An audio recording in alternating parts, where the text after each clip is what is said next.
Cheers, A&E. Lovely. Cheers, bye. Adult trauma call, 8 minutes. Adult trauma call, 8 minutes. I've got an unconscious gentleman. He has severe traumatic brain injury. King's College Hospital, London. I think something hurt. One of the busiest A&E departments in the country. They're a bit busy right now. Yeah, 15 minutes, 30 minutes. King's is extreme, isn't it? Come on. A place where love, life, and death unfold every single day. Fall from a tree. It's probably absolutely trolleyed. I'm very drunk. I just keep thinking, how am I going to cope? All the patients you're about to see were treated in one department, in just one 24-hour period. Camino. Everyone should walk through an emergency room at least once in their life, because it makes you realise what your priorities are. It's not the rush, rush, rush and the money, money, money. It's the people you love. And the fact that 1 minute they might be there and 1 minute they might be gone.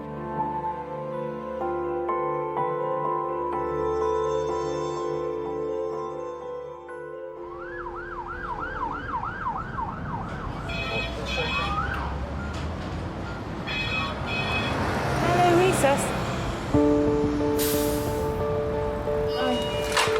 Red phone trauma call, recess, ETA, 8 minutes. Yeah. Red phone on recess, 8 minutes. What's that mean? ETA, 8 minutes. There's a resuscitation coming in. Red alert. What's that mean? Something very severe. Shot, stabbed. Don't know, it could be anything, couldn't it? Could be heart attack. Pediatric trauma call, 8 minutes. Pediatric trauma call, 8 minutes. I've one going to FSU, one going to CDU. I just need all hands on deck. I guess the things that I find difficult to deal with, and I hope it's not a young child. And I think most of us find dealing with critically ill and injured young children a challenge. Is that neurosurgery Red? Resus, hello. Yes, hi, it's Chris Ace, the trauma consultant. Just to give you the heads up that there is a young 11-year-old being brought in by HIMS who's GCS 11 on scene, RTC 30 miles an hour. Lovely, thank you. Bye. No, not yet. 11-year-old. The 11-year-old. Status update. It's now face, chest, and tib fib injury. Okay. Face, head, tib and fib. We have anaesthetics on site. We've alerted neurosurgeons and we've got fluids drawn up. OK, have you got your kit ready, John? You happy? Yep. The number of staff called to a trauma depends on the severity of the injury. Airway doctors, breathing doctor, C team. OK, everyone knows the history, everyone's happy? OK. In this instance, 15 people are waiting to treat the young boy about to be brought in. So you guys are going to be doing most of the talking to the child if there's any talking to be done.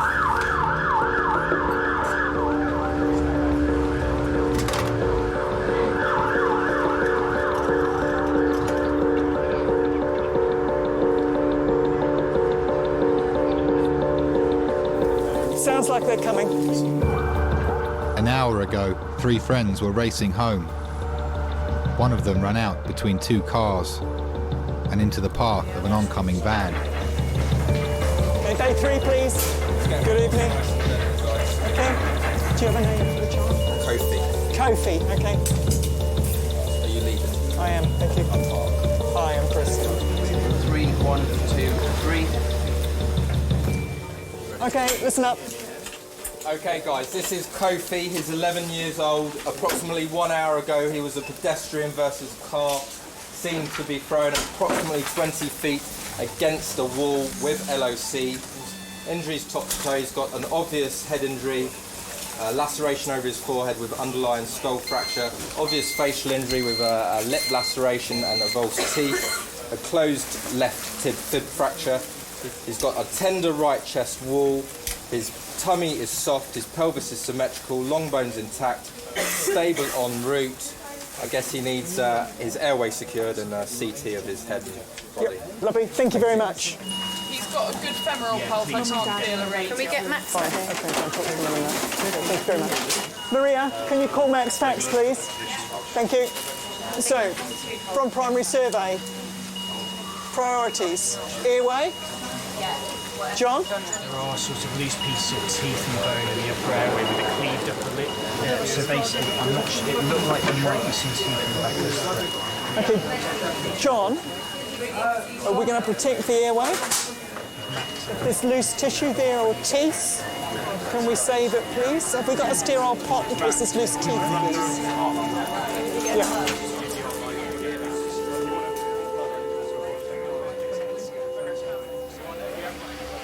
Hello? Hi, got some bad news for you, man. Got some bad news for you. Yeah, Kofi got knocked over today. It's not in a good way. But I say he's not in a good way physically. So, yeah, he's got broken leg, broken arm, head wound. They're going to check it now to make sure that he hasn't fractured his skull.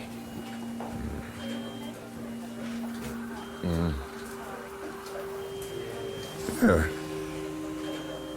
Yeah. When Kofi was born, he was my first boy, and to look down and see I have a son, you know, was amazing.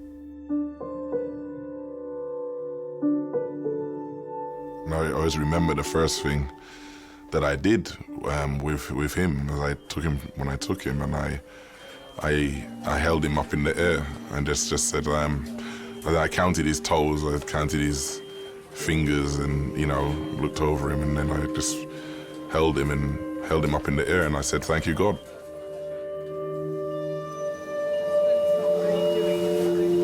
Kofi, this is important. I want you to open your eyes for me.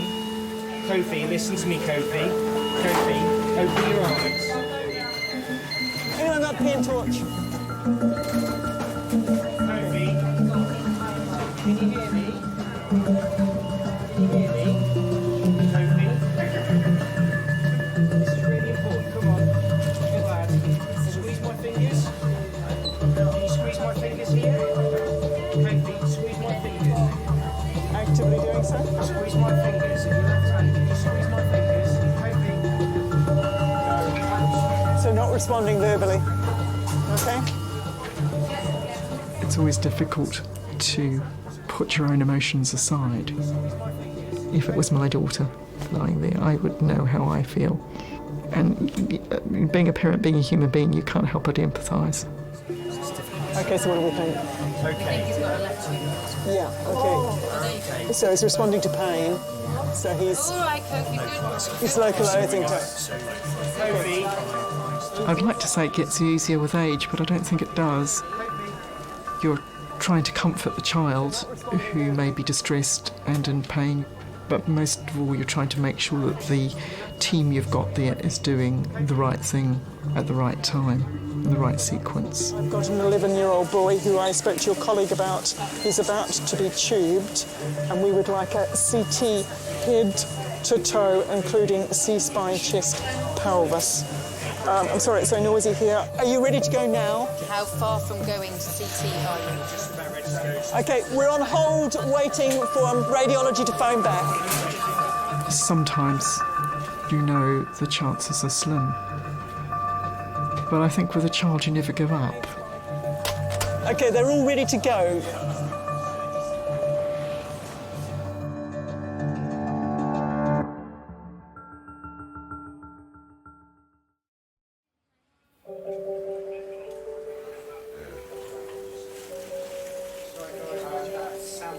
They just brought him back from the CT scans.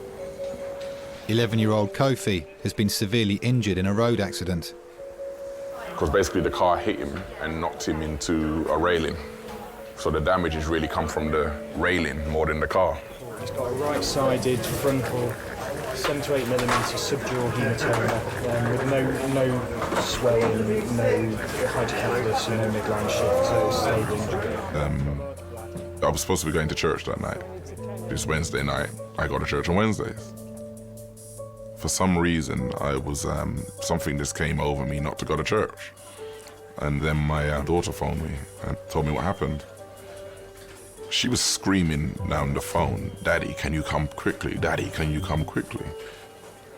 And I panicked. I was really panicking, Because of how she sounded, I thought the worst. Immediately thought the worst, that, I don't even want to say it, I just thought the worst,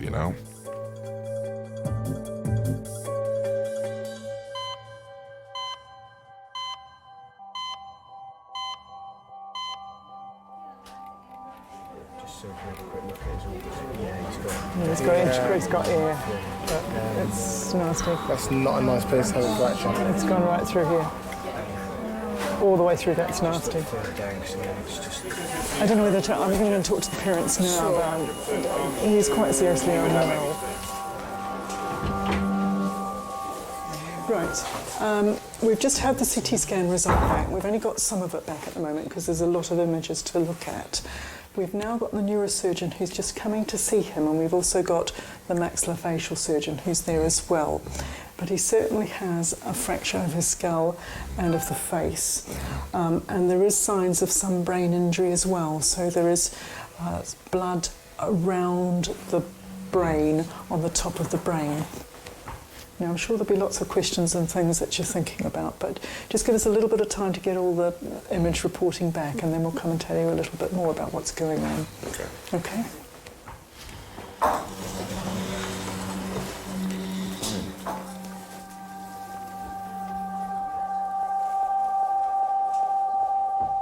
I've spoken to the relatives, so the father is aware. I haven't been graphic in how nasty the injury, but it is. The fracture goes right from the frontal sinus all the way down to the base of the skull to the clivus, with an extradural as well. There's lots of intracranial air. It's a horrible injury. The facial injury is bleeding. He's got a pH of 7.2. His HB is 9. He's going to need blood next. So could you speak to the lab about getting some cross-matched blood? Okay. Right. Kofi's head injury is now the main concern. Once they've stabilised him, he may need brain surgery. He's going to go to pediatric intensive care. Okay. Spoken to Dad. I've told him a lot of the detail, but he's aware grossly at the end of his graphic detail. It's potentially a lethal injury. It's not a nice injury. At the moment he's quite stable, but it's potentially a nasty head injury. Life-changing, if not fatal. Yeah, it's life-threatening. No.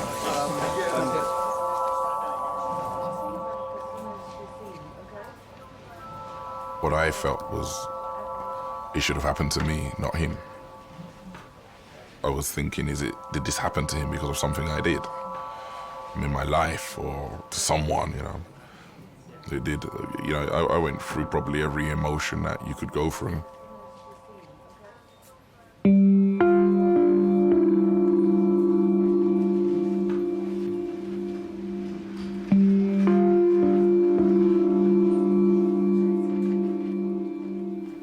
I was just thinking, my son, a hurt went through me. I felt hurt in places I didn't know hurt.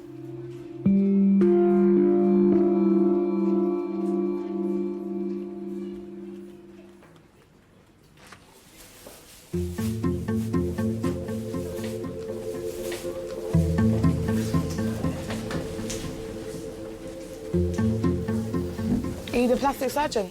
No. No. This is the senior doctor in the A&E, and he's got experience with faces as well. My name is Nadine, and I'm 16 years of age. I'm a hairdresser. style, cut, blow dry, whatever. I love appearance. I love making people look beautiful and it's just my thing. I love it. Ah! Sorry, I'm doing touch. So.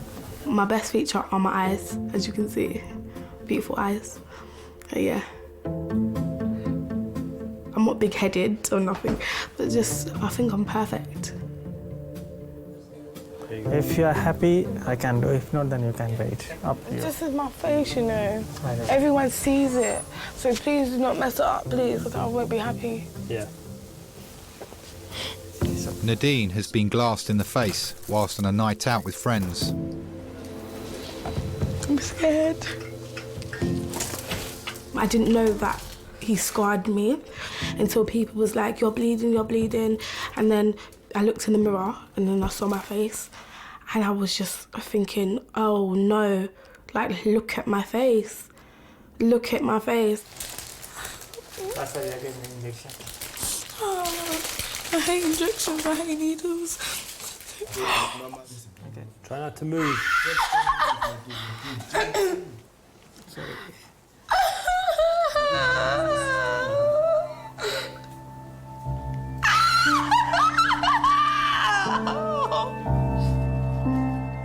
There was like maybe 10 or 11 boys. We was all dancing, they was getting a bit too drunk and they would try like fill up the girls' thighs and the girls' bums and they wanted to try to start with my friend. And then I butted in, which I shouldn't have done, and I said, leave her alone. And he must have come to me now and I said, are you gonna do something? Then he took the bottle and he smashed it in my face. Please don't hurt me, please don't cut my skin, please, I'm begging you, I swear to God, please, please. You're gonna have to work with us a little bit, okay? It's gonna hurt. It is gonna hurt, okay, but you've gotta have it done. So you're gonna have to work with us. That way you can get out of here quickly and we'll get the job done right. He thinks that we can't defend ourselves, but me, I'm not gonna back down. I'm not that sort of person. So I punched him and he fell to the ground. It's coming together very nicely. Well done. Well done. You might have some scar, but very mild, yeah? Yeah. Less than that, it's going to be less than that. Good. Thank you. All right. The man that did it, he thought he could ruin my face, but clearly he never. I don't want people to feel sorry for me, to pity me, because I'm a strong girl and life just goes on. Karma is a B-I-T-C-H. Yeah, it's gonna come around and it's gonna bite him on the butt.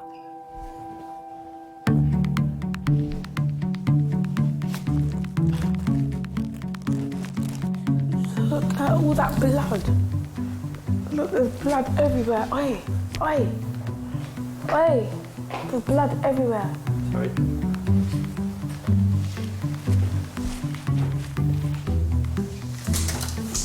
What can I use that will take off the blood quick? Use water. Don't normally need any.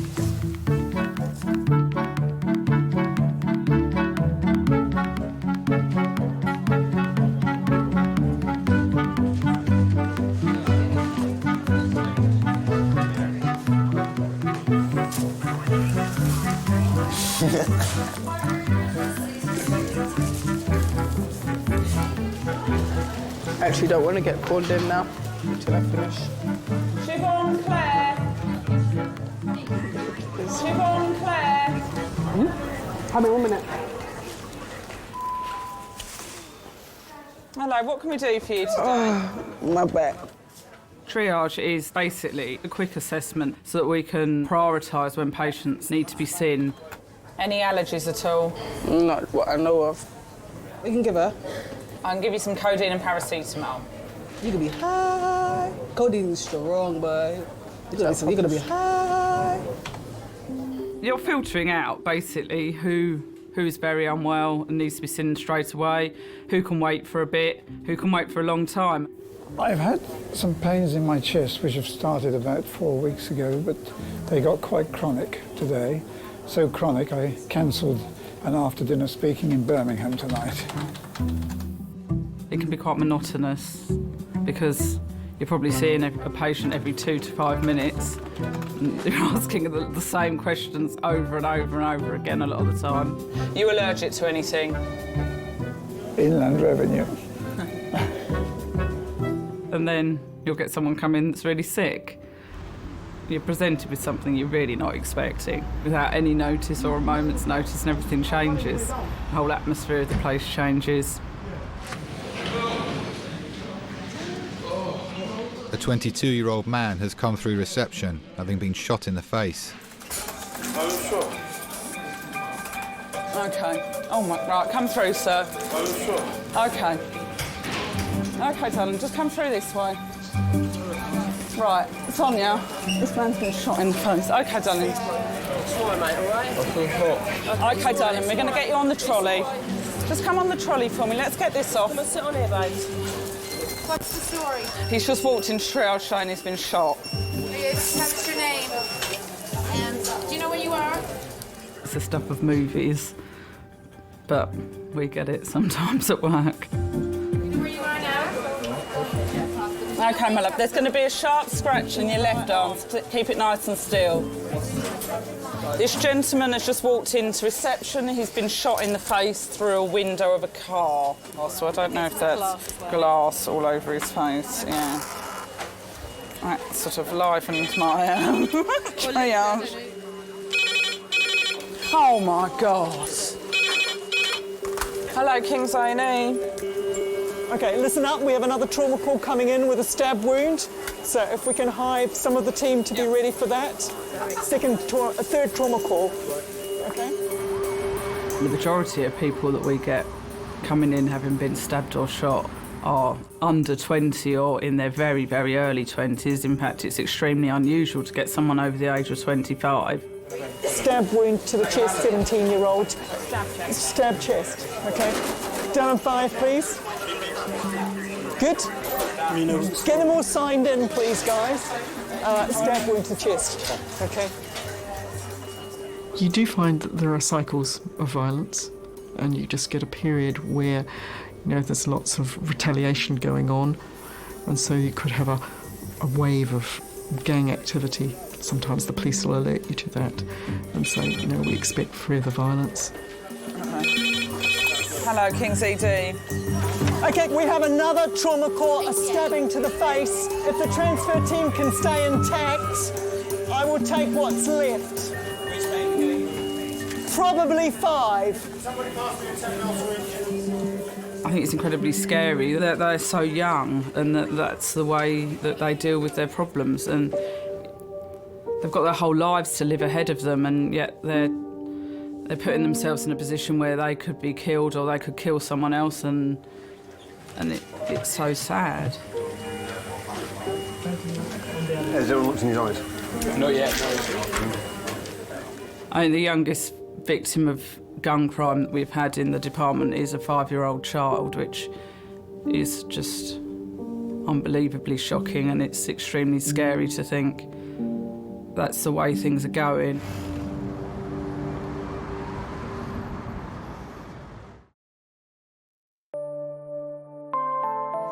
Hi, Chris Lacey, one of the consultants. Your registrar is in there now. Yeah. Whilst 11-year-old Kofi is fighting for his life in resus. He's got a nasty skull fracture. I've only just quickly looked at it. He's got an extra... 3 victims of violence have arrived in quick succession. There's a gunshot wound to the face. We're just waiting for a CT. And then we had a chest stabbing, predominantly superficial. And then there's a knife to the face with the knife in situ. He needs to go to theatre tonight, but he's stable, completely stable, fine. and can wait. It's been a little busy. There's a guy over there with a knife sticking out of his head. Yeah. Hey, are you okay? Right, poor bugger, because we're fine the other side. Get you to have a seat on there. If you can take your jacket and shirt and all that off. Don't let me forget that. That's the most expensive brolly you'll ever hold. Oh, really? Actually.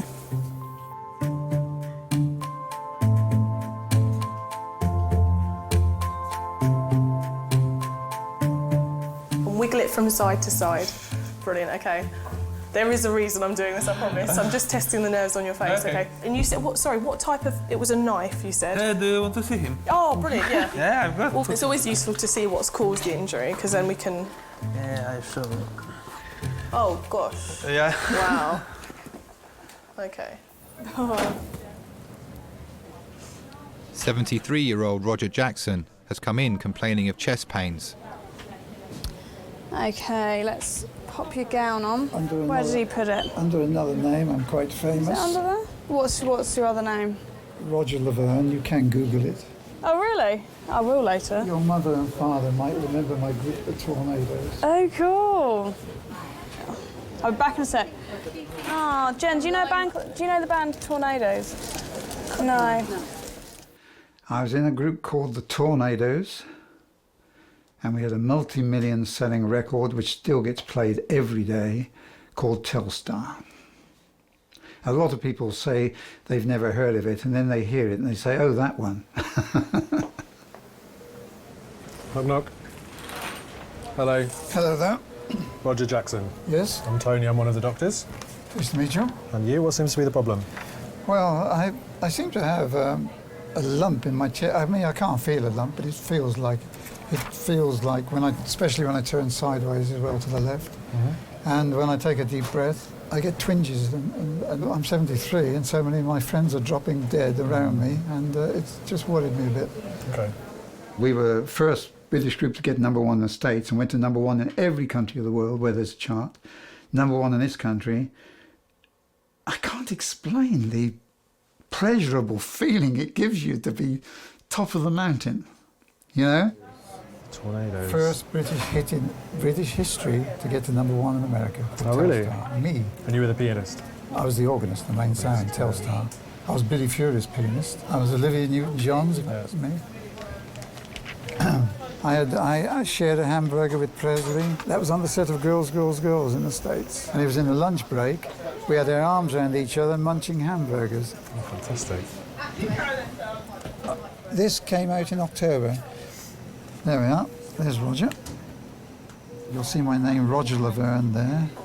Roger Laverne is my stage name. Okay. The Tornadoes is my group.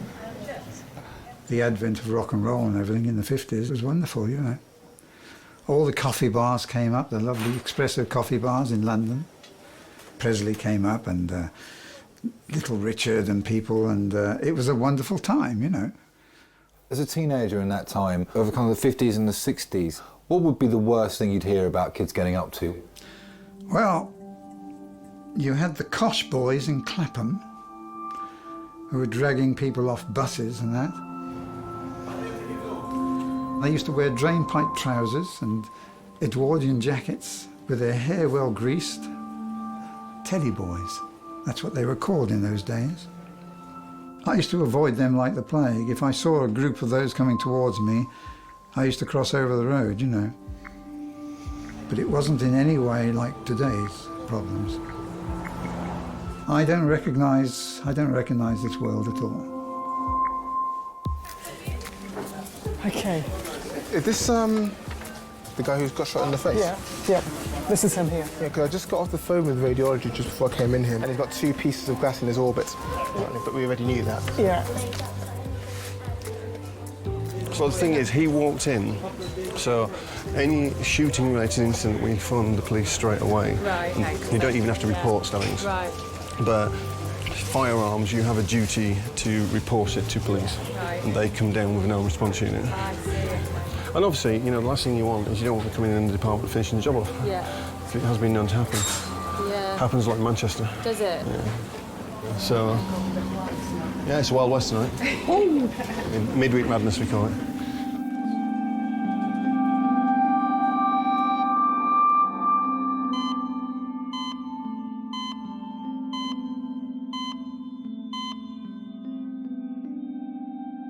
Kofi's condition isn't improving. The medical team are still trying to get him stable enough for vital brain surgery. It's chest CT. You worried about it? I'm worried about his CO2, even though we increase his ventilation and his CO2 is not clearing. Okay. And the tooth that might be missing, That's the question, isn't it? are we worried about that or the chest? Ask, is his C-spine clear? The rest of his... No, his C-spine's not cleared, and they do need to. There's an alveolar fragment with a tooth, and there may well be a tooth missing as well, which is what we're just worrying about with respect to ventilation. He needs probably a unit of blood, but I think as soon as we get into PICU, the better. It is sometimes quite difficult to deal with situations where you've got multiple patients in resus with conflicting needs or different needs. Which, sorry? The guy who was stabbed in his chest. Where is he?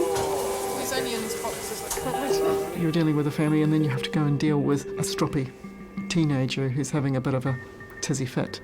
That gentleman needs to come back. No, we'd like him back, please.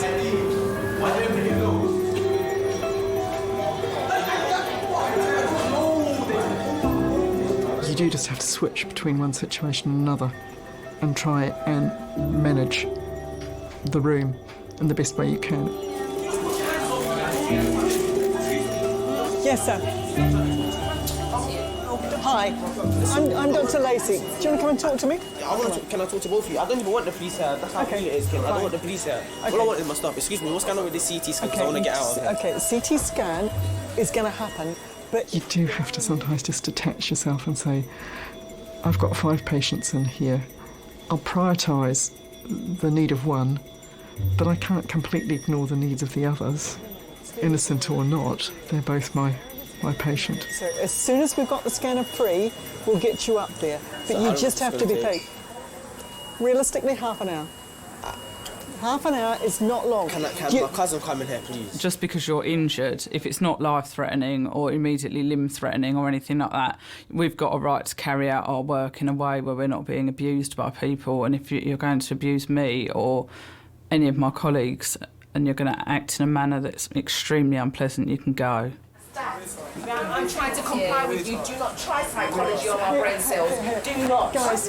Do not. Guys, can I ask for calm, please? Do not. Could I ask for calm? There's a very seriously ill I do apologise. young I child. do apologise. She's trying her strategy. Listen, there's a very seriously young lad. I'm sorry. There. It's I'm 11 years sorry. old. I I'm really sorry. would like to keep I do it calm. apologise. Thank you.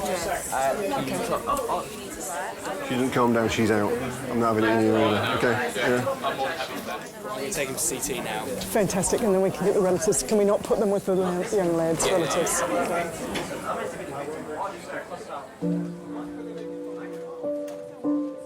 I hate to say it, but those that come in that didn't bring on the situation themselves, you do actually care that bit more about them and saving their life than you do about someone that's brought it on themselves. You always do your best for the patient, but deep down you care more about those people that you don't feel deserve to be in that situation.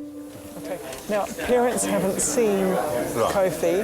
I wondered if this is a good time to see if they want to come in. You wait until I turn up there? Yeah, it just depends how long you're going to be. 15 minutes, max. Okay, all right, because they've been very patient and very tolerant. Right. I was in the hospital when the young man that had been shot in his face came in. And I thought, that's the world that I don't want my sons to be a part of. I admired how he was growing up. Like, if he wanted to do stuff that his friends wanted to do, if it was something I disagreed with, if I could sit down and actually have a sensible conversation with him. It wasn't a fight with him. I didn't have to fight with him to get him to listen or to take advice. So I was proud of how he was coming along. Kofi's parents have been waiting outside resus for 3 hours to see their son.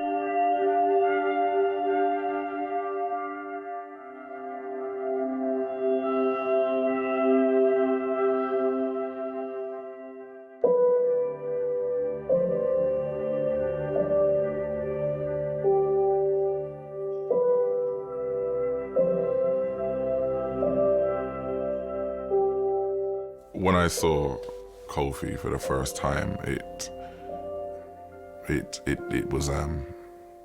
devastated me. If I could have swapped places with him, I would have. I thought, I'm 40 years old and, you know, his life is just starting.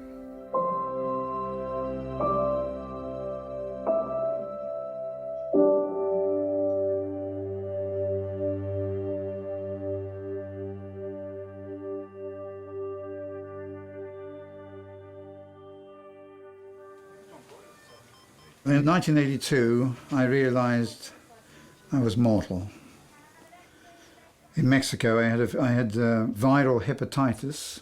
I was in a sanatorium for 18 weeks. It was really dangerous, viral hepatitis. Then I had cystitis, chronic cystitis, and salmonella. The thing which knocked me sideways when I was playing in one of the most plush, lovely restaurant bars in Mexico City, and on May the 15th, 1986, my hands, which were all straight, that one's bent now, you can see, they went like that in 15 days. I was like that for 10 years. And you had them released? Yeah, I had them over 7 years operations. I was the actual favourite cocktail pianist of the President of Mexico at the time. Oh, really? And the Dupuytren's contracture came in 15 days. Stick your tongue out for me. Okay. That was the worst nightmare of my life, I think. I was a cripple. That was finished. And then, of course, I got cancer in 2004. And, so you smoked on and off for 40 years? Yes. And how many a day? Too many, actually. I think 2 packets. Okay. And what kind of cancer did you have? Esophageal. Okay. And I'm out of. I've done my 5 years remission now. So. And did you have any chemotherapy or radiotherapy? Oof! God, did I? It knocked me sideways. You know. Well, your heart racing is completely normal. Is it? There's no evidence of any angina or any heart attack or anything like that happening on here.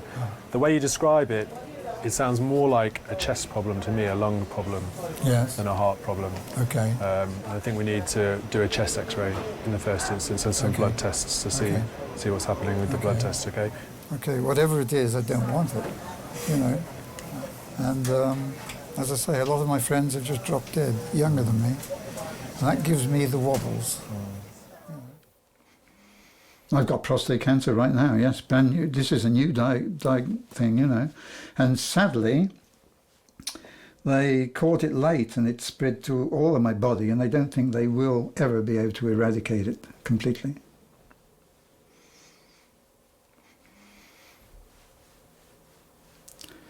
I've told it to sod off. I want to hang on to that. I haven't finished, I'm still ambitious. I had my first Rolls Royce when I was 23. That's because I'm impatient. You can't keep me down. Would you give up the fame and the fortune for your health? To have health now? I don't think so, because I'm glad I experienced it.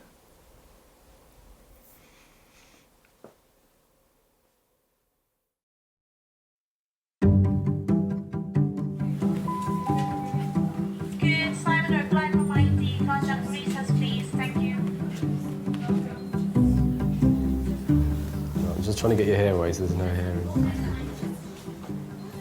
It's a nice big gash you got there. It is. There's one thing I take pride in, it's my gashes. Do you remember when I told Dad I was moving to Peckham? Yeah. And him and Rob went mental. They were like, "You're going to get killed, Brian, you're going to get shot. Look, I printed off a map of all the crime and it all happens in Peckham." It's not that bad. Just finished his notes. He's off the system now. I don't know where they're going to put him. It's going to take me hours to write up all of these. Absolutely hours.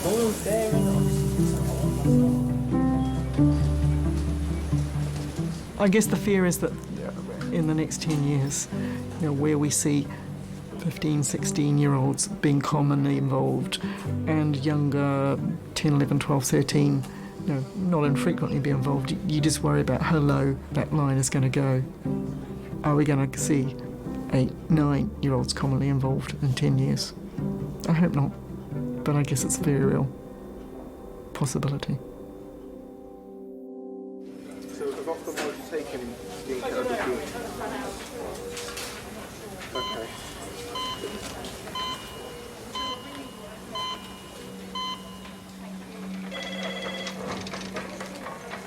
3.5 hours after arriving at King's, Kofi is ready for surgery.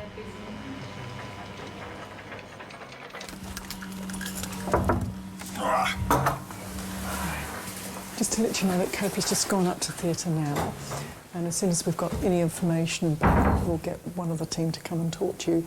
He'll be going to the pediatric intensive care unit after that, so we'll get you up there once he's settled and we'll take you all up there. Going to have what then? He's going up to theatre now to have that blood clot that's on his brain drained with Mr. Selway, the neurosurgical consultant. And at the same time, they'll have a look at the face and make sure there's nothing else they need to do there. Okay, thank you. No problem.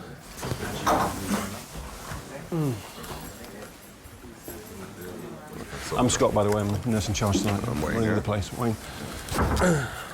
Now, obviously, I'm not a neurosurgeon. I don't know where the clot is or what they need to do. Sometimes they need to take a portion of skull away, lift it off, then they can get at what they need to do. Sometimes they can just drill a hole. They'll keep him asleep in a coma for a few days, I would imagine. Once the swelling's down, they'll start to wake him up. And only then will they be able to assess how well he's recovered.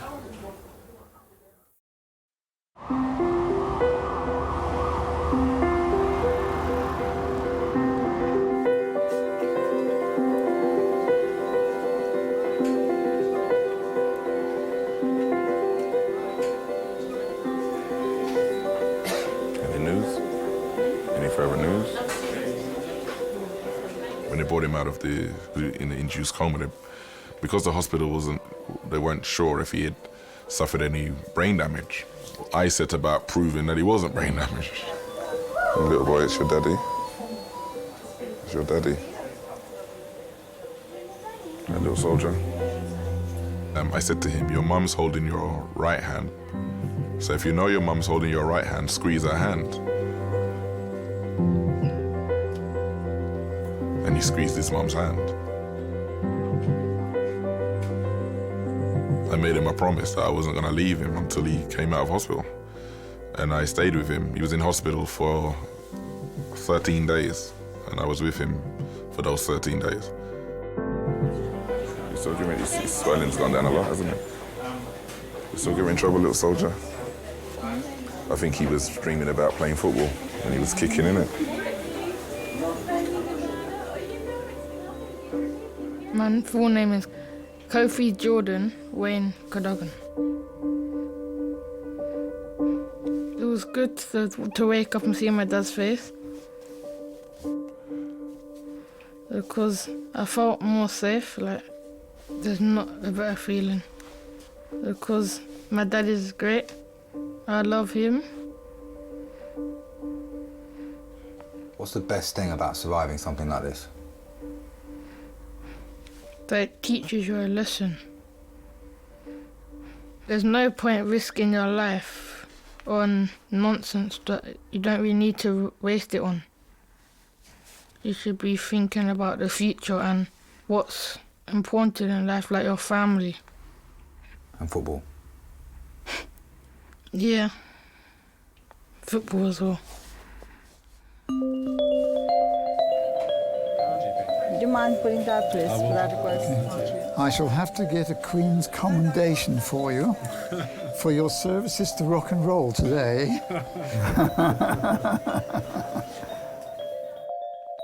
I don't like thinking of death and morbid things at all.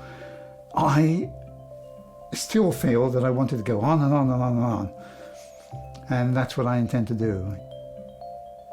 I look in the mirror and I think, yeah, you know, go for it. I still feel like that, you know.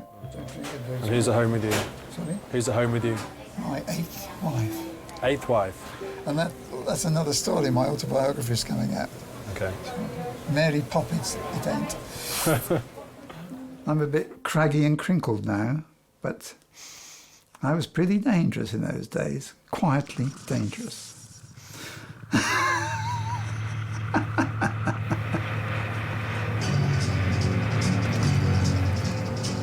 Okay. Rock and roll. To rock and roll.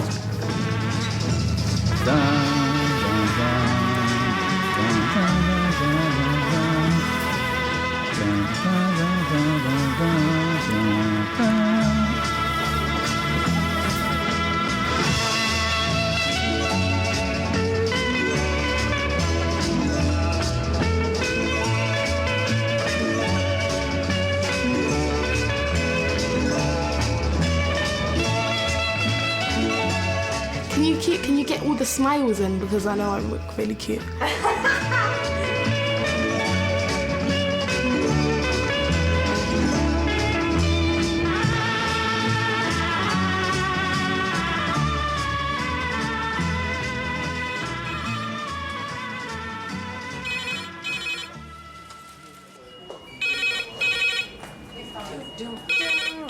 Hello, King's A&E staff nurse. Thanks, bye. Oh, lovely. Deep breath. Head out. It'll have to be number 11. We might as well just keep the drunks together. Which one's the best, do you think? That one? Or? That's quite cool. Look, all my boyfriends, all lined up. Oi! Just don't know which one to choose. I think it would have to be number 10.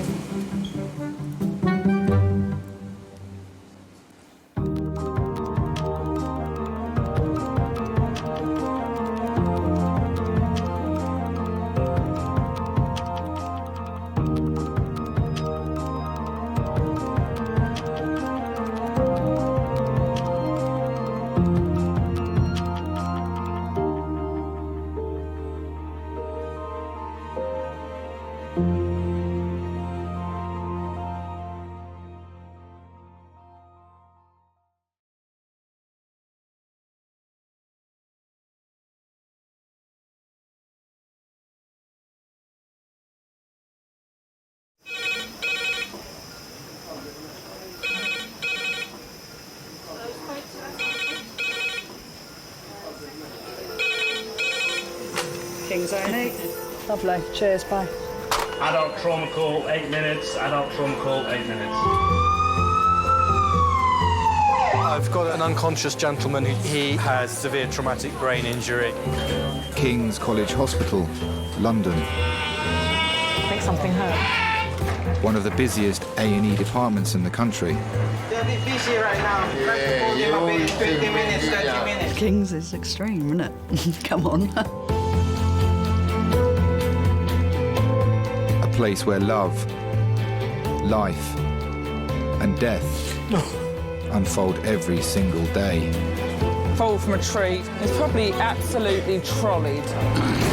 I'm very drunk. I just keep thinking, how am I going to cope? All the patients you're about to see were treated in one department in just one 24-hour period.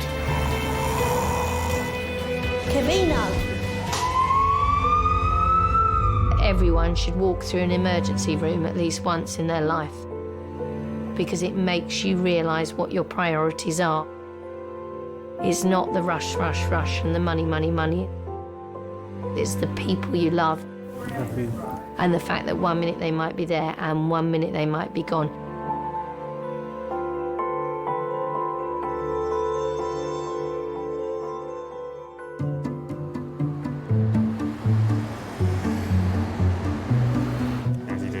Is that Facebook? Yeah. Oh, I'm going to check in at King's Hospital. Nearly 3 million people come to A&E each year after accidents in the home. All right, now what we need to do is just take both arms above your head. The most common body part to be injured is the finger or thumb. Singe, I will be able to use my finger, won't I? I'm sure. Do you know, did I did tell you what happened to Odette, didn't I? What? She blended her finger away. Did I not tell you No, that? I think you did, and I think I had that same Baby reaction. brain. So she was cleaning around the inside. Baby brain? Yeah, because she just had 2 children. Baby Oh, brain. right, It's okay. like a real phenomenon. Yeah, you haven't got enough brain cells just fuck off and deplete once you have birth. Really? Once you give birth. There was a bit of food left on the inside of the blender, so she just cleaned away her finger, and it was still on, and she switched it on. So if she can get over that, Yeah.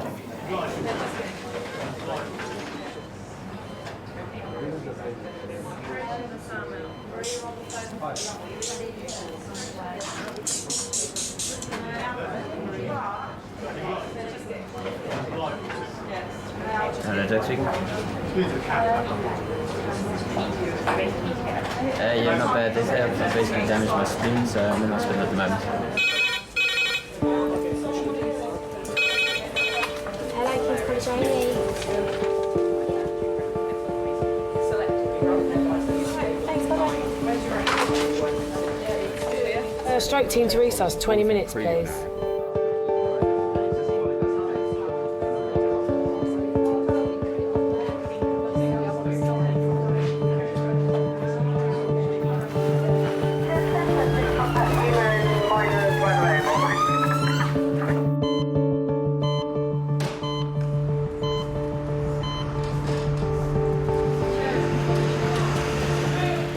Nine-year-old Peggy is unconscious after a suspected stroke. King's is a specialist stroke centre, treating on average 3 stroke patients every day. A stroke means a blood vessel supplying a part of the brain gets blocked. As a result, that part of the brain loses its function. Okay, so Malcolm, what's the chest like? She's got some crackers on the right base, but otherwise you've got bilateral air entry. It can cause a severe disability, and if it affects a big blood vessel, it can also kill. 3. Pupils are 2 millimetres, not reacting. Not making even the slightest response to pain. Suction, please. Wherever Tim's put it. That's it, lovely. Thank you. Hello, Tim. How's it going? Yeah, lady had all the symptoms of a stroke earlier on, but fitted in the ambulance, not maintaining her air on arrival, put a Goodell in, breathing rather slowly, around 6 to 8 per minute, not particularly adequate breathing either. Yeah, pupils are fixed but very small. Yep. She hadn't been very well for a long time. We've had various troubles, and so it was not really unexpected. Of course, it's probably about the 3rd time she'd been into hospital. What we're going to have to do, which is probably going to have to be achieved for scan, because she's not really reacting at all. One of the worst things, though, when she said to me, "I'm dying," she knew that she was going. So, are you Peggy's husband? Yes. My name is Malcolm. I'm one of the A&E doctors. This is Leanne, is our sister here. My colleague, my consultant, is just with... not very good. Okay. My consultant is just with your wife at the moment. Yes. And we just wanted to come and find out a little bit more about what had happened to her this morning. Is that okay? Yes. So what happened this morning? Well, this morning, you see, we got a routine. I get up about 9 o'clock, I go in to wake her up, then I go down and do the breakfast. Mhm. Well, I go in this morning and she's slumped Yes. over the side of the bed. Couldn't do anything with her, so we phoned the doctor said phone the ambulance, and that was it. Okay. Was she responsive to you? Was she talking to you this well, morning? Inaudible. Right. She was mumbling, I don't want to go, I fear he's coming back in the hospital. Okay. I don't want to go. Obviously, your wife is quite unwell at the moment. Yes. Okay. She's not really responding to us. No. What we want to do is take her to the CT scan and do a scan of her head. Yes. Okay. We want to see whether or not anything has happened inside Yes. to make her so drowsy. Yeah. Mm-hmm. Okay. She is very unwell, and I don't want to give you false impression. I hope you don't mind, sir. No, we realise that. We're both of us will pass our sell-by date. There's no doubt about that. It's got to come sometime. Okay. Well, We're going to do a scan of the head, okay? We'll see what's going on, okay? And obviously we'll get you through to see her as soon as we can, sir. Yeah. Okay? Yes, thank you.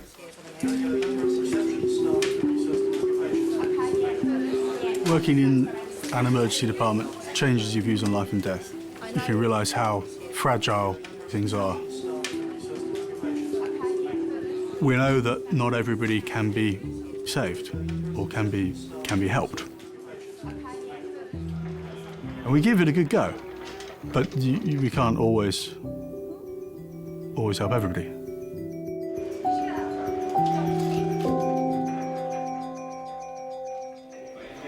Jonathan Goodall. Ooh. No, we just hop along. Doing a good kangaroo impression there. Like everyone else is being seen before us. Well, in a way, that's probably a good thing in that it proves that yours probably isn't that serious.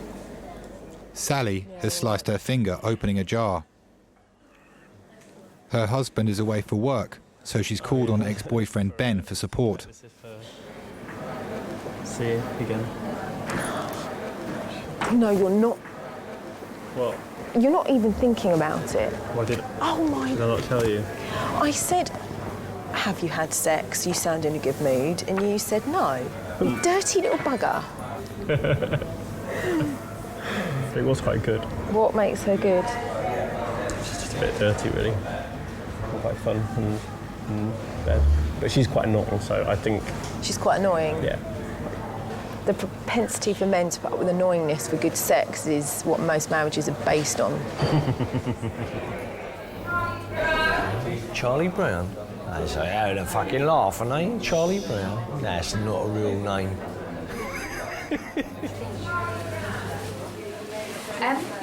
60-year-old cabbie Charlie Brown has been brought into King's by his daughter-in-law Zena and his sister Pat. Can I have a receptionist Teresa to book in a new patient, please? Thank you. This is his second visit to A&E after crashing his cab earlier in the week. He's been feeling confused ever since. So could you tell me what happened again, sir? I was involved in a car accident on Tuesday. Okay. I'm a black cab driver. Right. So what happened exactly? What actually happened was Saturday evening, it was raining quite hard. Tuesday night, Charlie. Tuesday night it was raining quite hard. Yeah. What I've been told since the accident and not the evening that it happened when the fire brigade come was my cab went into a crash barrier on the side of the road, got jolted forward, and the ambulance crew told me what I actually had done was what you classify as I had bullseyed my head on the window screen. Yep. Charlie Brown had been a taxi driver for many, many years and was very experienced in driving. No one quite sort of worked out why he crashed his taxi. Did they take you to the hospital that time? Yeah, straight here. In here? Straight. Oh, okay. Doctor won't be long. Oh, right, no problem, no problem. Normally when someone has a trauma, crashes a car, they got aches and pains, but they're back to their usual selves. But Mr. Brown went home and was confused. We didn't know what was wrong with him. We just knew that he wasn't Charlie as we knew Charlie before his accident. We didn't know what was going on in his head or what was going on in his body. We just don't know.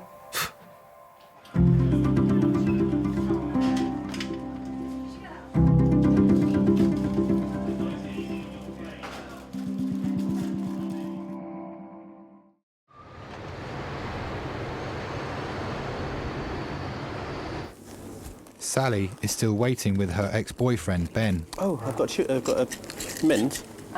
These are from Thailand. I need a wee. Okay, I can't help you with that. No, but you might have to. Oh, God. Do I really need to? Can you do? No, I just want you to see my front bottom for last time. I've seen you having a wee before. I used to go out with Ben when we were at college together. He was a shy teenager. Back then, he was really grateful to meet someone friendly and outgoing, and very over-generously, he credits me with He's awakening. I really need to go to the toilet. Do you generally need some help? I really am not going to ask you to help me go to the toilet. I'll just have to do it all one-handed. And can you... It's just because I've got tights on, it's just a bit of a faff. Yeah.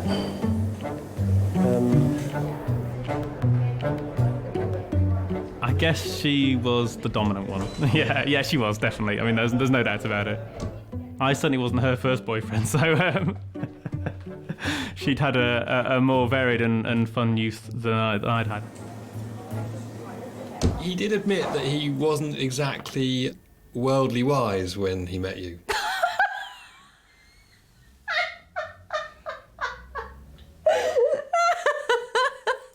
Oh my goodness me. No, Ben was very naive when I met him. Yeah, I think he was very pleased to meet me. Oh, I'm feeling a bit sick. What, after that chocolate? Is there anything I can get you that would make you feel better?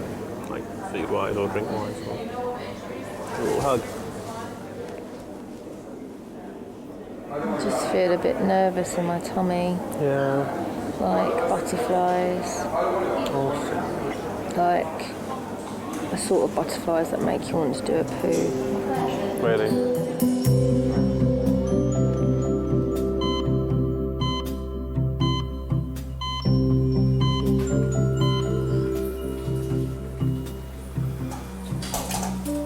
Here, go on, leave her. Look, you've run out. Sorry, just leave my child in the middle of recess. Hiya. You are? Daughter-in-law. Okay, so I didn't get your name. Zena. Zena, very nice to meet you. My name is Tian, one of the A&E doctors. Good morning, Olga. I know a little about you. I know that you were in a car accident. What's happened since then?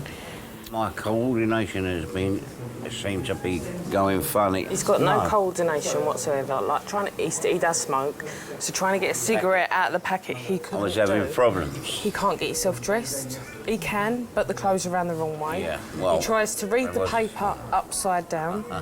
Charlie doesn't really talk a lot, but now we can't show him up. But the things that he talks about aren't right. They are right in what I think. They're right in what he thinks, but the things that he's going on about, like, he thought my dog was a horse. Oh, no, that's a joke, though, that is, isn't it? Even today, I took him for a walk around our little block, me, him and the baby, and... I tried to go in the wrong street door. Instead of my own, I was trying to go in the next door. Do you guys live together? No, I live opposite. Opposite. So you kept a close eye on him? Yeah. How's your vision been since you've been at home? Tell the truth. Have you been able to read things clearly, watch TV clearly, see things clearly? Well, not as it's... Not 100%, I wouldn't say, no. Okay. I'm now going to get you to take your finger Yeah? and point to your nose. Yep. Then point to my finger. Touch it.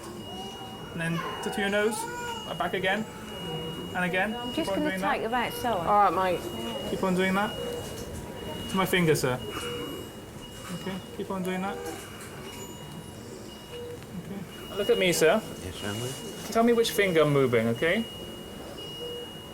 Right.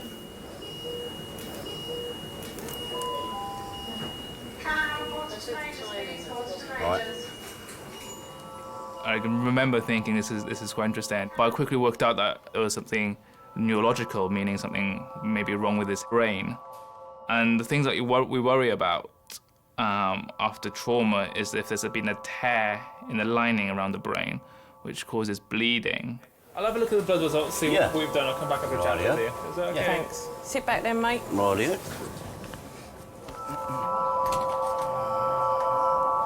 All right, mate? Just Yeah. going to make sure the baby's all right. Yeah, of course.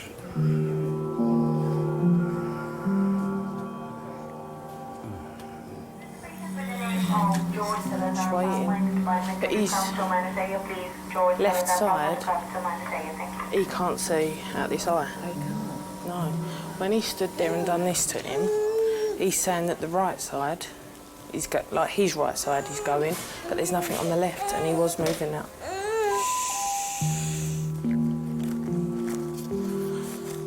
feeling he's got brain damage in his left side.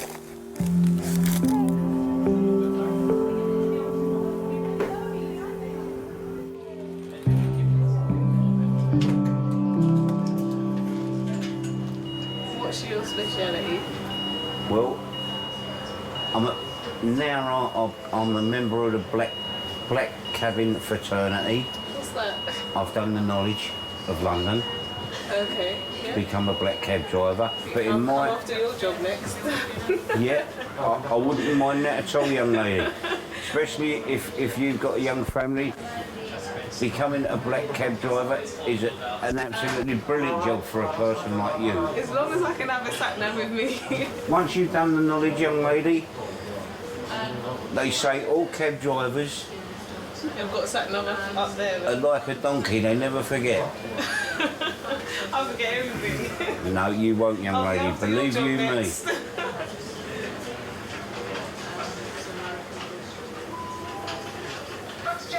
But I must admit, although I'm saying that to you now, young lady, our job recently has been made a lot harder in the fact of trying to make a living, because there is more and more private firms and they are taking our work away from us. And they don't, and the only way that they know how to get from A to B is by using a sat-nav. They haven't got the knowledge what a London driver's got.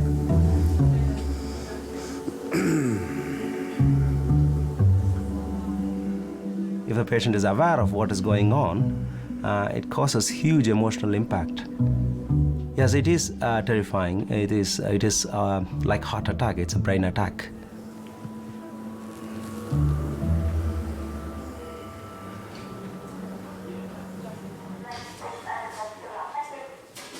Derek is waiting for the results of his wife Peggy's brain scan.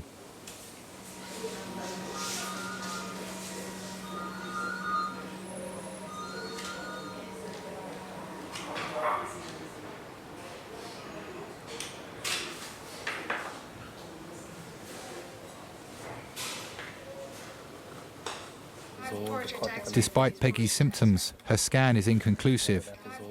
There's no sign of dark patches, which would suggest bleeding on her brain.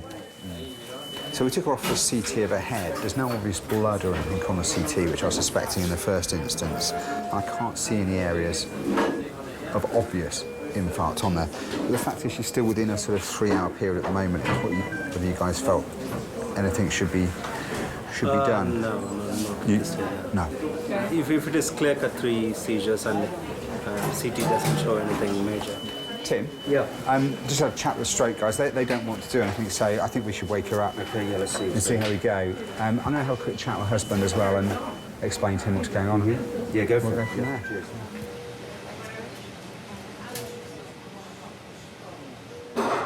Hi, Mr. Pearce. My name is Dr. Tunnicliffe. I'm one of the consultants here. Yeah. As you know, we popped a tube in her just to keep her sedated and sort her breathing out while we did a scan. Yeah. And the results of the scan are quite pleasing. Mm-hmm. Okay. There's no obvious major bleeding there, which we were concerned about. And there's no obvious treatable stroke there that we can see. Sometimes we can treat strokes by giving a medication. But there's nothing there that obviously needs treating at the moment. Now, that doesn't mean to say she's not had a stroke. She may still have had a stroke. Yes. Okay. But what we're now going to do, we're now going to wake her up, okay, get her nice and awake again, and then we can reassess her again with her nice and awake and see what we need to do. You've got any chest pain at the moment? Peggy? You know to let us know if it comes Peggy? next. Are you all right? Open your eyes for us.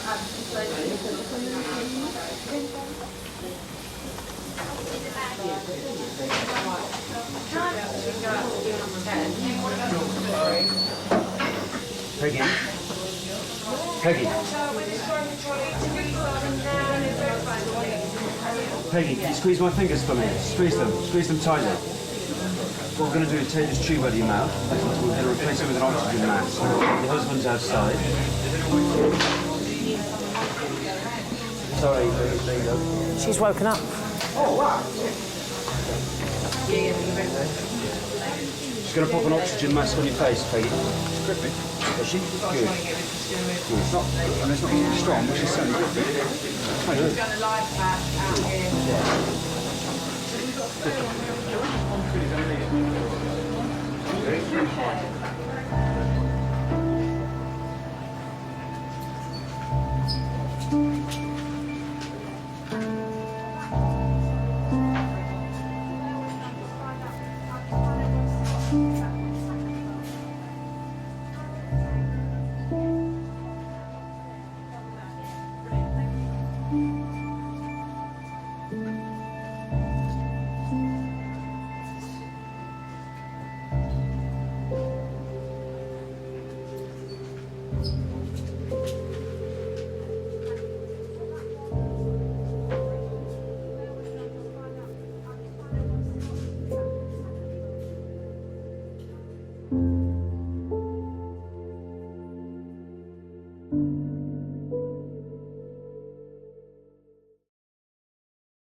I need to move this man back on the bed. He's really quite heavy.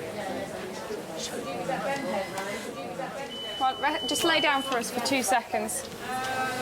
Right. Ready, steady. Right, sit yourself up, Patrick. That would be that cannula. Try and move yourself back. That's it. You're doing really well. Oh, yeah, yeah. You are. That's it. Just move back a little bit.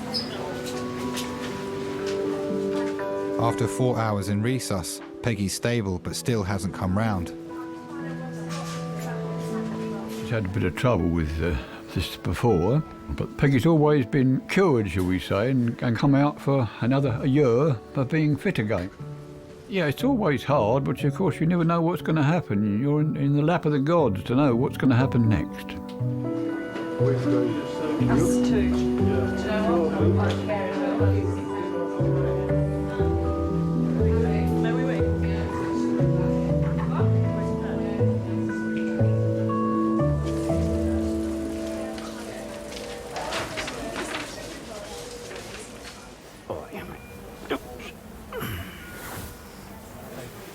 Quick. Yeah. I thought you was longer than that, Dan. Charlie Brown's also had a brain scan to find out the source of his confusion. That was quick. Yeah. Did they say anything when they'd done it? The doctor's going to come back and Is this C-section? explain all the reports to me.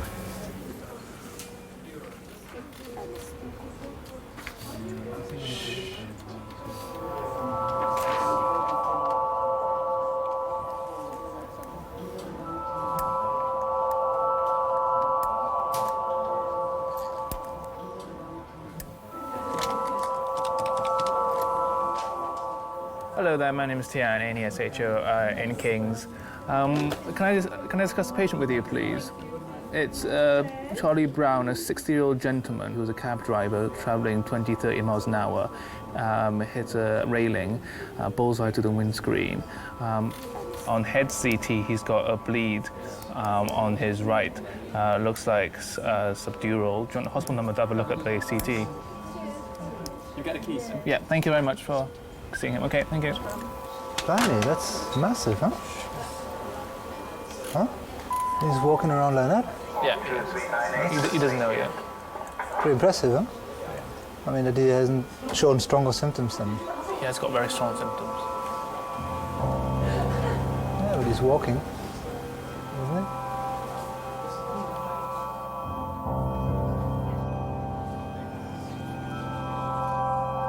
Did a show. Oh gosh. Images to X-ray, please. Thank you. Wow. Yeah.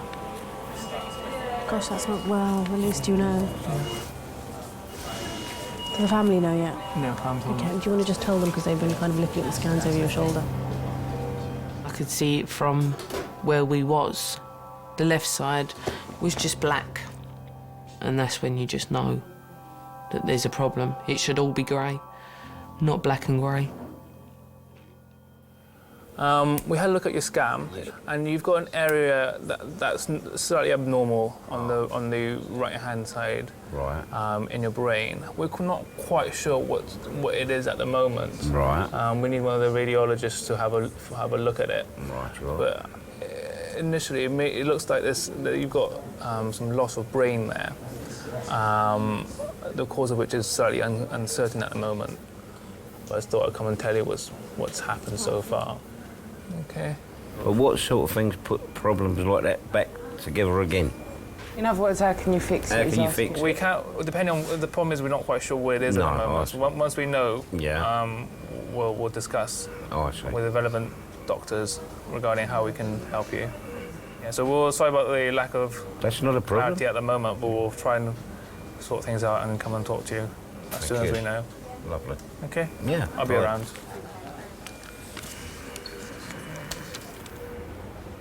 You all right, Charlie? Yeah, I'm fine.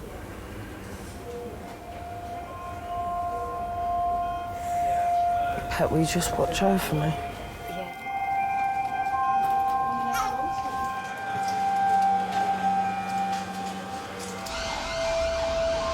Hello? Zena phones Charlie's wife Patsy to update her. Right, his brain scan's back.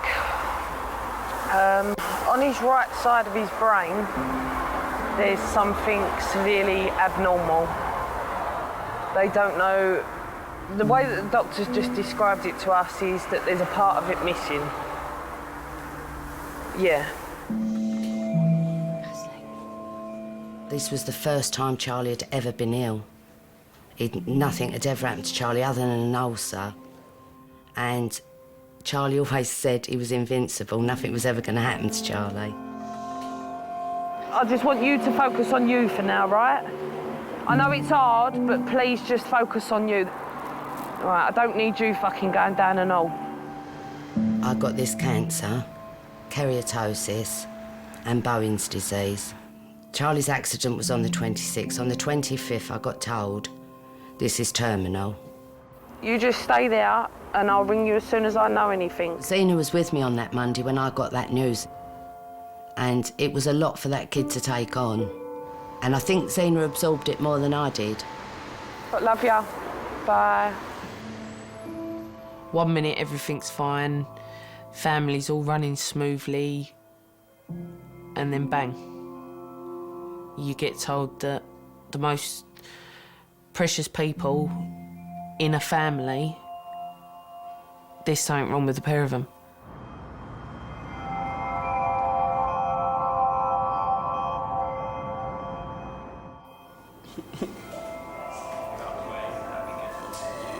My leg. It's hurting, brother, man. Hope everything's all right.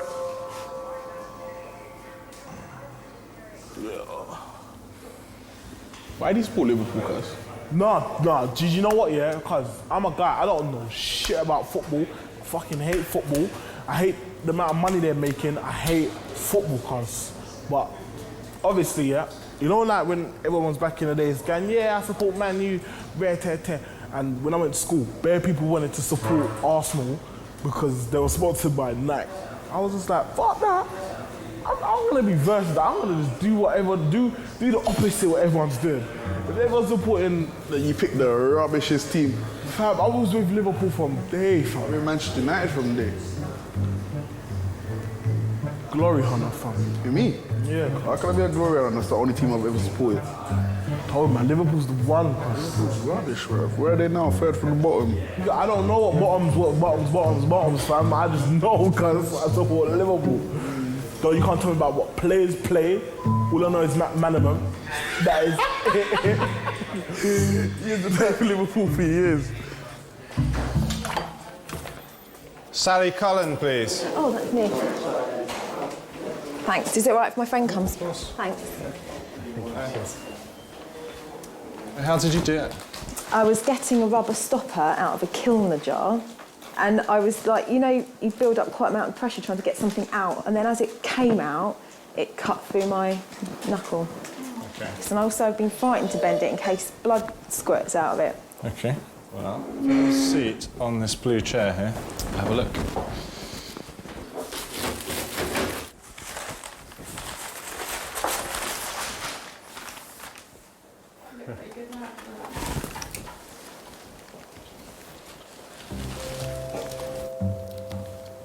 okay?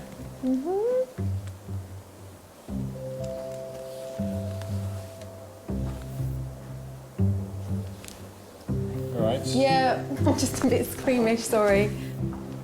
As long as you're moving a finger Yeah, that's a good sign, isn't it? and you can feel me touching the Yes, end of and your I finger. can. Yeah, I can. And we're happy, really. Oh, right, good. That's reassuring. What happened to you and Ben in the end? Why did it not last? I don't know. You'll have to ask him. He dumped me. No. He did dump me, but rightly so, because we were very young and he wanted to just go off and experience a bit of the world. Other women. Dr. Magic with his magic liquid. And he doesn't need to stitch me up, he's just going to give it a magic kiss better. Well, this has ruined my plans for becoming a hand model. I've got another one.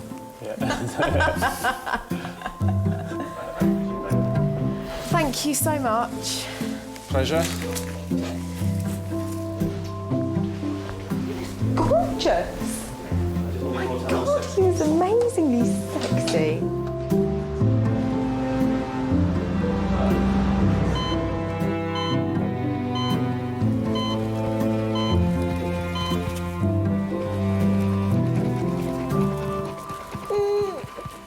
Auntie Pat's going to give it a shot. Mummy needs to make some phone calls.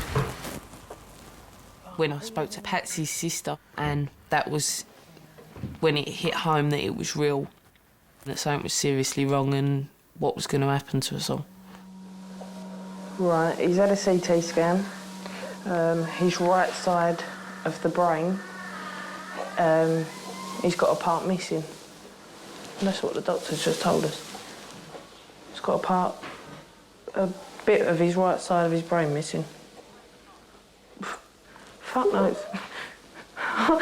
And I keep laughing in shock. I don't know. Poor Pat, she's laughing with me. Pat, what does it mean? What's happened to Grandad? Pat, where's it gone? Well, I don't know where he's lost it. One of the passengers I just took don't it. know then. And we're waiting for brain Grandad. surgeons to assess his thing.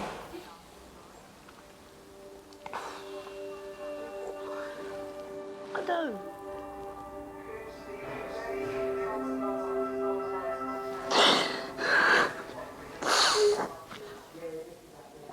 I just keep thinking, what if I do next?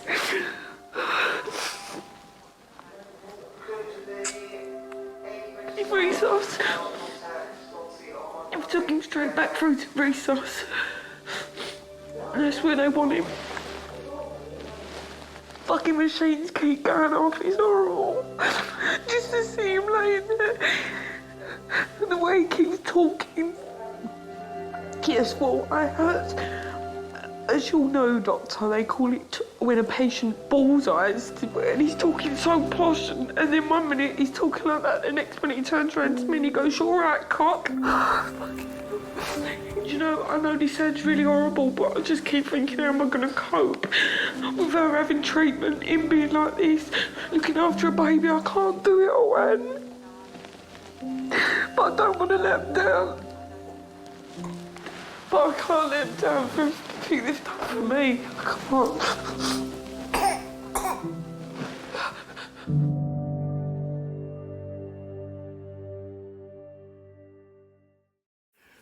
Oh, my leg.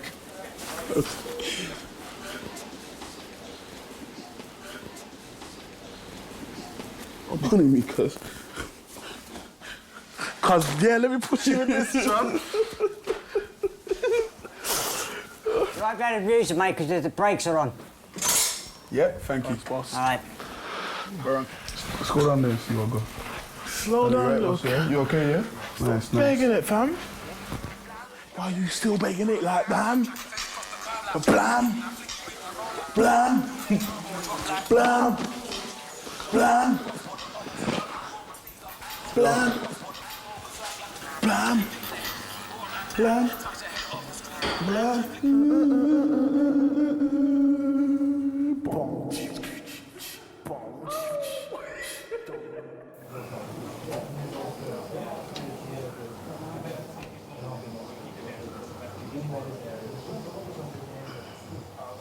Had a check with you, see?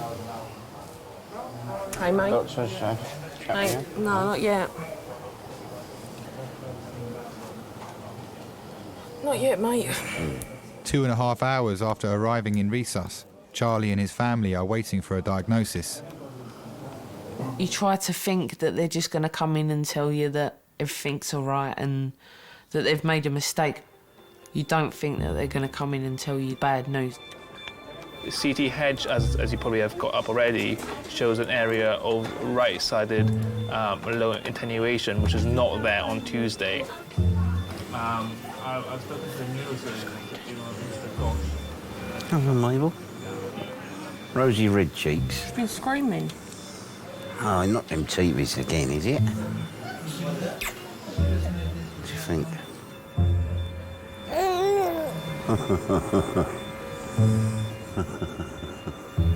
This little piggy go market.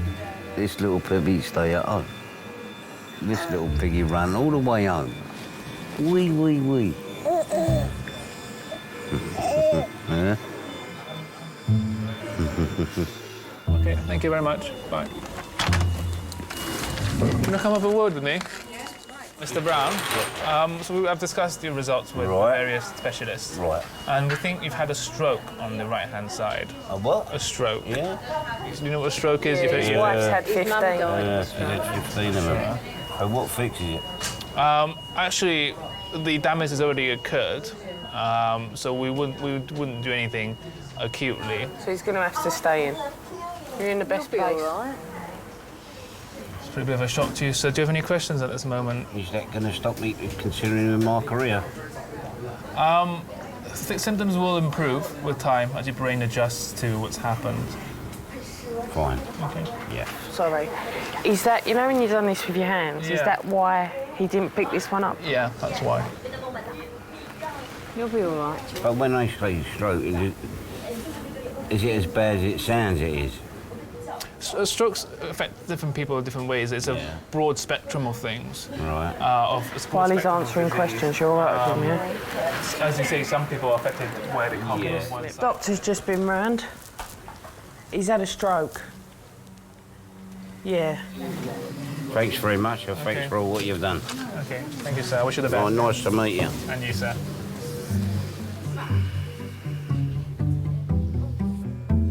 I was relieved that I was alive.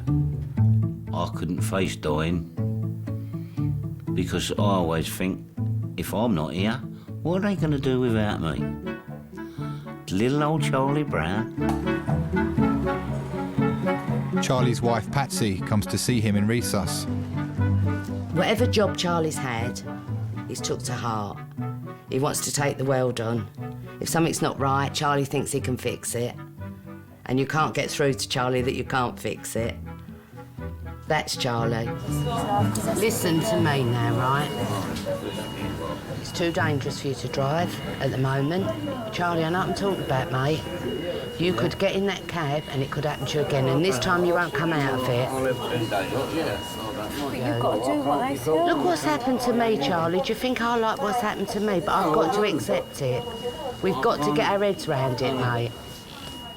It don't matter how many knocks you get. We can all get over it because we're all together. So we're all as one. And what more can I say? What, mate? What did I say to you? What floor? Dunno. Top floor, penthouse. Yeah, you get a penthouse suite, yeah, mate. No good penthouse this weather. Get a telly, get a phone. Sunset. Oh, don't tell him that. He'll be on the phone in 5 minutes. Arseholes to you and all. The only thing that harms me is me not being able to go to bloody work. Everybody's been saying to me, why don't I get a T-bar? And if I could put it on the rank where the drivers that I've been brought up with work, there couldn't be no better thing for me. And at the moment, it ain't hard to make a cup of tea. I can still do that, and a cup of coffee. And I might even throw in a cake. I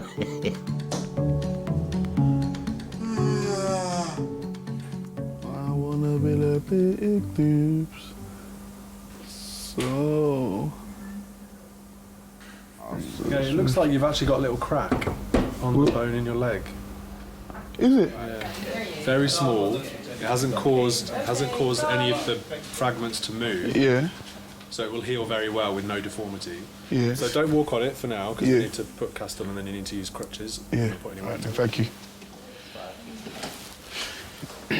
Cuz man's got a crack in my leg. How about that? Oh, these bitches.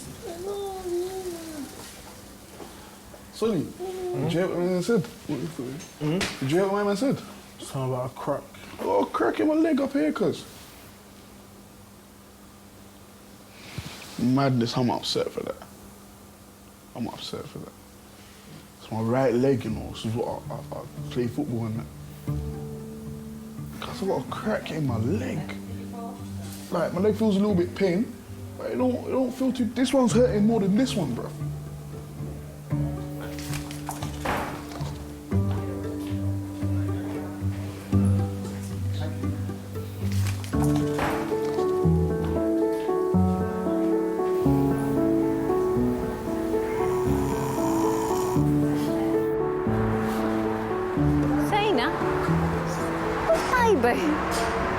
At the side of the pram, at the side of the bed.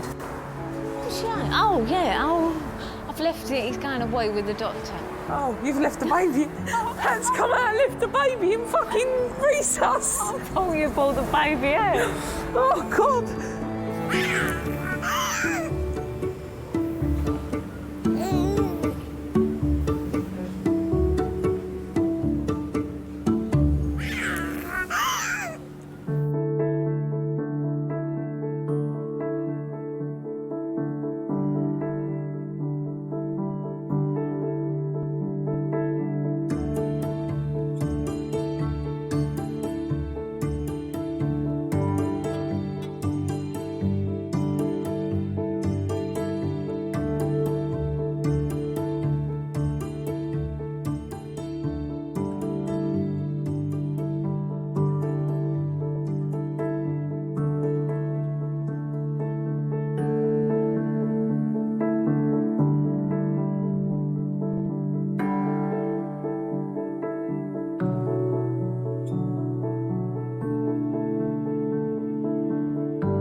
She was a wonderful lady.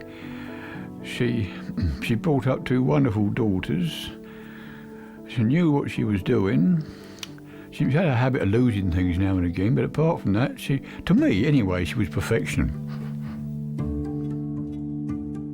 You do miss her very much, but I suppose that's the way life is. It happens to us all in the end. We've all got to go, and that's inevitable. Especially when we're getting on a bit now.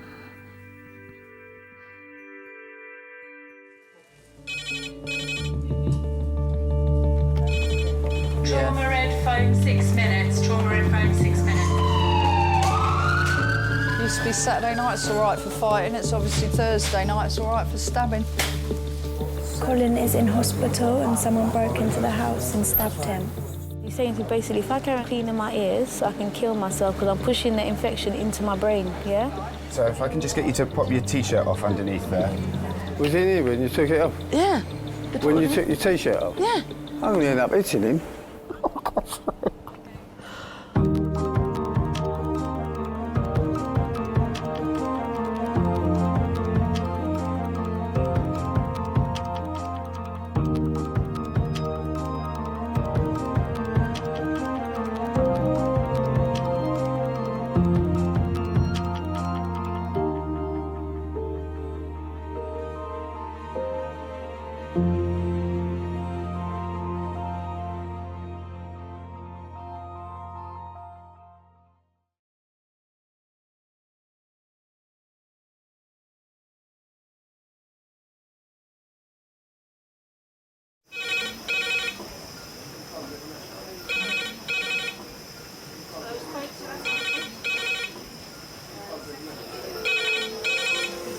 King's A&E. Lovely. Cheers, bye. Adult trauma call, 8 minutes. Adult trauma call, 8 minutes. I've got an unconscious gentleman. He has severe traumatic brain injury. King's College Hospital, London. something hurt. One of the busiest A&E departments in the country. They're a bit busy right now.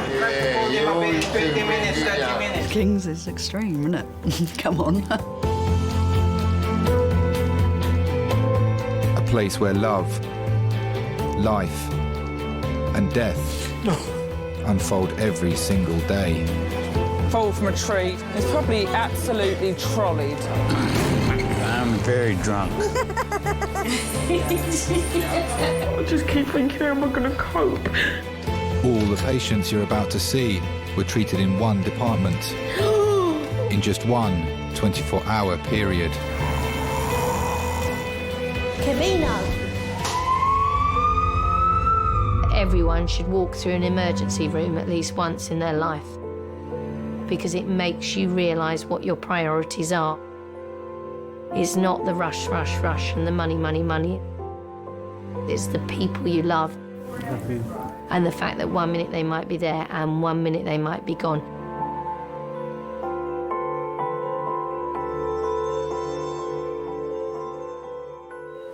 Trauma red phone 6 minutes. Trauma red phone 6 minutes.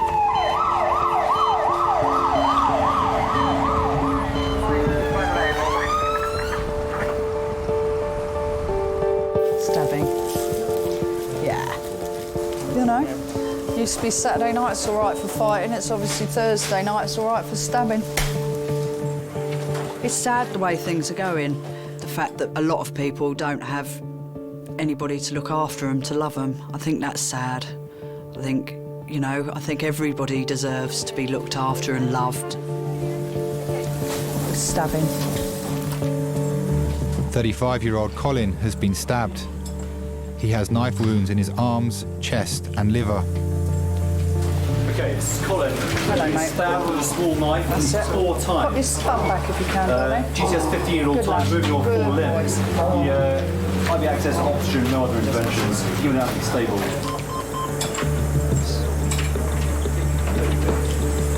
Take some nice deep breaths, all right? We're going to get you some painkillers shortly. A stab to the liver can be fatal. The team need to assess him as quickly as possible.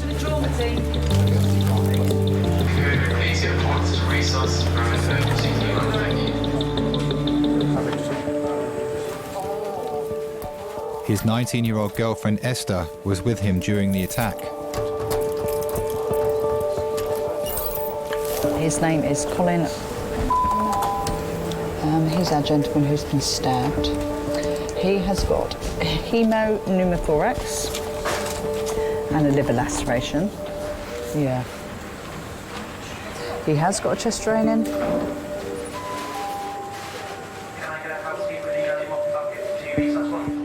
Cheers, Gordon. Thanks, mate. Bye.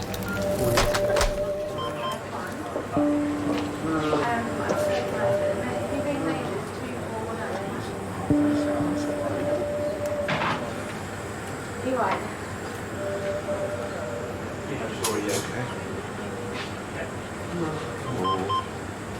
Come here. No. I want to see you do that, please.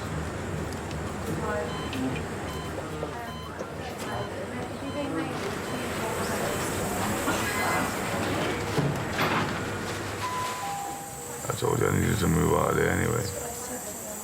Yeah, I mean, I'm blaming the council though for leaving my entrance door open for so long, you get me? And not giving me a key, you get me? It's their fault. Yeah, I mean, they're getting blamed for it. They have to pay me for me getting attacked on my property, you get me? We were just asleep in bed. I didn't hear anything until the door was just completely broke open and some just peeked up and some people were standing above his head and my head with a gun, with their face masked, saying, "Where's the money?" and all sorts of crap. I ain't had no argument with anybody. I ain't beef with anybody, I ain't troubled anybody, anything. I ain't done shit. I've been with you most of the time, you get me? And it's basically just came into my house to rob me, like. So why don't you move somewhere? Babe, you know I've been trying to move for ages now. I've asked you to get me out of there ages ago, you get me? You know I wanted to move.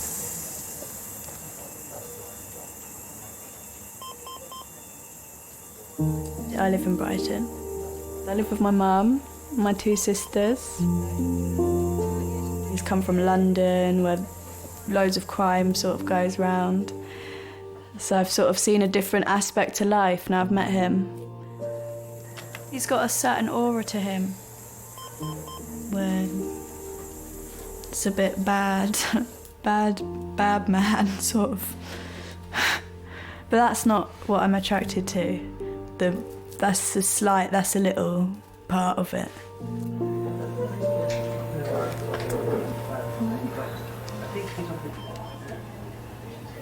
Hey babe. Colin is in hospital and someone broke into the house and stabbed him. He's got a punctured lung and punctured liver. They said we'll tie him up, and they were going to tie him up. And they kept whacking around him with the gun and stabbed him 5 times. If he hadn't jumped out his window, I don't know what would have happened. Girlfriend looks quite alright. Do you think the girlfriend looks alright? It's got a lot of tattoos and things, so. What do you mean by that? I got tattoo as well. Well, no, so have I. Oh, nice bit of chocolate though. Keep me sweet.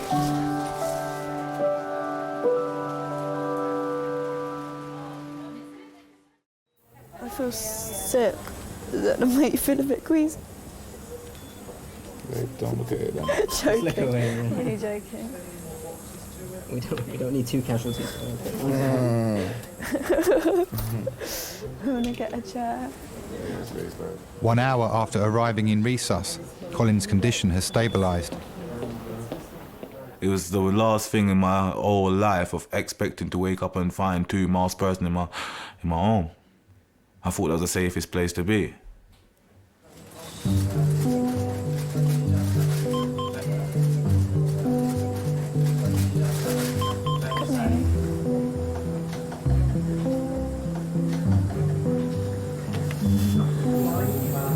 Your breathing looks fine. We met at a girl called Faye's house. I didn't completely attract to him that time. A few weeks later, I got hold of her number, went for a few drinks, meet up a few times, and ever since we've just been close friends, and then we got together. You've got a nice, kind job. Oscar. She's well-spoken, she's polite. Just everything about her is just perfect for me, I believe. That's what attracted me to her. I love how he looks, I love how he dresses, I love how he speaks, I love how he smells, I love how he makes me laugh. I love how he makes me feel like secure, and I love how he makes me sort of have a sense of direction and help me when I'm feeling low. You'll be all fine. You will be fine. Just saying that. No, no you will. Oh, I'm gonna kiss and hug, please.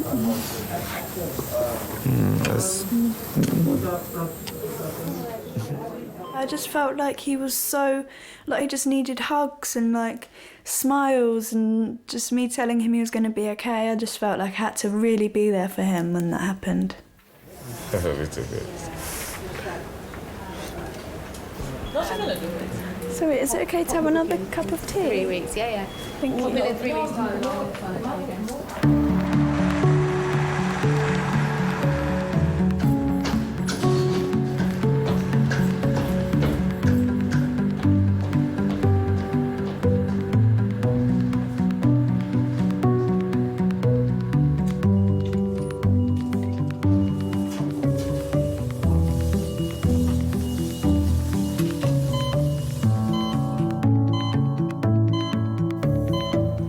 So what's been happening with you? My memories is just going. Is it? I don't know why. Oh, I know what. I rang them to tell them I wasn't feeling well. Mm-hmm. You know, I have this phone that I can ring. Yeah. And they sent an ambulance. They said, wait a moment. They went off. They came back and said, we're sending an ambulance. That was kind of them, wasn't it? 87-year-old Nancy has been brought in after collapsing at home on her own. All right, my darling. Yeah. Is that all right? When you see older people when they're on their own and they really haven't got anybody, you do think how hard it must be for them not to have someone who's looking out for them, you know, and we probably are the people that are looking out for them. And, you know, I do a job that is very, very stressful, and I'm lucky enough to go home and have an amazing life and a beautiful family and a supportive family, to be able to come back the next day feeling like I hadn't worked a horrendous shift the day before, you know. It's important to me. I mean, I don't know if I'd be able to do it with such vim and vigour if I didn't have them supporting me, to be honest. Let me have your arm, my love. Oh, and you've had a blood test recently. What was that for? Oh, I know, I went on a cruise and I felt sick after it. I had a kind of sick feeling. And, yeah. Right. Where did you go? We went to Southern Ireland. Oh, lovely. Spain and France. Oh, lovely. It was very interesting. So do you live on your own? Yeah, yes, I do now.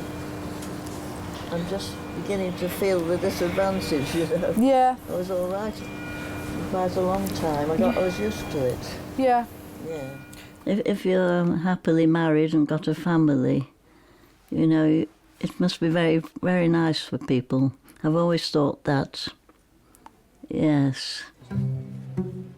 When I would have been courting, the war was on and all the men were away, so we never got a chance to know them. And by the time they were back, it was probably too late. Okay, let me just have your arm. I'm just going to pop a little line in and take some blood from you. Yeah. Oh, you've got very good veins. I come from a long-living family, though. Oh, do you? Yes, and I've never known anybody be in a home. Well, that's brilliant. That's really, really good. Really, really good. Oh, yes, I get around as well. And I like living independently. I wouldn't want to go into a home and kind of have your books and your music and your things around you. Of course. Yeah. Should have got too many things around me. Are you a bit of a hoarder?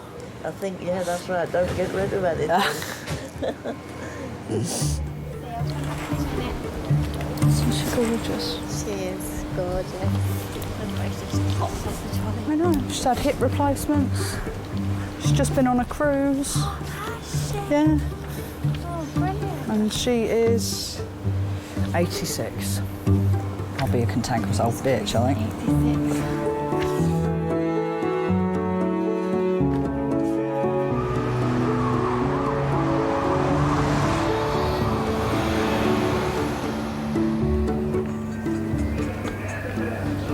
86. Mother of mine. I'm still in here. They said I got a 2.5 hour wait. Yeah, and then my doctor called me back. I'm saying to her, both of my ears leaking. She says, what, both of them? I said, yeah. She said, both? That's very dangerous. And she's saying to me, well, I think I'm going to set you off with antibiotics because I think. I'm saying, you know, doctor, to be honest, think isn't good enough. And then I'm saying to the doctor, when I said to the doctor, to be honest, doctor, I don't feel comfortable with you saying you think. She's like, well, I'm just trying to do my job. And when people are being aggressive, something, I said, aggressive? I said, I'm not being aggressive. I said, I can be aggressive. I'm not being aggressive. I'm saying I do not. All it is that I don't think that your ethics of working right now is right. When people come to the hospital and the doctor says, well, we think it's this and that, and then they go home and then they die the next day, it's because you think. Do you understand? I said, you haven't even asked me to come in. Mum, they're more than careless. They're moving whatless.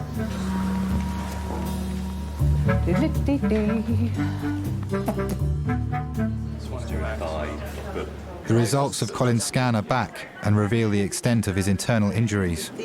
Obviously the scan shows that this wound here particularly has gone into the liver. I don't think it's caused any major injury that needs operating on, but we need to keep an eye on you, so I think we will be in over the weekend. Okay, all right. let you eat and drink.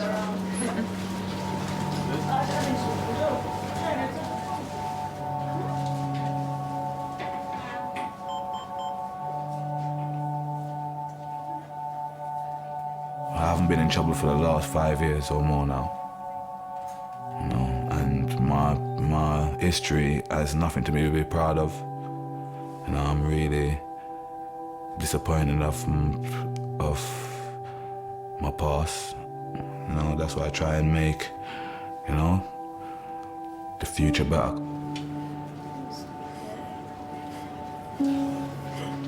It's made us quite a bit closer.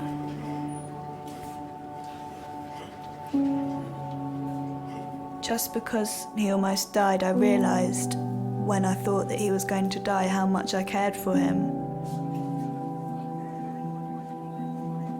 She did save my life. She actually made a phone call to actually get me to the hospital.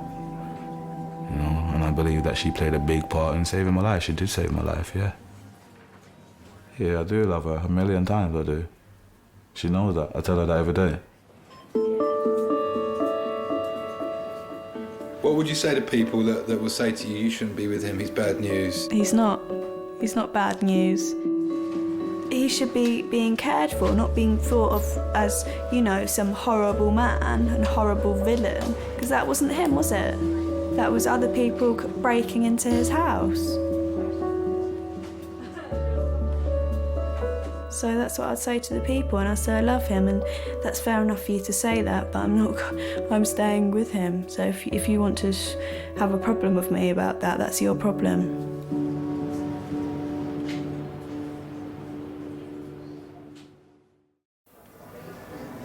And then they said they ain't got no appointment, so they do that phone consultation thing. And I'm saying to her, I've got a lump on my neck. She's like, I think.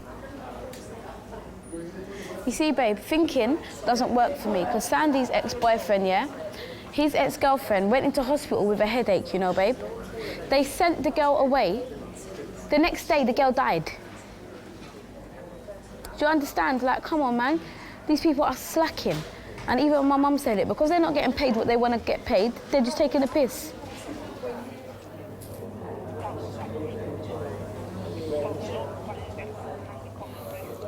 Oh, I'm gonna get upset, you know. Oh, this wait is too long now. Oh, I'm in pain, oh God.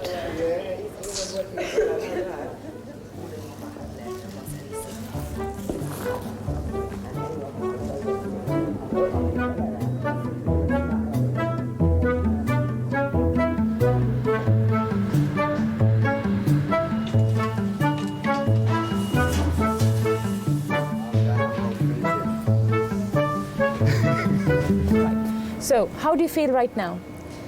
Well, I feel fairly all right, really. I feel better with it. Okay. And at home, you're completely independent? Do you have any carers coming to help you? Well, I've got someone coming to do my housework. And, okay. Yes. Although she's not been very satisfactory, I'm actually changing at the moment. She's once a week, isn't it? Well, it's twice a week. Twice a week. We've got social workers in the department who will be able to see whether they can organise some care if you so need it, okay? Being on your own at night is probably the most difficult time. There's loneliness, for instance. Well, you couldn't expect a friend to be coming round. Well, I wouldn't worry somebody in the night. We have some volunteers from the Red Cross Society. What they do is they go home with people such as yourself, just to make sure you're comfortable at home. Well, when they came to pick me up, they said, oh goodness, you need to tidy your sitting room, need all the books around. I've been trying to do it, but it's not easy on your own. No. Yeah, so... No.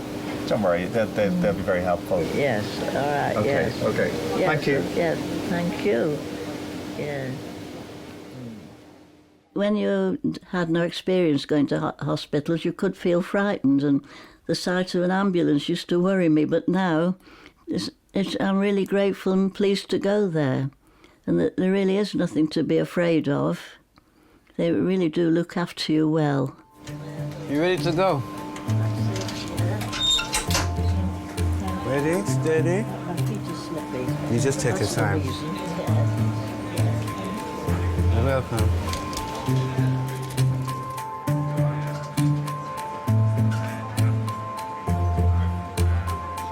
What would we do without them?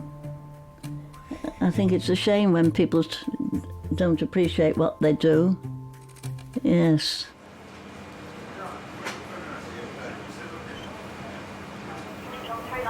Oh. So you're not coming no more? Oh, do you know, she'll probably say that because I got seen. You know, I was saying I wanted you to come in with me. They've given me some stuff, yeah? The man's had a look in my ears. He's saying to me, basically, if I carry on cleaning my ears, I can kill myself. Carry on cleaning my ears, I can kill myself because I'm pushing the infection into my brain, yeah? Yeah, he said my ears are infected, and I'm pushing the infection into my brain. Yeah. I've got to go, and he's booking me into a specialist GP because they said I need to go to get counselling and see a psychologist or something. He said I've got compulsive disorder, something like that. Obsessive compulsive disorder. Yeah, because I do my ears, I clean it too much. Because you see, if I don't have a cotton bud, I get angry. Yeah. When I don't clean my ears, you know how I get funny. You get me? Bye. Thanks very much. My drink, Kelly, keep leaving. I'm going to look for you. Be good next time. I will. Bye. Bye. Get in there. Get in there. Daniel, get in there.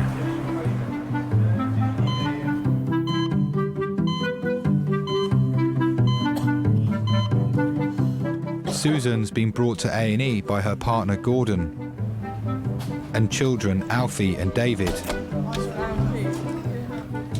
She's been suffering from a pain in the neck. The two doctors says in the ambulance, it might be cramp.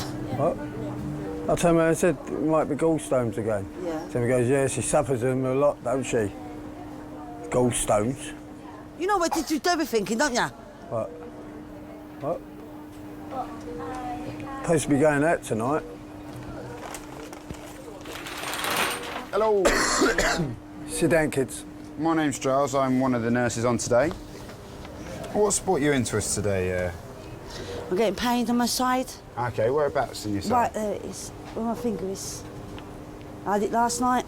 Okay. I didn't get no sleep, and the pain is getting worse and worse and worse. I need some tablets. Look, I'm getting pain right near my neck. It's all the way down. It's a microphone. I don't know where. It's all on one side. It is this side. So it's from your neck down, but it feels like it starts in your... Yeah, my neck. It started from my neck first. One of my colleagues will come in just a minute. I just want to do a quick scan of your heart. It's nothing to worry about, it's something we do on the majority of people. But at that point, just a good opportunity to take your kids down to the pediatrics department. One of my colleagues will show you the way. You can get some toys or something to keep them occupied. But we'll just, and then I'll do the scan whilst they're down there. All right. Okay? What? The scan, I don't like scan. It's just going for a little while. I eat it. That used to look like going for a black tunnel. I don't like scans. Leave things alone. With a scan, they tell you to throw it away. That's the problem. So they might think it's serious. Oh, love. Might be anything. Fucking hope not. Hello, again. Come here. This is Hilary. She's going to just take you guys down to find some toys and things. You two, go on. And then... No, you can't come with me. No, you can't come with your daddy. Just I'm waiting. Just for a few minutes. Oh, for a minute. I'll be back. I won't take long. No, you can't. Come back. I'll be all right. Go on. I'll be here when you come back. Daddy will come. Yeah, Daddy come. Go on. I'll be back in a minute. Go on, quick. Come on. I'll be back in a minute. Daddy will come, yeah. Good boy. Yeah, he's coming. Go. I'll be back in a minute. Yeah, don't cry. I'll be back in a minute. Yeah. Daddy will be back. I won't be long. Sorry about that. Okay, I just need to do a quick scan of your heart. Yeah. So if I can just get you to pop your T-shirt off underneath there. Yeah. I'll keep you as covered up as I can, but unfortunately I do need to expose you slightly. just keep you as covered up as we can.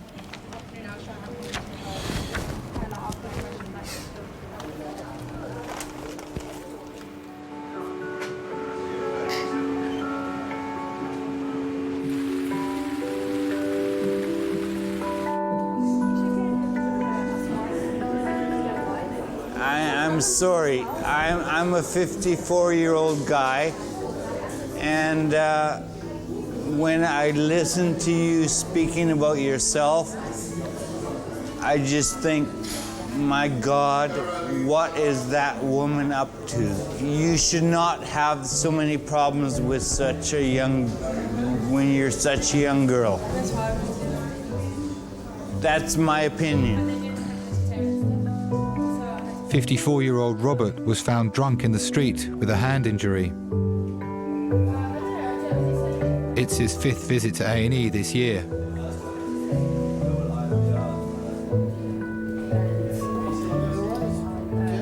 Yes, thank you.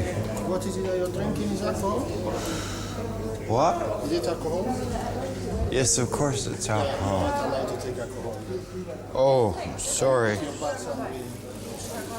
Yeah, I'll put it away. Sorry. No, you have to bring it outside. I have to drink it outside. Yeah. Can you take it out, please? Take it out, bring it. Yes, of course. Yes, of course I can finish it outside. No problem. I didn't realize it was such a scary offense. Yeah, security offense, you can't drink alcohol anymore. My name is Robert. I'm 54 years old. I came originally to do a postgraduate law degree in international law topics.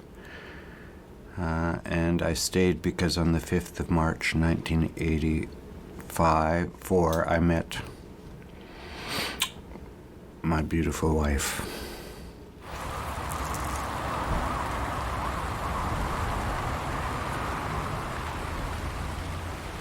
I became an alcoholic because I was spending a lot of time away from my family. And I drank because I wanted oblivion. I spent much of 2010 very angry and saying to myself, pour me, pour me, pour me another drink. That's me.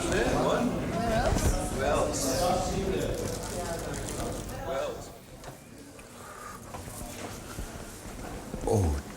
You all right? No, it hurt my finger.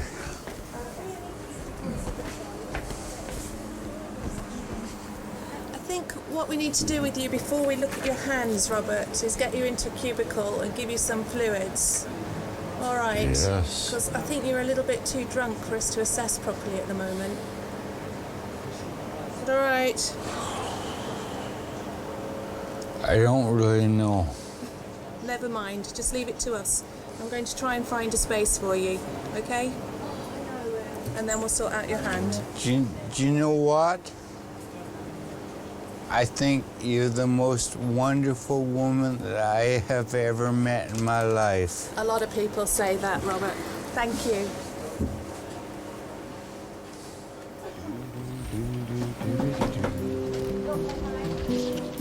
All right, the doc hopefully won't be too long. I'll have a look and see roughly how long the wait is for you. Leave it. I took all my clothes and put the fucking in. It's on the bottom. What? Oh, for fuck's sake. Was he in here when you took it off? Yeah.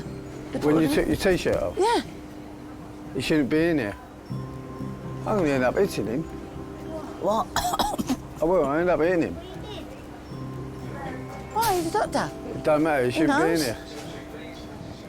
He's fucking nice. I don't mind. He'll be my doctor anyway, mate. Yeah, I'll be kicking his head in. There we go. I'll just go and dip that urine for you. Oh, I've got one of my... Oh, ow.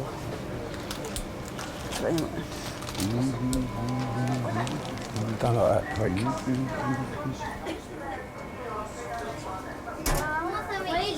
Susan, is it? Yeah. Hi, Susan, I'm Amanda, one of the technicians. Has anyone taken a blood sample yet? Yeah. Doctor did, yeah. Yeah, he done it. What doctor saw you? No, it was that geezer who's there. Just walked out of here. One with a blue suit on. The blue suit on? The idiot, man. He's that idiot, man. He's nice. Yeah. The idiot. Oh, I wouldn't mind kicking his head in. What is your problem? Don't like him. Because you don't like him. I like him. I don't like him. It don't mean like that, Susan. No, you don't mean that. But he's touching you. Yeah, he's a doctor. Like it. I don't care shit. He's a doctor. Shut up. Oh, one there.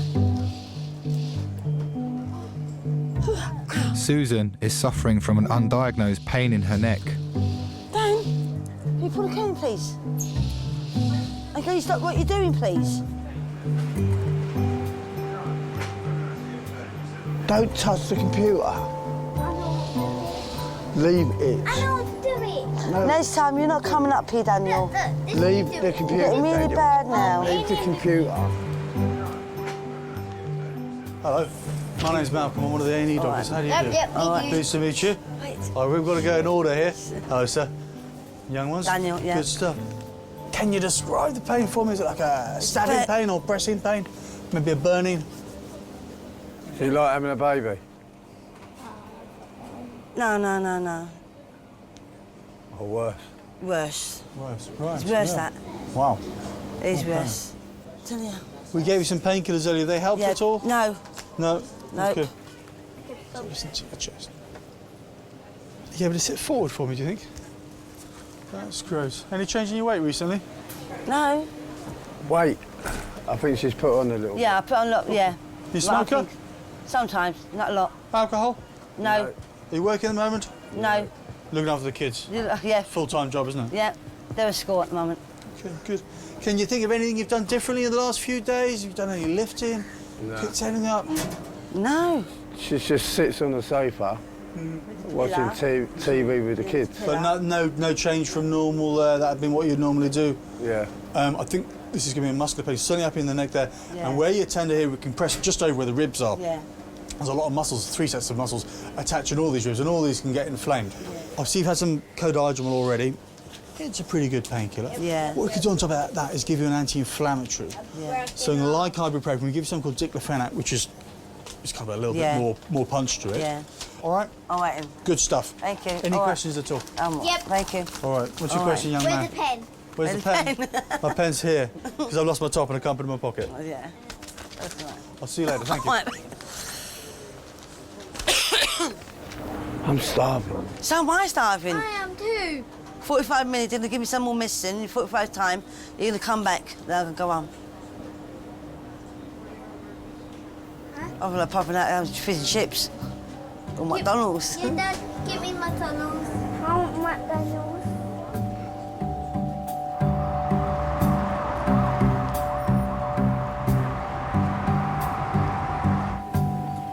After an hour on a drip, Robert is sober enough to be examined.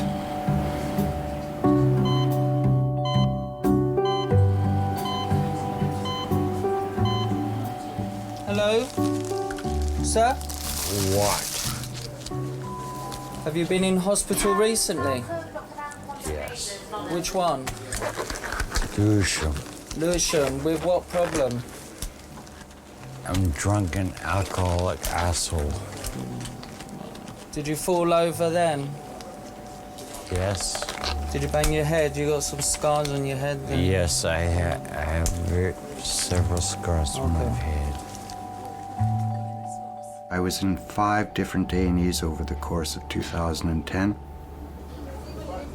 I was really in a bad way, very underweight, and having seizures in the street in Lewisham, falling flat on my face and waking up in a hospital bed, and King's was one of them. I did it about 10 times. How are you feeling now? To be honest, fuck. Do you remember me? Yes. Okay. Do you remember how you got here? I know that I was brought here by ambulance. I don't know how I actually physically got here. What happened to your hand? This one. Which one? This one. This is all very swollen. I think I punched somebody. Okay. Is it painful? Only when it hurts them. Only when it hurts. The other guy. Okay. Can you make a fist? Okay, and does the thumb move up and down? This one on its own? Yes.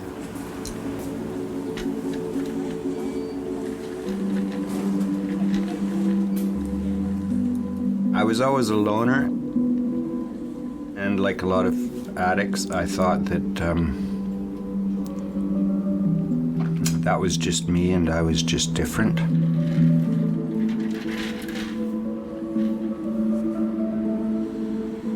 I've lost many hundreds of thousands of pounds.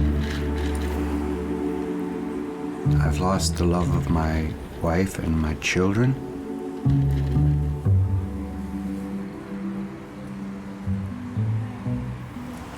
Didn't you put your shoes on? I couldn't be bothered. Okay. Your hand's fine. You've got no fracture there. Mm-hmm. Do you want to go? Do I want to go? Are you ready to go home? I don't have a home. It's a flop house. Yeah, I don't have a home. The bed in the hospital is actually the nicest bed I've been in for a long time. I'm sorry, but that's the state of Robert. Okay. We'll come back in as soon as you finish that. Thank you, dear.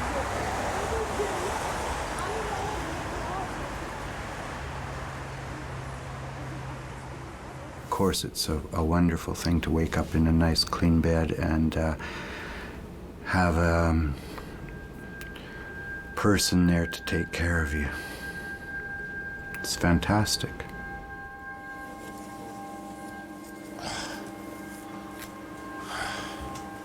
If you sleep rough or in hostels which don't have any heating, actual physical warmth is extremely nice, but also personal warmth of the staff, people who care about you.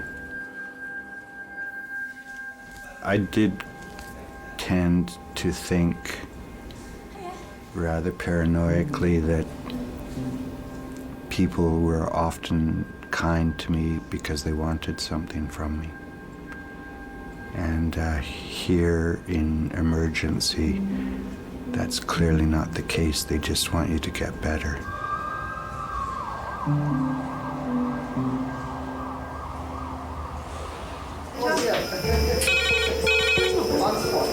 Cardiac arrest, that's all we know. CPR is in progress and full protocol.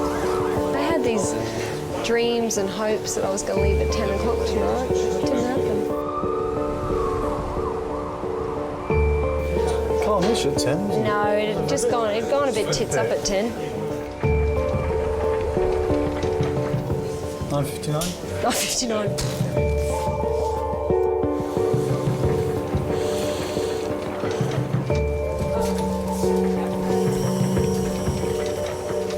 A patient has been brought in by ambulance after suffering a heart attack. Okay, we can do CPR, please. That's wonderful. Thank you very much. Thank you. Okay, no, thank you. She's had one shock in manual mode. 8 adrenalines. She must have been down at least 6 minutes before we got there. Can we do a rhythm check, please? Yeah. She's got a pulse with her. Yeah, I agree. Got a pulse. Get off the scoop.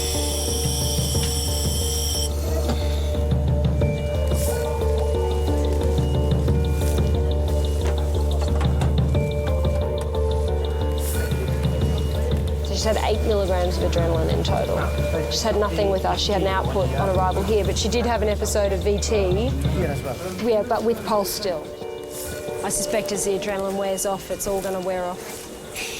And so I just want to have a chat to the family now before we get to that point.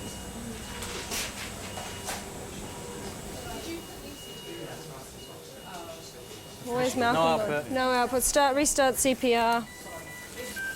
Will be in I think there are days when what happens will bring tears to your eyes. You're faced with people who are having life-changing or life-ending events every day, and on some level it must make you appreciate what you've got, what you're capable of doing.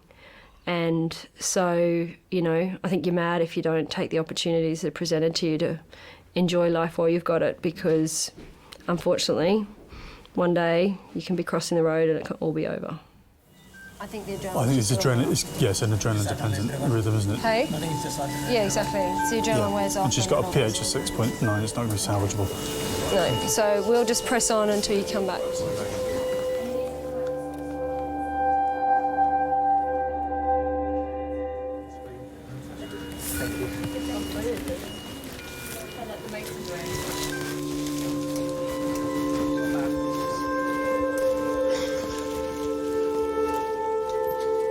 Have had instances where I will go and get the family, and essentially it's the point at which you've realised it is futile and there's, you know, it's a non-recoverable situation.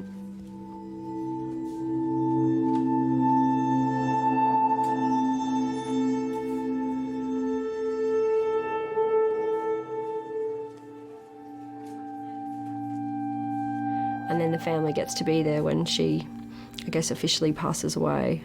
And the heart stops, and that can be quite comforting for people.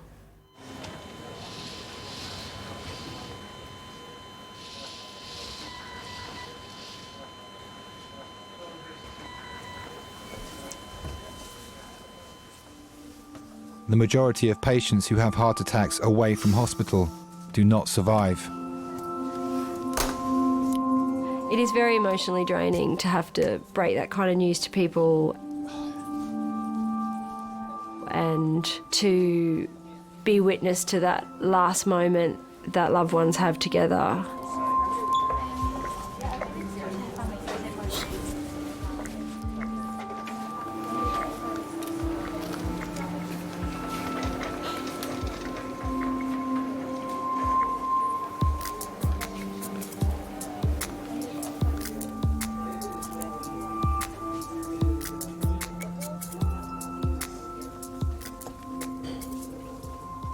How was the son? Oh, good. He was emotional.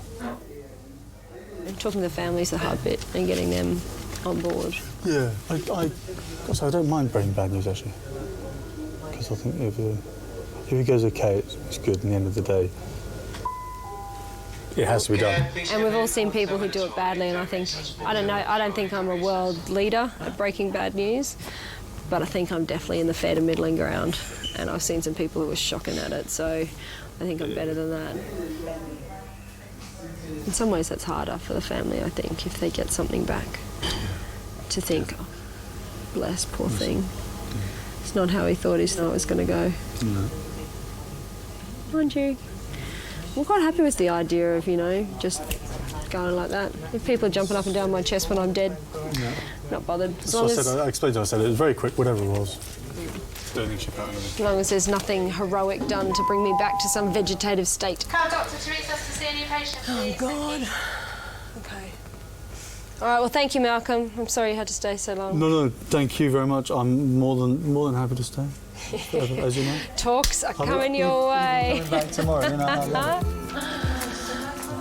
I'll go and see what that patient is.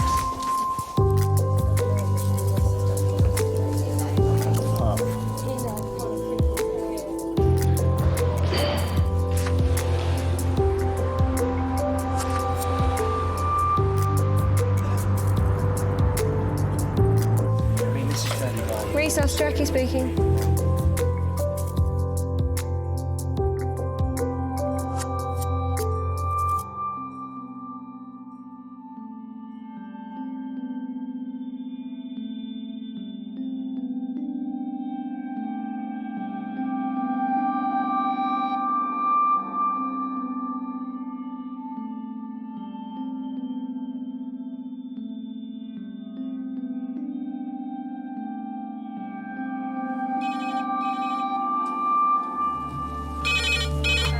Adult trauma call, 8 minutes. Adult trauma call, 8 minutes.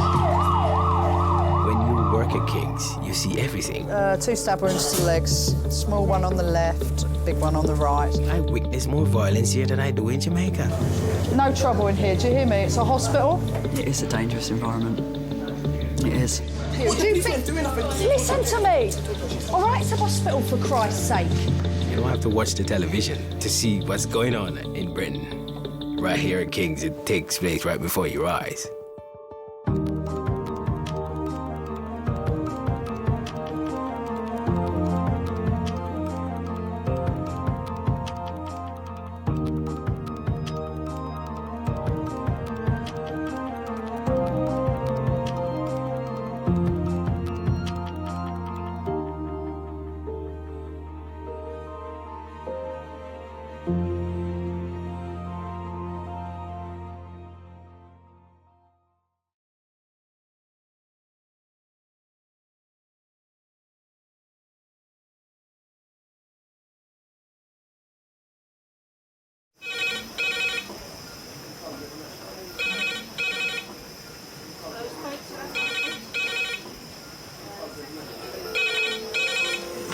King's A&E. Lovely. Cheers, bye. Adult trauma call, 8 minutes. Adult trauma call, 8 minutes. I've got an unconscious gentleman he has severe traumatic brain injury. King's College Hospital, London. I think something hurt. One of the busiest A&E departments in the country. They're a bit busy right now. Hold them a bit, 20 minutes, 30 minutes. King's is extreme, isn't it? Come on. A place where love, life, and death unfold every single day. Fall from a tree. It's probably absolutely trolleyed. I'm very drunk. I just keep thinking, how am I going to cope? All the patients you're about to see were treated in one department in just one 24-hour period. Cavino.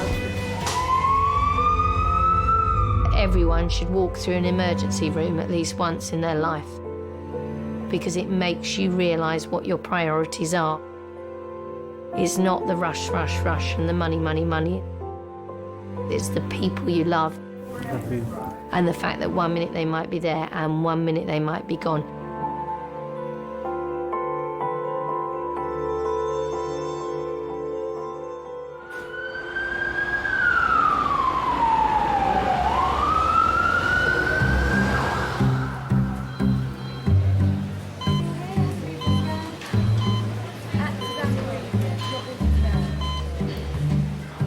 Just my luck to like get hit by a ball on my head. Oh, we're not very good for injuries in our team, are we? Every year, 3 million of us end up in A&E after accidents that happen during recreational activities, mostly at weekends. Why didn't I duck? Oh, that's me. Well, I think majority of people work Monday to Friday, and at the weekends it's time to forget about your stress and enjoy yourself. Unfortunately, I think people enjoy themselves a bit too much sometimes.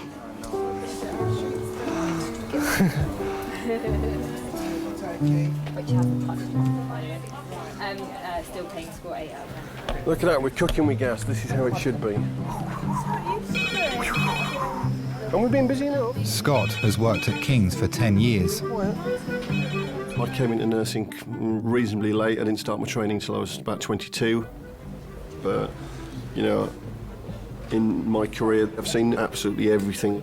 I remember when we used to have just the big whiteboard here and you used to write everything on it. Yeah. Yeah. Piles. Can I have a portrait and X-ray, please? Carrot in anus. Carrot in anus. I had ping pong balls in anus the other day at triage. Yeah, it was a bit embarrassing because I was sat there and, like, you know when you really want to laugh and then I was trying to be serious and asking the questions. I couldn't do it. I couldn't do any obs. I was like, I can't do it. So what was, sorry, male or female? Male. Right. And they'd been playing with they had 4, and he noticed they only had 3 left. Fair enough. How are you more comfortable? Standing. Okay. Right. Can I get you... I know these gowns are not flattering at all. If we get your top off now, just because it's going to make it a lot quicker when they come to examine you. Hello. Hello, sir. Have a seat for me, please. I'm fine, thank you. Well, how can I help you? I just got hit in the face with the ball.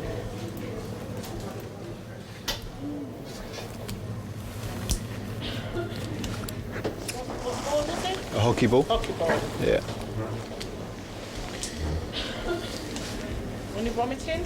No. A loss of consciousness? No.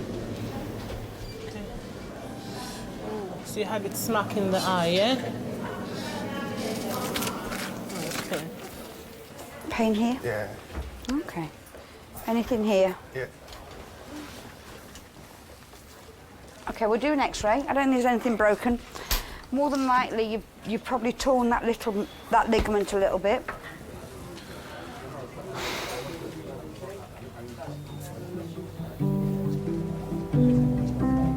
Football is the sport responsible for the most casualties in A&E, closely followed by rugby.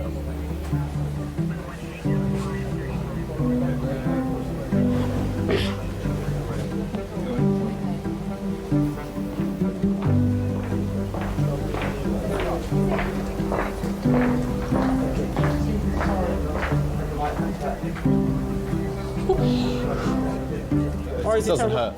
It doesn't hurt? No, it hurt at the time, but it's fine now. My teeth feel weird, but that's it. It's not, yeah, it's fine up there. Okay, yeah, that hurts. Yeah. There we go. Clean knee. Why am I washing your knee? You're quite capable of washing your own knee. Wipe it. Thank you. What am I doing? It's clean.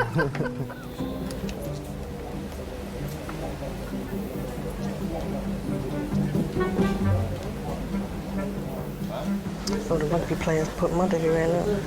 It's in a mud trail. He thinks it's poo. He thinks it's poo. Why would you put tissue on it and then sweep it up? What is he doing? Ah, here he comes. He's gonna make another mess. Jesus. What? Jesus. I didn't know he played rugby.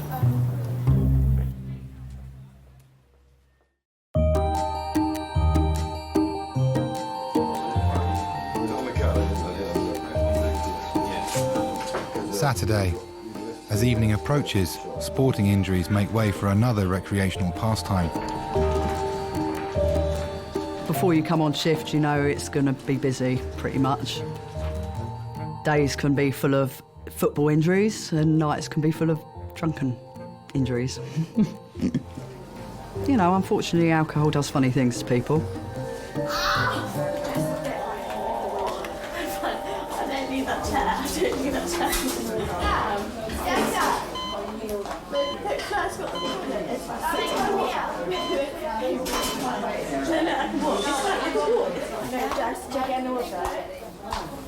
I'd follow your friend.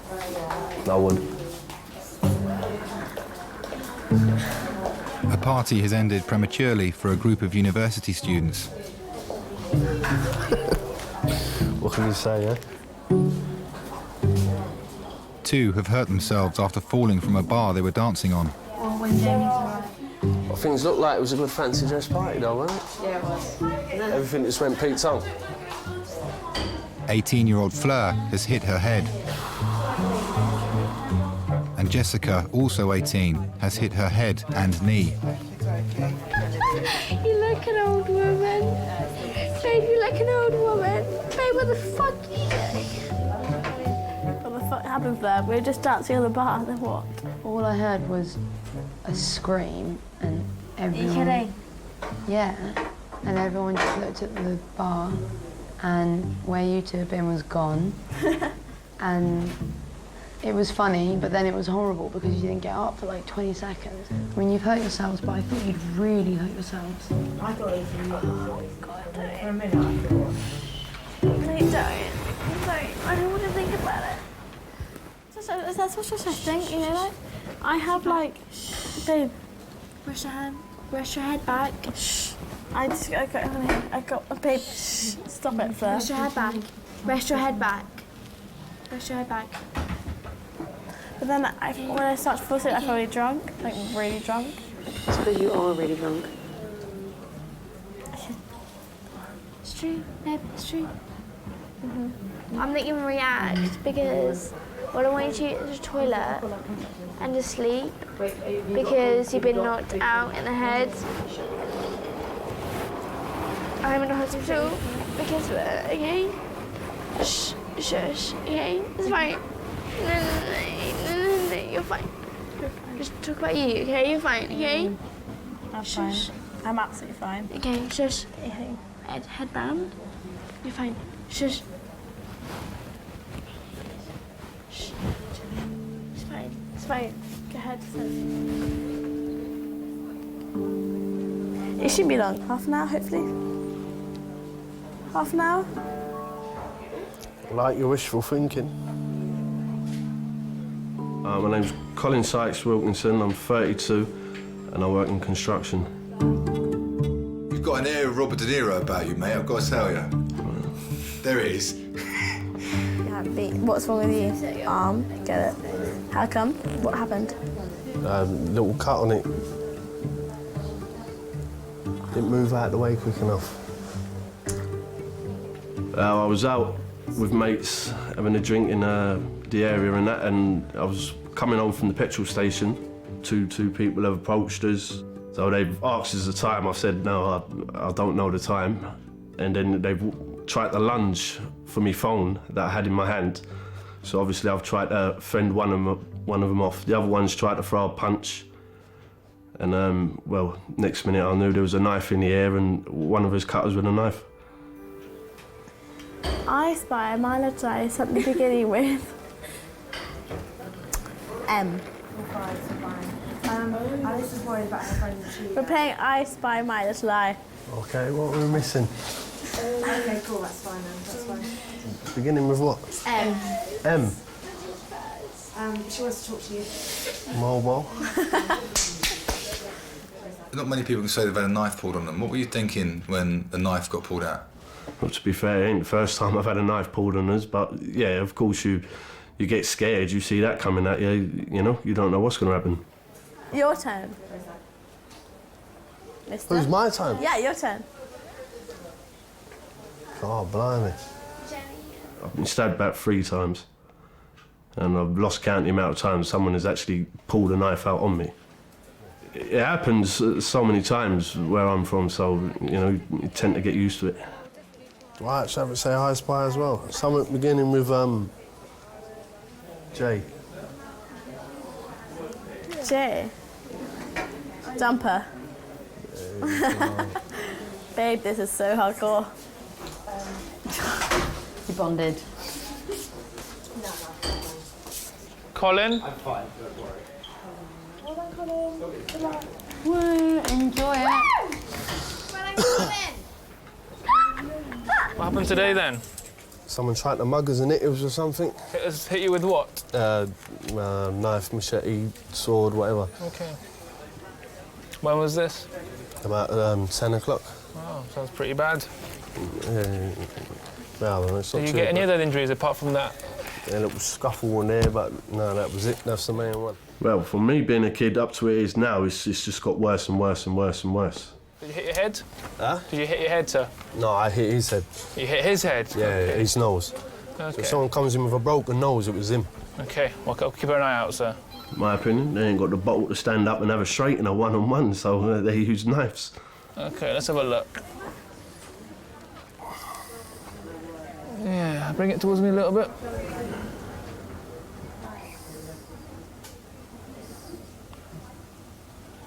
Ruined me tattoo, innit? Yeah, I've seen worse than that. I've seen people get hurt worse than that. I've seen too many things. So that wasn't nothing. Is my fingers supposed to be numb? Let's just have a look at your fingers. Okay. Give me a hand and squeeze as hard as you can. Okay, is it, you can't squeeze as hard because of the pain, is it? Yeah. Okay. It's just tight. So relax for me again. Can you feel that? It's numb, it's tingling. Okay. Yeah, it's proper numb. So this is numb here, is it? Yeah. About down here? No, that's all right. Okay. Yeah. These two here, it's like pins and needles. Yeah. Okay, just bear with me for a sec. Let's get one of my other doctors to have a look at that. Femin, do you mind having a look at the wound for me? Okay, no, seriously, it really hurts, but like.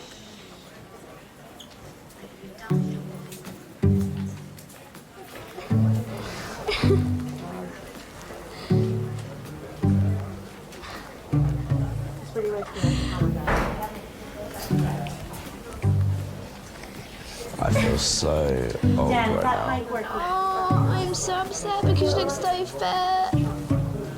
Oh no, you're so fit as well. Oh, you feel that, mate? Be serious from now on, okay? Let's be serious. Stop giving him leaflets. It's so bad. What are you doing? Darren has collapsed at a party. His friends Ian and David are keeping him company. I'm going first, like. Just go on your own. No. I'd rather just go on my own. I just need time. It's fine. Okay, no, I need to know. Okay, oh, for God's sake, I'm just outside, baby girl. It's fine. You stay here, you can see me. Just... Hello. Yeah, I'm fine. Oh, you fagging. Bad time, me time. Okay. You let her go out and do that? No, Dave, seriously. Dave, bad move. Jen is one of the most experienced nurses at King's A&E. I'm tired now. Do you know what I fancy? You've done all kinds of nursing, haven't you? You've been a nightclub nurse. Yeah, a rave nurse, yeah. I'd walk around the club all the time, making sure people were all right and making sure no one was sleeping. Like doing a dance walk? Having a little bit of dance, yeah. Jen the Dancing Medic, that was my name. 46-year-old chap, GI bleeding, vomited blood times once a night, smells of alcohol, probably a malarious tear, nothing on his bloods. I spent many years, like 8 years I spent at Heaven. It was good. It was good. Crazy, but good. The House of Commons were on the RAS last night. We had a few on our money come in. Anyway, she came in, she got picked up by a pre-booked cab, which was a Bentley, wherever she had been drinking. The poor driver, she vomited all over his beautiful Bentley and pissed herself all over his Bentley. I think I've seen pretty much everything. What used to shock me 10 years ago, I've seen it. I've seen things up people's bottoms. I've seen people, you know, come in, you know, both of them locked together having sex. I've seen all sorts of things so things don't particularly shock me. Locked together having sex? Yeah. What do you mean? Well, I don't know if you've ever seen the ER episode when a couple come in and they've been shagging and basically, I don't know how quite it happens, but the woman's pelvis kind of like locks, so they can't actually become uncoupled. We had a little chat and I said, look, just have these fluids, get yourself sober, and if you still want to talk to someone about how rotten you're feeling, about the fact that you can. Yeah. But at the end of the day, it doesn't matter who comes in and why they've come in, they still need our services and our care and attention. Gonna be okay. Relax, honey. We're just going to try and roll over on her front and over again. Unfortunately, some nights you can have more drunk people than actually genuinely medically sick people. In my past, I've gone out and enjoyed myself till whatever time in the morning and never needed to go to A&E with any of my friends or myself. I find it a bit unbelievable that people do end up with us.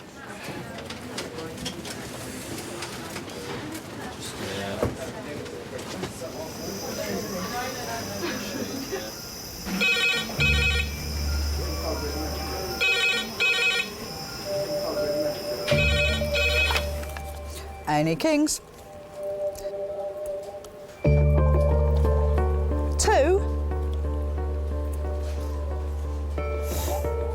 With 2. Right, yep. A birthday party has gone horribly wrong. Right. The ambulance service are en route with 2 patients from the same event. Yep, go on then. I think it's going to get a bit busy in here in a wee while. It's going to get busy. Yeah, just so lots of warn you. people coming. Yeah. Okay, thanks.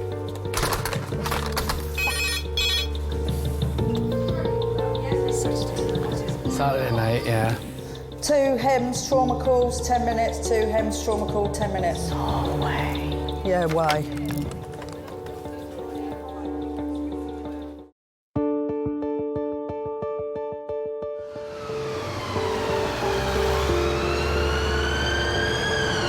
There's been a violent assault at a birthday party. Reports suggest a samurai sword was used in the attack.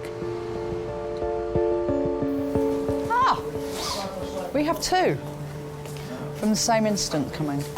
One a 50-year-old male, head injury, LOC on scene, now GCS 15, that's as far as we got. The second one from the same incident is a 20-year-old male who's been stabbed in the neck and the back. Father and son, so I think they're keeping the family together.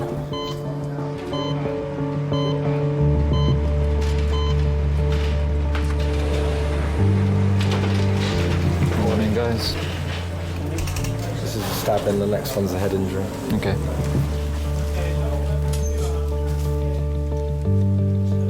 Okay, guys, this is Jamie. He's 22 years old. Approximately 50 minutes ago, he was in a brawl with several people. He's got a small hematoma over the side of his head, a stab wound just below his left ear, 2 stab wounds over his left scapula, and a stab wound to his left abdomen. Any idea what he was stabbed with? A policeman said a samurai sword was seen.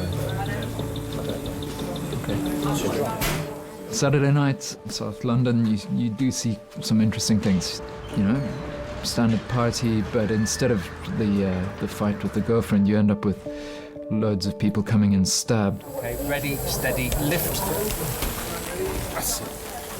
Okay guys, this is Mo, he's 51 years of age, found about 50 yards away from his son had been stabbed.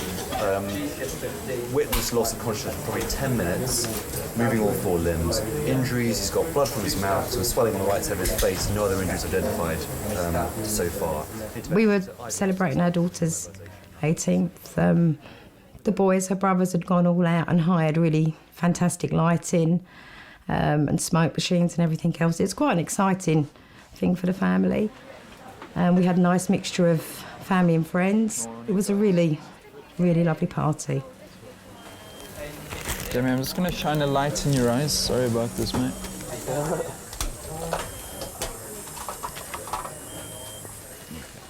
There were some boys that said they wanted to come to the party, and I said that the party had ended, that they hadn't been invited, and one of them, who was very tall, came down in my face and was very menacing and said, "Don't push me," in quite a scary way. One of them punched my son in his face, and with that, all hell broke loose. So, other time instead? I don't know. The doctors know that. I'll ask him in a couple of minutes, all right? Just have it there, my stomach. You have a wound there, yeah, just underneath your stomach area. I stabbed 4 times. Stabbed in my stomach, back twice, and my neck.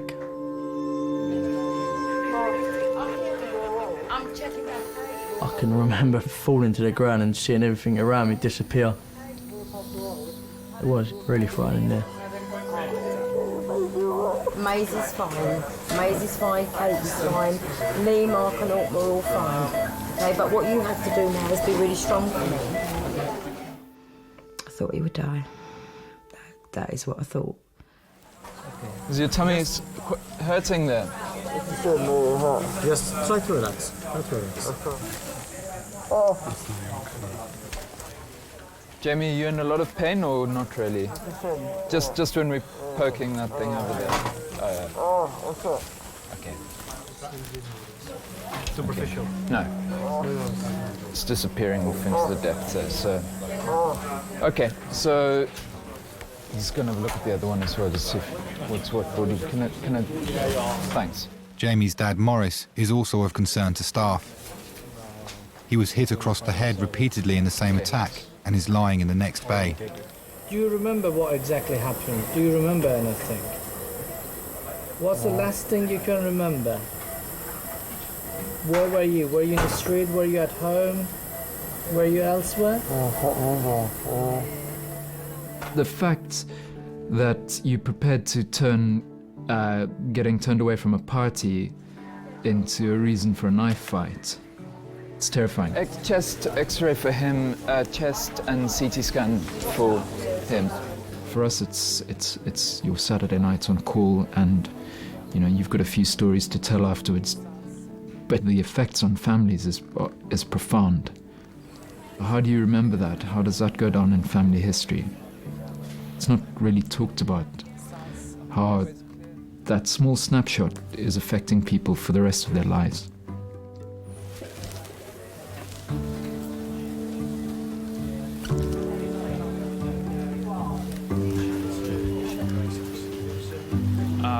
It's quite a deep cut. No. You're right. Hi, my name's Shameen. I'm one of the other doctors. 2 hours ago, Colin was also attacked with a knife. I'm just going to have a real good look, yeah? I just need to see how deep this goes, yeah? I'll be as gentle as I can. Tell me if it gets too much, yeah? Doctors think he may have suffered some nerve damage. No, I'm just going to go a little deeper. Tell me if it gets too much. Tell me if you get any pins and needles anywhere. Just that baby finger there's the one. You getting pins and needles in there now? It's been there constantly. Okay, I know the numbness has been there. Yeah, that hurt. Tell me if that pins and needles gets worse.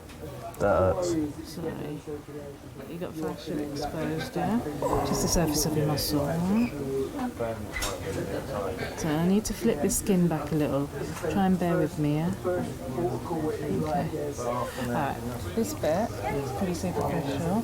This bit extends down below towards the arm. I think you need to speak to plastic and such, yeah?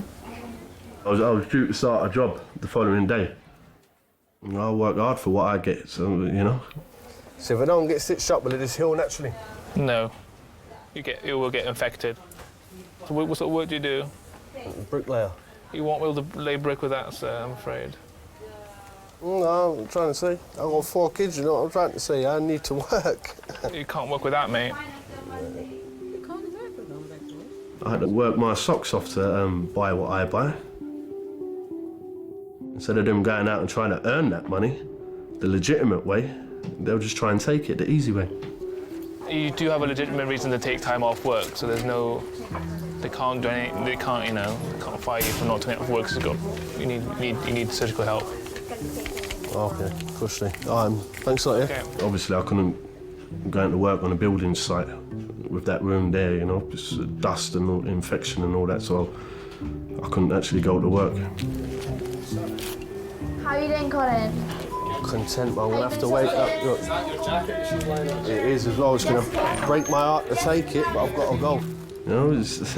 Life's too short. So you just got to make the best of it and just crack on with life. Sit up slowly. Sorry. Colin's just gonna take his jacket. All the best. Yeah. Right, that's right.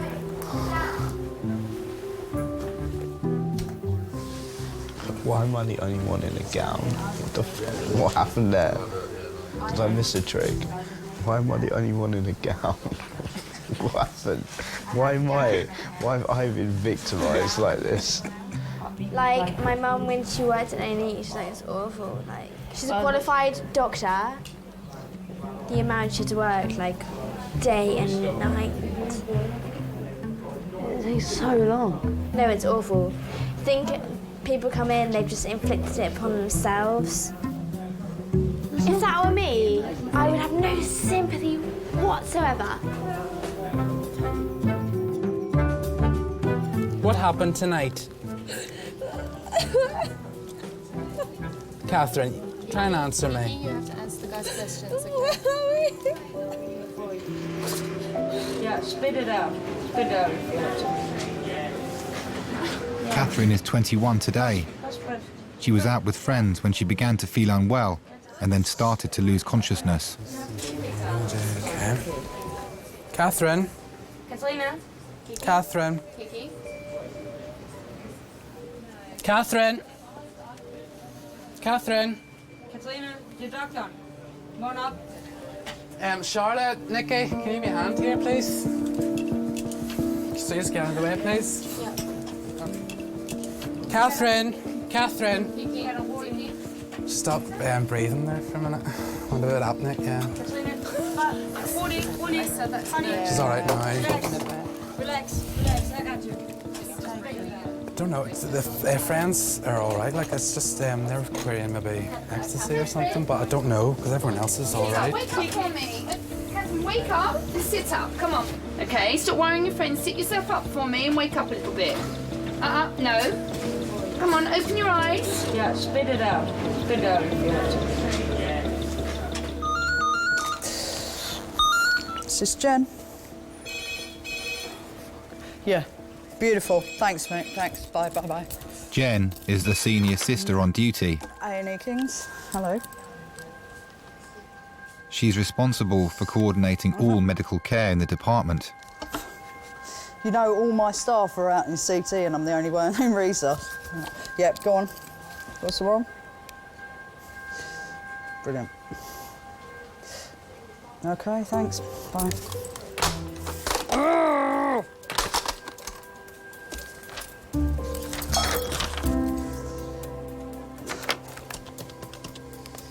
Yeah, can I have an adult trauma call, A&E resus, please? Yep, thanks. Bye.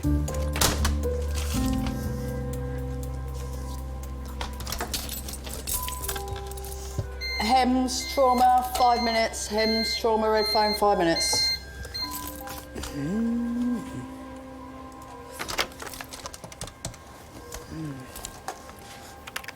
Hey, Darren, it's Jen. Is there any free nurses that could give me a hand, seeing as I'm the only person in resus and I've got another trauma call? No. Sure, thanks. Cheers, mate. Bye. Just keep breathing. Just keep breathing. Come on. Come on. Yeah. Yeah. Good girl. Did she say she took drugs tonight? I don't know. It's a possibility. Yeah. Yeah. Possibility. Yeah, no. Got it all over you. This way. Relax. Sorry, she's been asleep quite a long time. That's all right. 3 hours after falling off a bar, Jessica's knee and head are about to be assessed. Okay. Okay. Take a seat on there. She's fine. It seems like she's really disorientated, but she's just tired. Okay. The longer we keep you awake, the easier it'll be. Okay. Do you want to tell me what's been happening? Yeah. What happened? Well, tonight, I think I got very sleepy, and I think I fell asleep. No, as in with your knee. Oh. Well, I think I got very tired. Shall we tell you what happened? And I think... Okay. No, I know. I'm not stupid. No, I know. No, I know. Do you know where you are? Yes, I do. I know. I'm in a hospital, in an AHS hospital. I just need to ask you a few questions. They might seem a bit silly, but it's important, especially if you hit your head. What day is it today? It's Friday. Must be the 21st today. Okay. Today is... I would accept it Saturday or Sunday. I'm sorry. That's all right. But I know it's 22nd. I know. I'm sorry. And do you know the name of the Prime Minister? Yes. No, it's not Tony Blair. It's Gordon Brown. Sorry. Sorry. And now she's sleeping on my hand, and there's nothing I can do. Following her arrival 2 hours ago, Catherine has caused some concern. Catherine.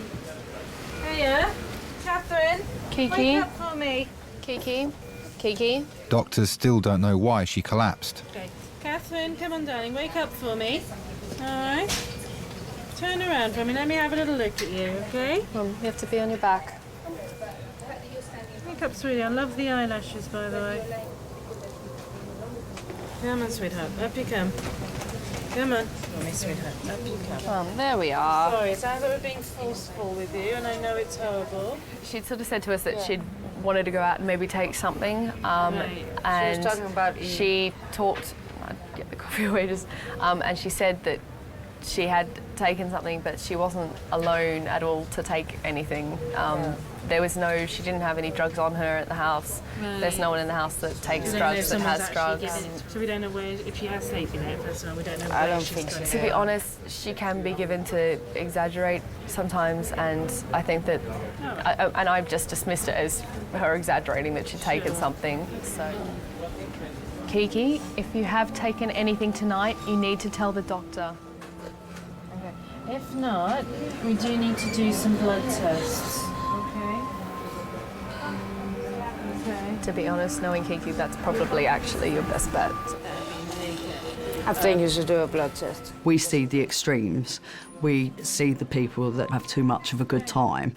You know, there's still probably 2 million others that don't actually go to A&E at all, and that's what you've got to remember, you know. The minority of people that go out end up with us. Kiki, if you did take something tonight, you desperately need to tell us.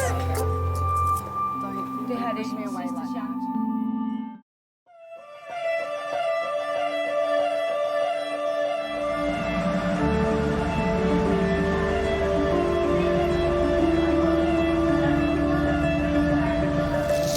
5 minutes. 5 minutes. I will just because I said, do you not think you could have gone somewhere else? Not being funny, but you know you've just brought 2 traumas. All my nurses are in CT.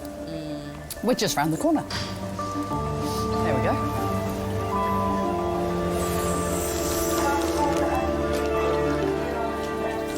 It is that time of the morning, isn't it?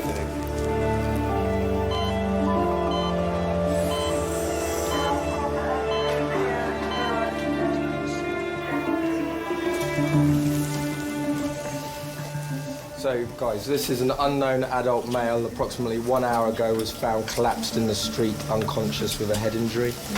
He was GCS 7 with us. He's had an RSI for his decreased GCS, pank time at 3:52.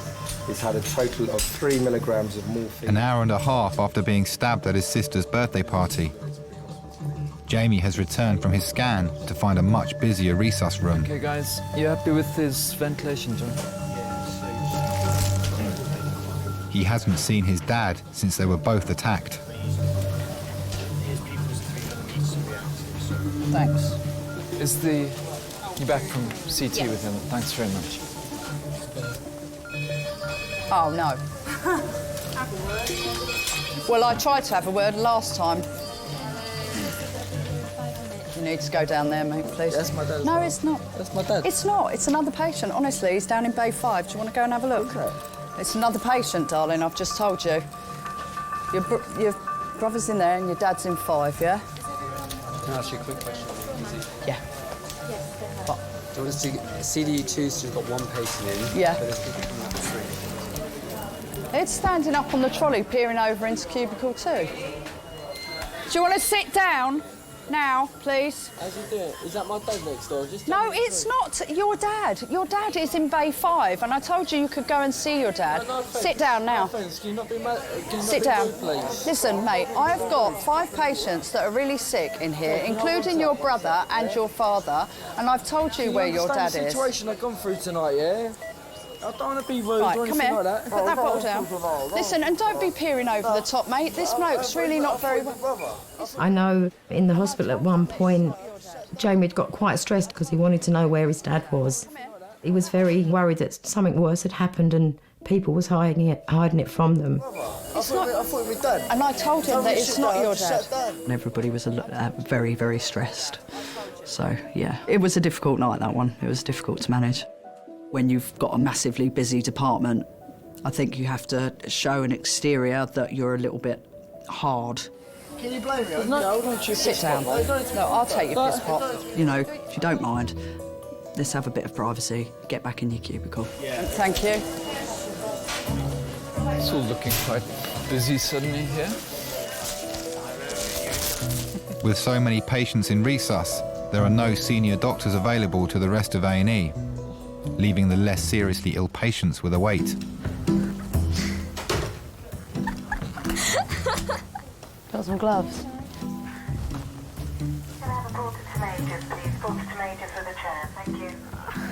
Why are you taking them? I'm going to put them on. It goes alright. Are we allowed to do this? What are we going to do? Take them back? Why have they put us in here unadvised? There's so many things to play with.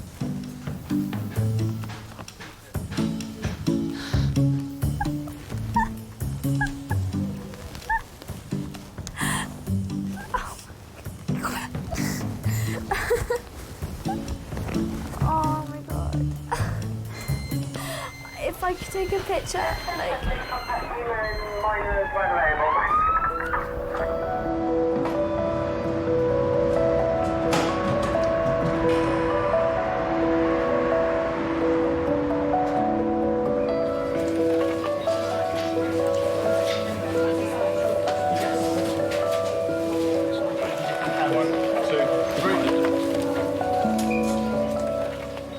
Oh my god, it actually fucking hurts. It says, how are we doing? You're doing shit. They're not doing shit, they're trying their hardest.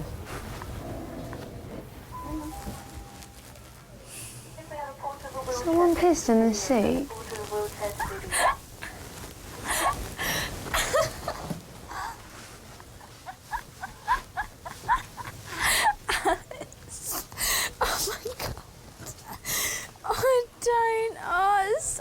It's so bad. Fucking hell.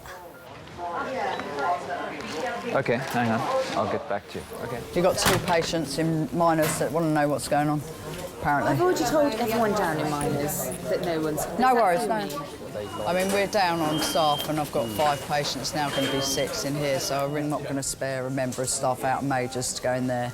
This is ridiculous. There's no point, like, let's just go. The girls from the fancy dress party are still waiting to be seen. They've been joined by a university friend. Is there any doctor free after seeing anyone else? A doctor who can literally just look at the car and be like, it's not made up, she can go home and see tomorrow morning. It's as simple as that, because she's been seen already by the specific doctor. Seen already. She hasn't been seen. No, but she hasn't been seen. She's been, what? She hasn't been seen by anyone. It's fine. Literally, no one's seen me. Let's leave. No one has seen her. Yeah, the doctor already started writing you. What, saying what? She hasn't written anything. So she's going to see you. Sorry. In what, she like said she'd go to see me in half an hour and I've been sitting there for like... Fucking ridiculous. Well, it's up to you. If you cannot wait, I'll just let you sign a, you know... Well, at the end of the day, okay, she means it could be your fault. It's not about signing a release form or anything like that. What we're concerned is the head injury. That's the thing. So it needs to be seen But by she's the doctor. quite evidently not concussed at the But moment, still, so I the don't doctor understand why has she's to not see being her. seen. The doctor has to decide. Is there any other doctors free or not at the moment? At all? Any doctors at all? What, you have what? Every doctor is Have in? you seen any doctor here? No, we haven't there. That's what I'm saying. Well, that's Max Fox. It's not A&E doctor. So he can't literally look at a cut and be like, that's... She just needs a tiny bit of glue. So there's no one actually qualified to do this right now. Okay. I've never had to wait for anything. Nothing, my dad, just go and sit behind that done out again. Exactly the same thing. I've never had to wait for anything, but you know, you've got to like... I can bring my dad up. I can bring him up. I think actually we might move these 2 next to each other. And then everybody's happy, yeah? I told your brother that he was in Bay 5 and peering over with someone who's intubated and not... I know, but it's not, you know, come on. I would never lie to anybody where their dad is, would I? I think we went through something together that night. It happened so quickly and it was so serious. There's just a massive reality that, you know, this could be it. This so quickly, in a matter of seconds, you know, 2 members of our family could have just been taken away.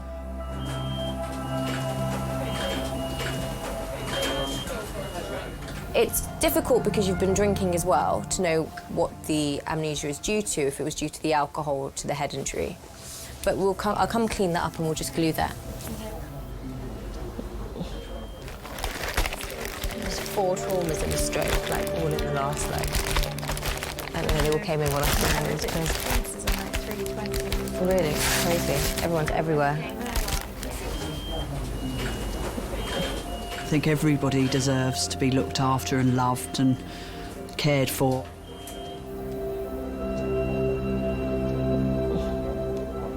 Some of the things that we see, some of the things that we do, that can make you a little bit, you know, what's the world coming to? Why does it have to be like this? Thank you. Thank you so much. Thank you. You know, I do feel sad sometimes that people aren't always what I would like them to be. But I have to think that it's not everybody's like that. You know, there is good and bad in everybody. And then you save someone's life, and it's absolutely amazing. There's no better feeling.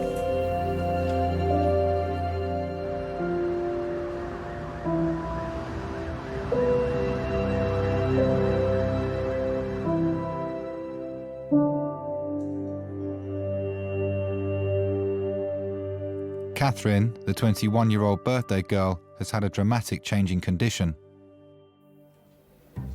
After 3 hours in A&E, she's woken up and got dressed. Yeah, she's just sitting down in there. She went to the toilet by herself. Okay. She wants to go home. She doesn't want to stay here any longer because they need to talk to you just quickly, and they can't talk to you out here. Can I put some on my face? I've got moisturiser here. I don't know what's wrong with my face. It burns a lot. Get it off, get it off. No, it burns bad. It burns bad. I'm just going to get some toilet paper, just 2 seconds, okay?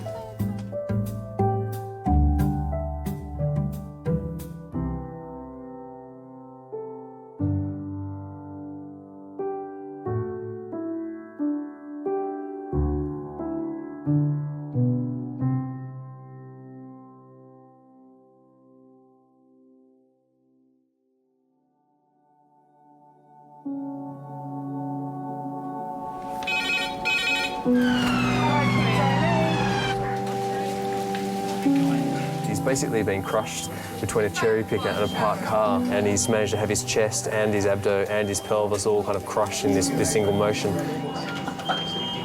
You'll still find people that think, well, I'm only just nipping up the ladder, so yeah, I'll hold a cup of tea, a drill and something round my neck with one sock on and a flip-flop. You were cleaning the window? Yeah, cracked a glass and went through. Oh dear. What happened here? If you're a carpenter and you've got all your fingers, you're not a good one. They slip on the flip-flop, they spill the tea that scalds them, the drill goes through the head and they break a leg when they fall. They really think, oh, I shouldn't have really done that, should I?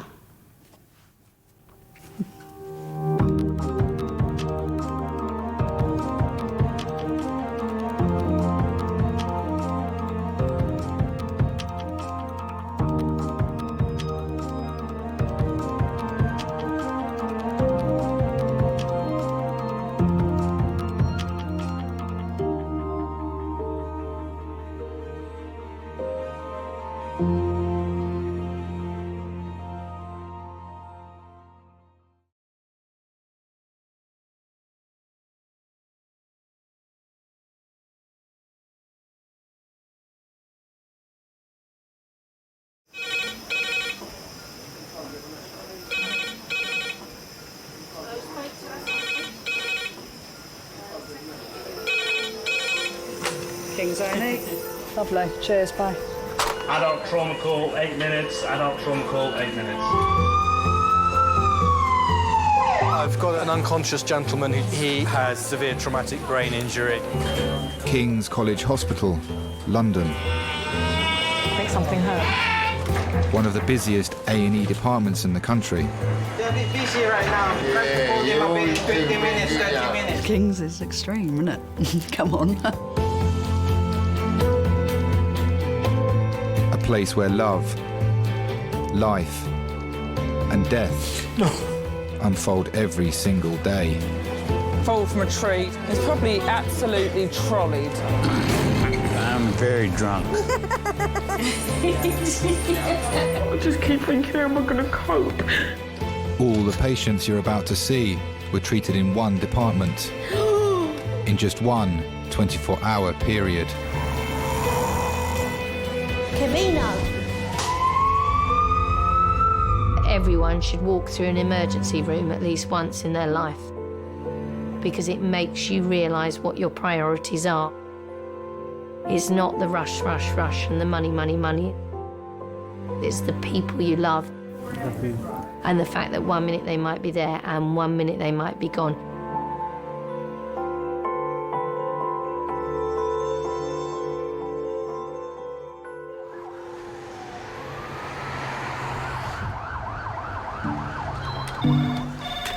Good morning, King's A&E. Every day, 60,000 people in the UK visit A&E. No, this one was stretched nurse. Right. Terribly wrong. I'll try my best to sort of just bring it together and close it up. 350 of them are treated here at King's.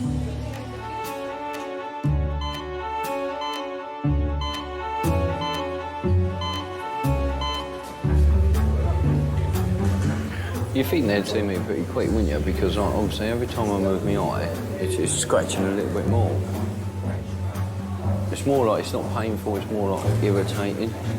Yeah, like you are. Do we have a portal, please, to nearer CT? Thank you. Up to 140 staff work 24 hours a day. They're prepared for anything. Just to test whether the battery was working. And so the gun was loaded? Yes. And you didn't realise that the gun was loaded?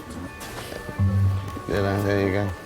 People coming in with their coughs, colds, a cut on their end of their finger, to the extreme of people being thrown out of cars in the ambulance bay who've been shot. Man with nailed hands.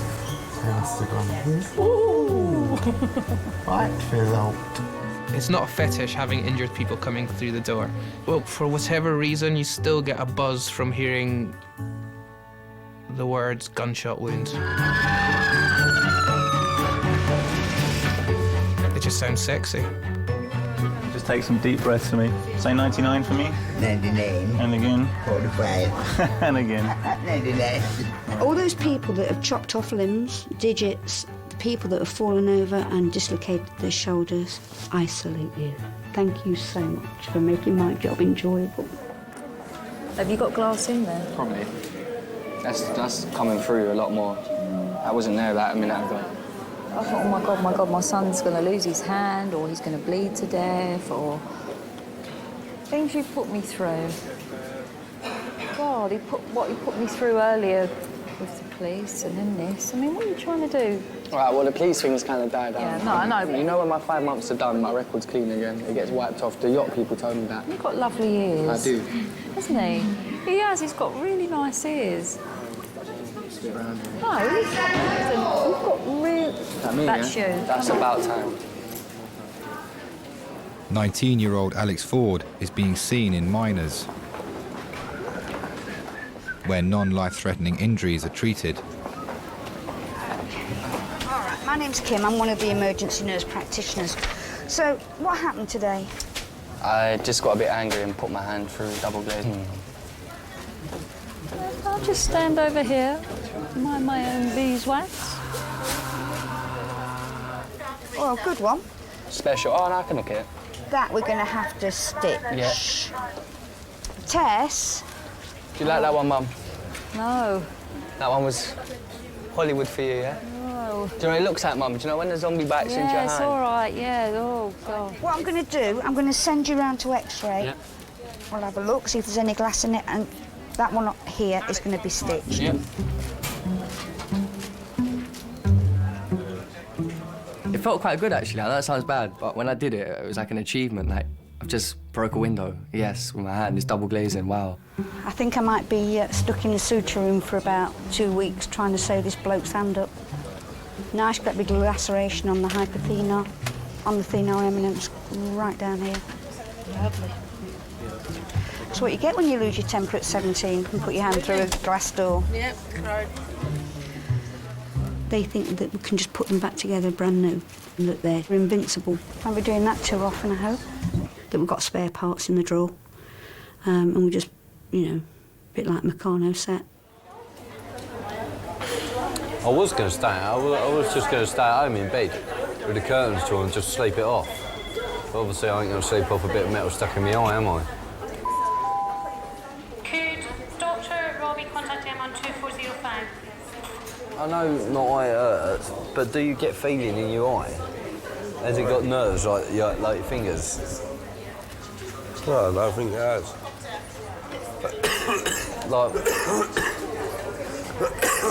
Like there, do you know what I mean? It's not really, you can feel it, but not really. No, but when they pop your eye out and it's hanging down, yeah, that's what they do, seriously. Caviar. It makes your legs go like that, straight away, like that. That's why they put you in a chair, you're clamped in, they pop it out with like a silver spoon thing, and it's hanging here on a bit of tissue, yeah, like that. And then they fiddle with it and do whatever they need to. No. Yes, they do. Not my eye, they're not. Well, what do you say?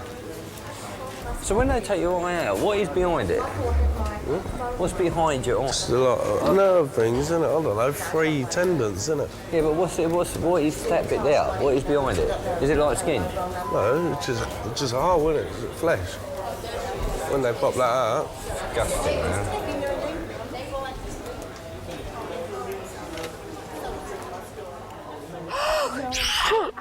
What have you done? Click the wrong patient off. Yeah.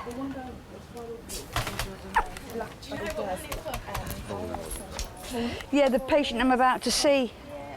And it's me. Guess what I've done? I've just discharged a patient I've not seen yet. Yeah, it will, won't it? Thanks a lot. Bye.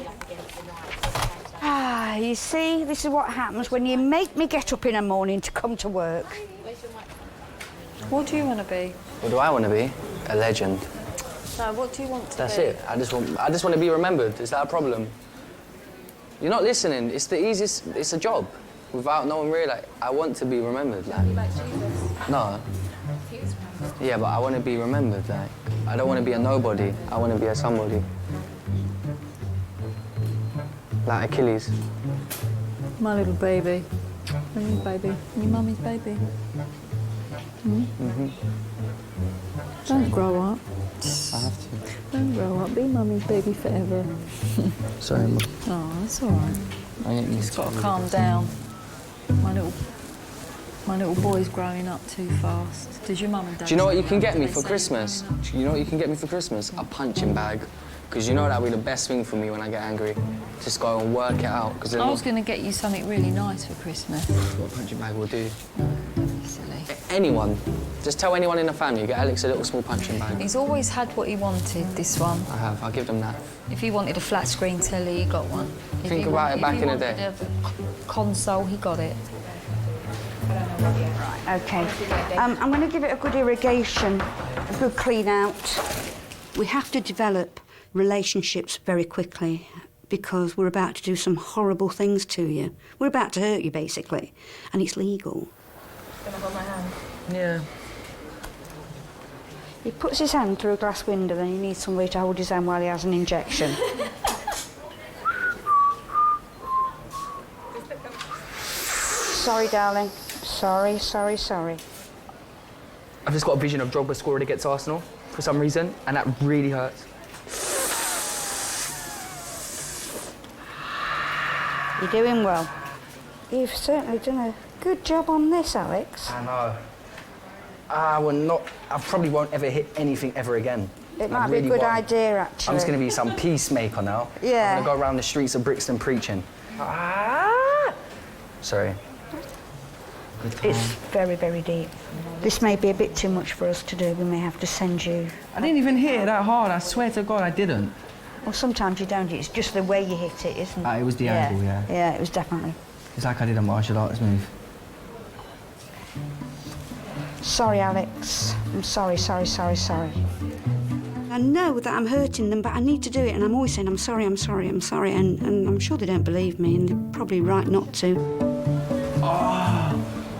I can remember being 17, 18 and thinking that I could do absolutely anything and nothing would happen to me.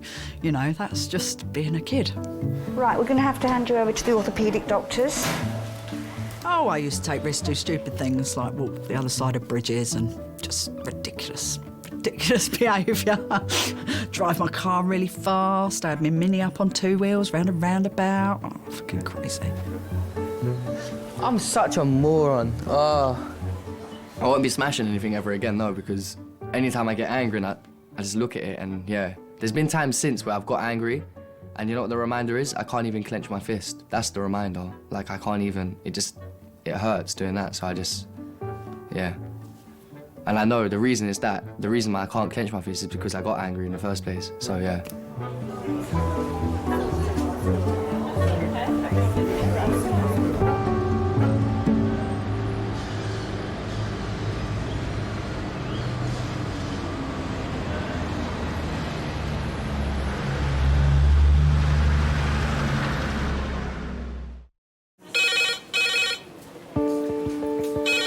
Hello, King's A&E.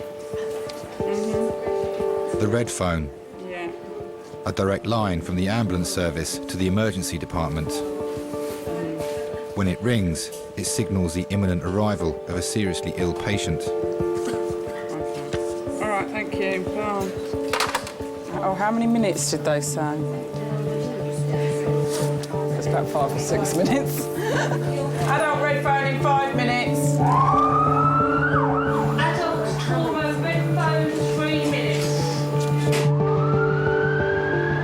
Of the 100 patients brought here by ambulance each day, on average, 10 of them are victims of road accidents.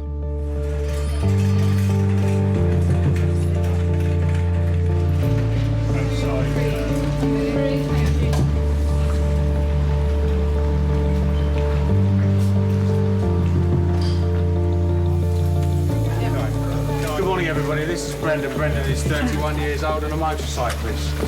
He's ridden head-on into a motor car.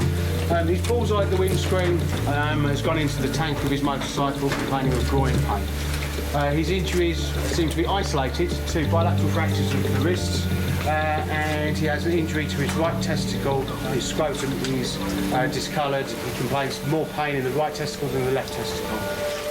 Nothing else for you. Thank you very much. They're in a completely alien environment. One minute they're riding their motorbike or something, the next minute there they are strapped down to a bed, lying stark naked with about 8 people around them with some strange man putting their finger up their bottom. Brendan, we need to put a drip in, but because you've broken both your wrists, or you might have, I'm going to put one in your ankle, so it's going to be quite uncomfortable, OK? Just to let you know. Okay. All right. You don't mind just holding his ankle for a minute?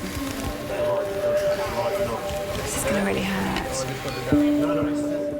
Sorry.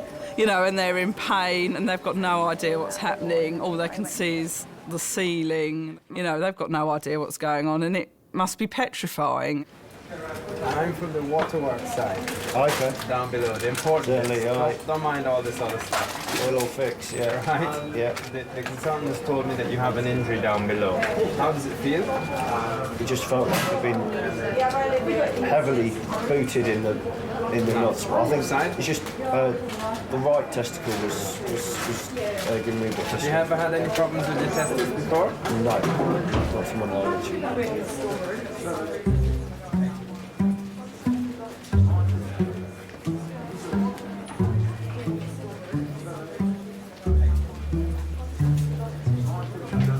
I think your fellas are right. Thanks. Thanks a lot, mate. No, you're welcome.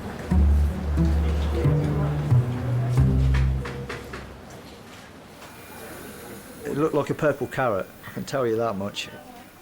I thought it was touch and go at one stage, because a couple of days when I was on the ward, going to the toilet thinking, lifeless. There's not a lot going on down there, and not even the nurses can help me out in that respect, and it's lifeless. I'm like, okay, well, hopefully when I get back home, might see some signs of improvement. But it was black and blue for a couple of weeks.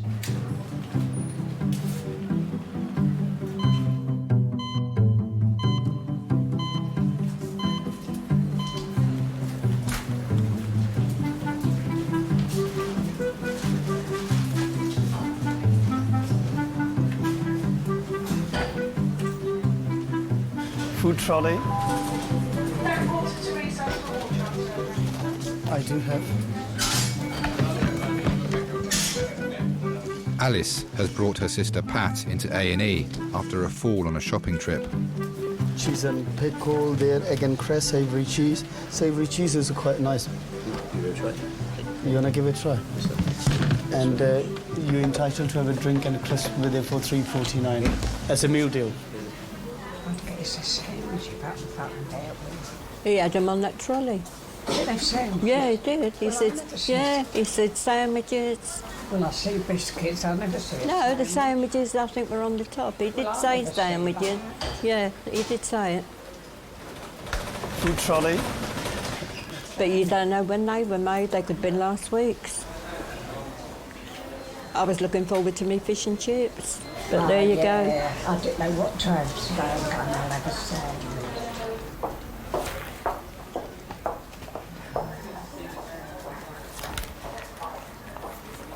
I bet it's 1 o'clock, isn't it? I don't know, I ain't got a watch.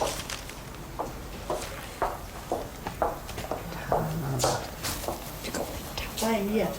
Is 1:15, nearly 1:15. 1:10. Thank you.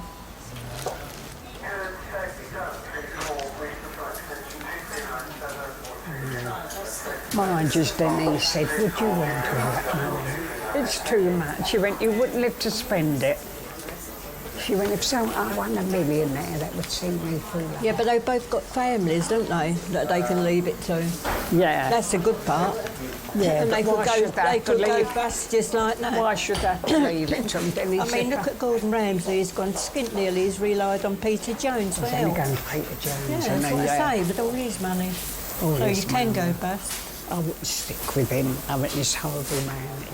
Effing all the time. Every word is there. Patricia Powell. You're right. Can I Can come you in hold with that bag for me? Yeah. What you got in here? Bomb? Dr. Aisha, come to Majors, please. Can Dr. Aisha come to Majors?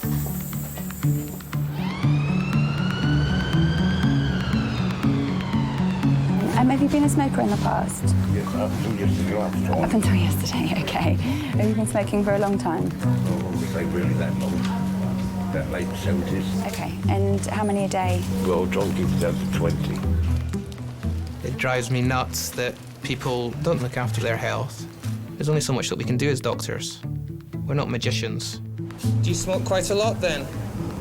Breathe in and out through your mouth for me. That's it. Can you do it again? Good, and keep going.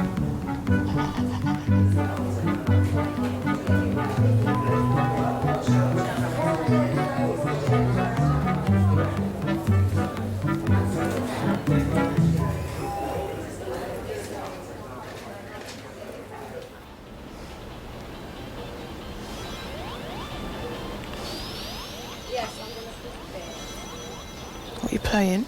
Sonic. I wanted brain training, but Leanne took it out and I can't find it. This is the 35th time Lynn Brackley's been to hospital this year.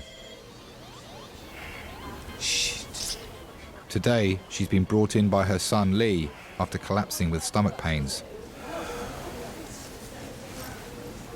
Do you want a drink?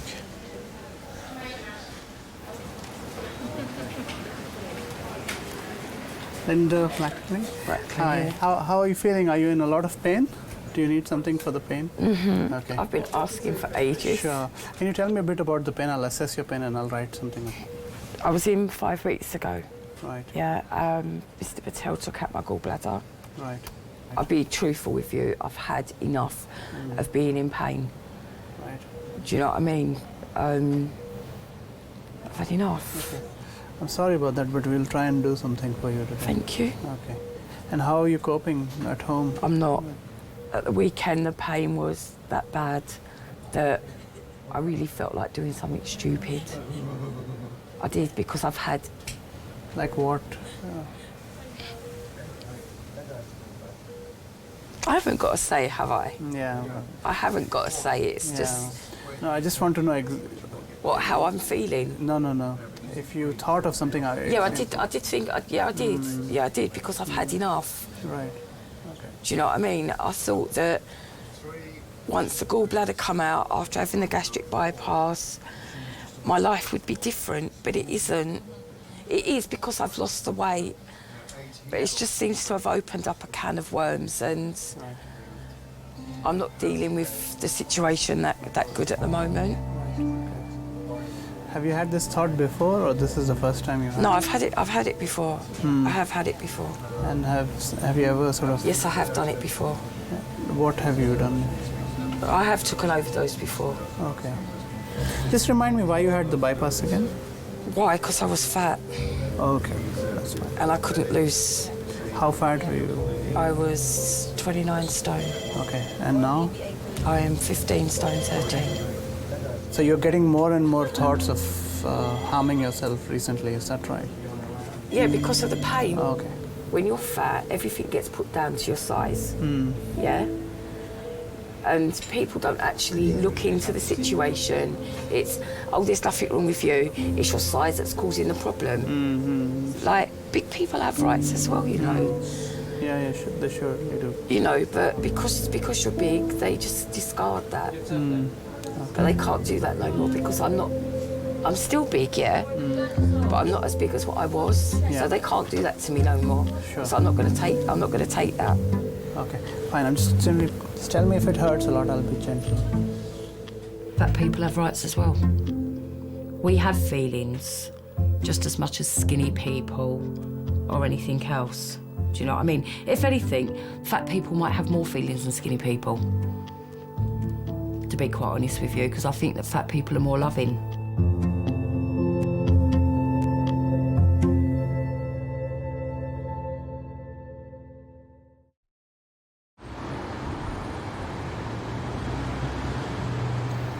Okay, what I'm going to do, I'm going to put an injection in your wrist here. That's going to numb it, and then I'm going to pull it and we're going to put a plaster on. Right. So I'll get one of my colleagues.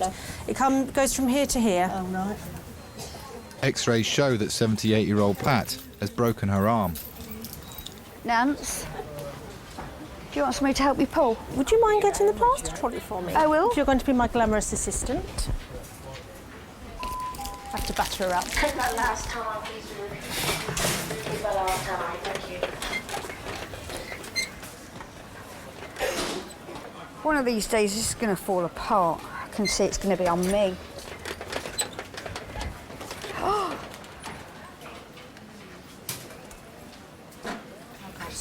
I think she's all herself.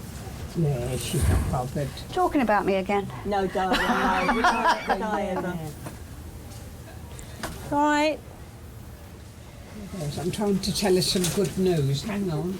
Tiger Woods. Yeah. Here's another one paid too much. Dirty Dirty sausage, I mean. She likes Johnny Depp. I love Johnny Depp. I've got a photo of him just above my oven, so Oh. I can have him when I'm talking. the oven? I have, no, it's on my tie. He is absolutely gorgeous, isn't he? So that when I'm cooking, I've got a full eye view of him there. You're going to get burnt one day looking at it. I really don't care. You're going I to get just all love splashed. him. Come on. I don't care. Men's can you tell me look? If he was in here now, she'd go through torture. She'd just look at Oh dear, what you got to do is when I'm doing this, you've got to think of Johnny Depp. I'd let him pull it without doing the needle. Oh. Love him. He is gorgeous, isn't he? How come I'm doing this, by the way? Show him a glamorous assistant. Get on with it. It's going up my nose and everywhere. Think I of don't know. yourself as Angelina Jolie. That's right. Oh, she's nice, Angelina. No. I've gone off Angelina. No, since she stole Brad from Jennifer. I'm not into Brad Pitt either. Right. Claire, would you both like a cup of tea? Oh, lovely. Could you? Have there any sandwiches in here? Oh, I was going to get you a sandwich, wasn't I? I will get you a sandwich as soon as I've done this, I promise you. I will get you a sandwich. Yeah. Oh, Yes, yeah. once we've done this.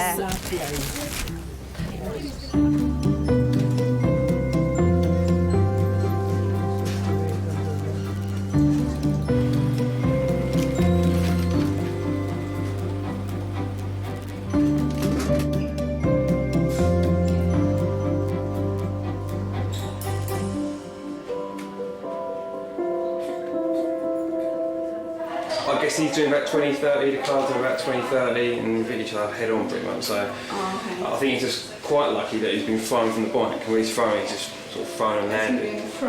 Yeah, and it's probably the best thing though. If he hadn't done that, he would have impacted the car and he would have had a lot worse injuries. It's 3 hours since Brendan Fox was first admitted. It's clear his injuries are non-life-threatening.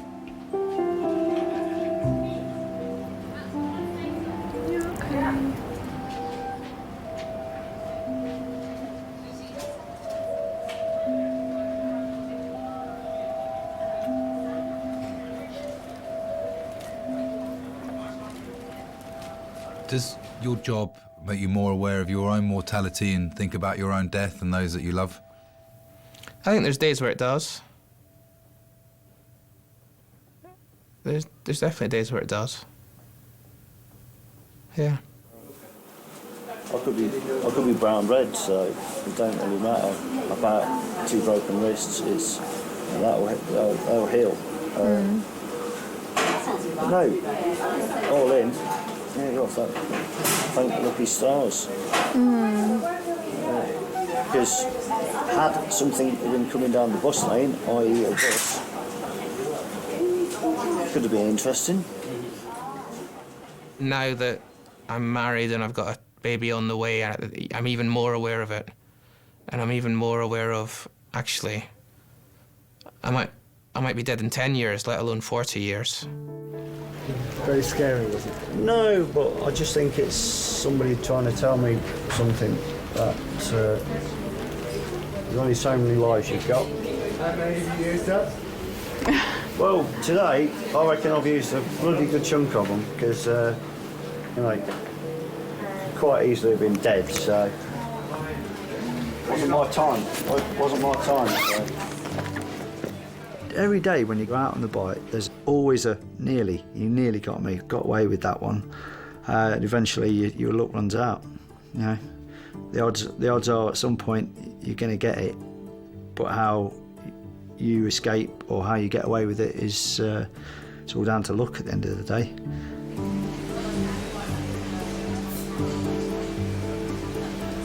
Thank you very much, everybody, for your help. You've been I'm coming, you got rid of me. Yeah. Bye, thanks.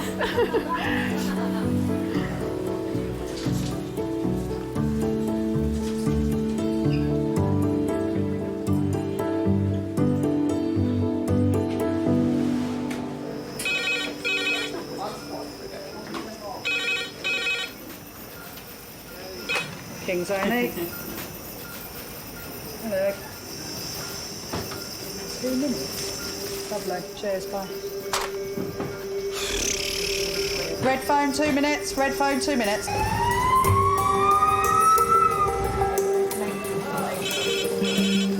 Hello, Kings. Adult trauma, red phone, 3 minutes. This is George. Called us today with a bit of difficulty in breathing. I love resus. It can be a bit stressful if we've got more than the 5 patients in there, because we've only got 5 trolleys. Okay, and how long? What? Head injury. But it's a buzz. The adrenaline's amazing. This is Alan. He's 50 years of age. Fell down about 7 carpeted stairs onto a carpeted floor. I've never ever had a problem with the sight of blood. The crunch of bones when I'm putting fractures back to place, I think that's great. Even seeing someone's chest being opened in resus. It's not ideal, but it doesn't faze me. Great for me personally, not for them. No, he can go. He can sit here. That's what I was thinking. This one's going to go to X-ray. That he can move there, and then. Yeah. Yeah. If we get another trauma in the next 20 minutes, I'll be upset. Absolute carnage. Right, how many red phones is this now? Because this is nearly getting close to my 15 in a bloody shift. 15, you reckon? Yeah. I only did 11 the other day. 56-year-old Michael Brown crashed his van on the way home from work. His chest on the steering wheel. He's got Parkinson's. Okay. His left side tremor is normal for him. Yeah. He says this is quite bad. It gets bad when he's stressed, which obviously he is. Stressed. He's calmed down quite a lot, but it's just got bad again. Okay. Michael, have you got any pain in your legs? Can you lift this leg up for me? Lift it up all the way. Cool. And this one? Lovely. Michael. My name's Firas. I'm one of the A&E consultants here. Okay. How are you doing? I'm all right. Yeah. You feeling quite anxious? It's just my heart kind of beating. I know. It's very easy for me to say try and relax, okay? But do try and relax as much as you can. Yeah. I'm not worried about you, let me put it that way, okay? Just because of what's happened and what symptoms you've got, I think we just need to be a little bit more cautious. Yeah. But I'm hoping that we'll get you up and out by this evening's end. Okay, that's good. Thank you.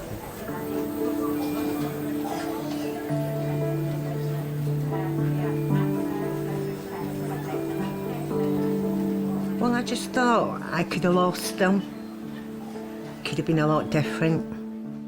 That was basically the main thing that went through my head, you know. I could have lost them and he could have been a lot more seriously hurt. He's always been the strong one. He's always been there for me. It was just horrendous to see him like that, and I hope I never see him like that again. Hiya. Look at him, is he crying? So why are you upsetting him, huh? Huh? Look at him, he's smiling. Please don't upset him, he's been doing fine. He was so brave until you guys came along. I'm not worried about him. It looks scary and freaky, okay? If I was worried, I would tell you. What we're gonna do, we're gonna x-ray there, we're gonna x-ray there and there and down there. If those x-rays are fine, we can give him back to you. Oh, good. Is that a deal? Yeah. Okay.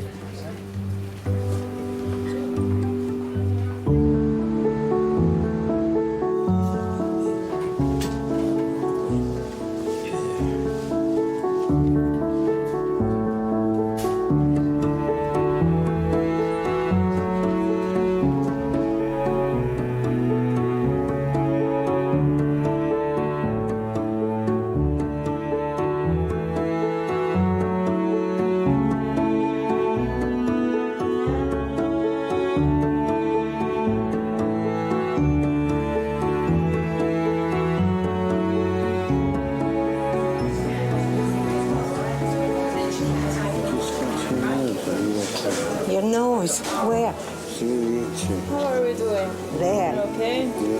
There.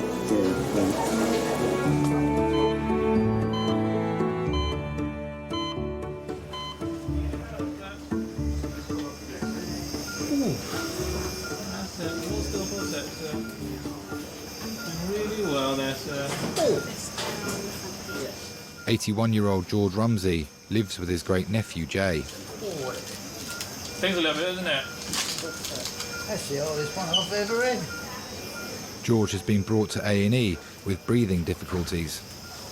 Okay, that's all done, sir. I'm going home now. Yeah, we have paperwork. Thanks for coming up here. Oh, that's all right. Don't let yourself get into a situation like that again. You know, you need to breathe to live. All right. Well, it's about the fourth time I've been up here like this. I hope they sort you out. Yeah, we'll do it. Thanks very much. Thank you. Thank you, anyhow. All right. Cheers. Funny, all the time I was sitting down, it was all right. Yeah. He's just really down-to-earth bloke, really lovely, heart of gold. He'd do anything for you. 12. 5 to 12, yeah. Well, he treated me as his own son and always looked after me. We just used to go to banger racing and go down to the Donkey Man and just used to go on the donkeys and stroke them and things like that.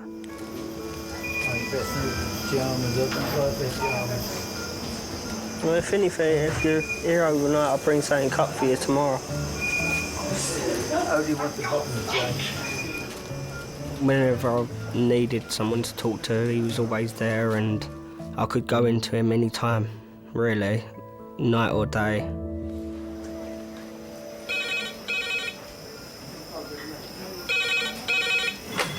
King's A&E. Okay. Thank you. 18-year-old cardiac arrest.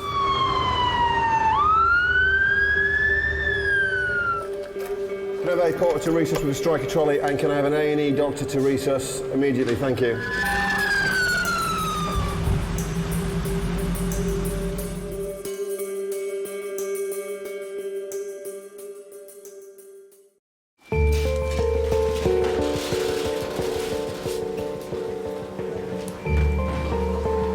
Okay, number 2, please. Number 2.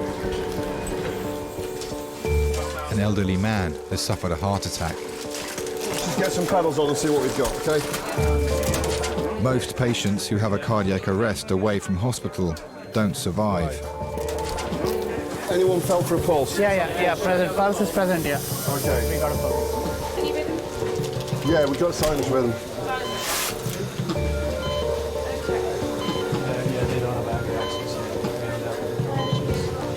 I think we've lost rhythm. We're going to start CPR again. Yeah. Sorry, where's the family?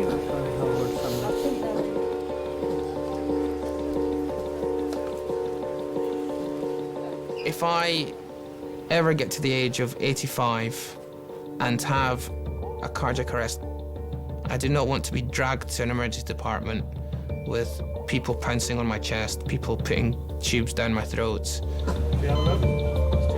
Right, OK. Somebody else do a pulse check, because I'm not going to be reliable.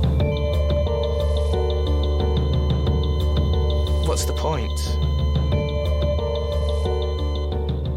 If a person dies in that circumstance, it's not dignified. I just want to die at home in peace. After several attempts to resuscitate the patient, he is pronounced dead.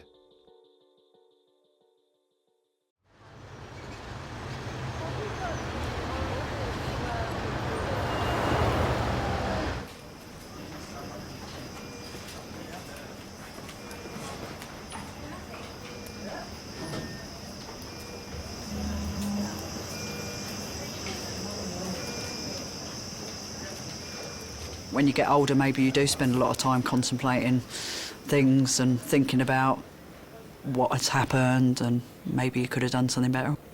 I don't know. I don't know. I've never asked anybody. Maybe it will make me, I don't know, a bit too emotional. Maybe I don't want to know those answers. Feeling better? Yeah. Basically, they just kept him in. And then the next day I come up to see him and he seemed fine.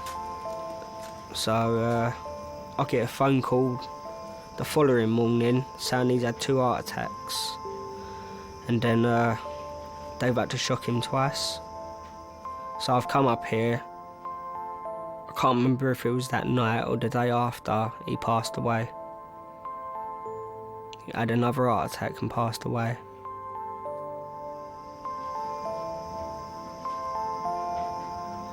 It just probably was his time.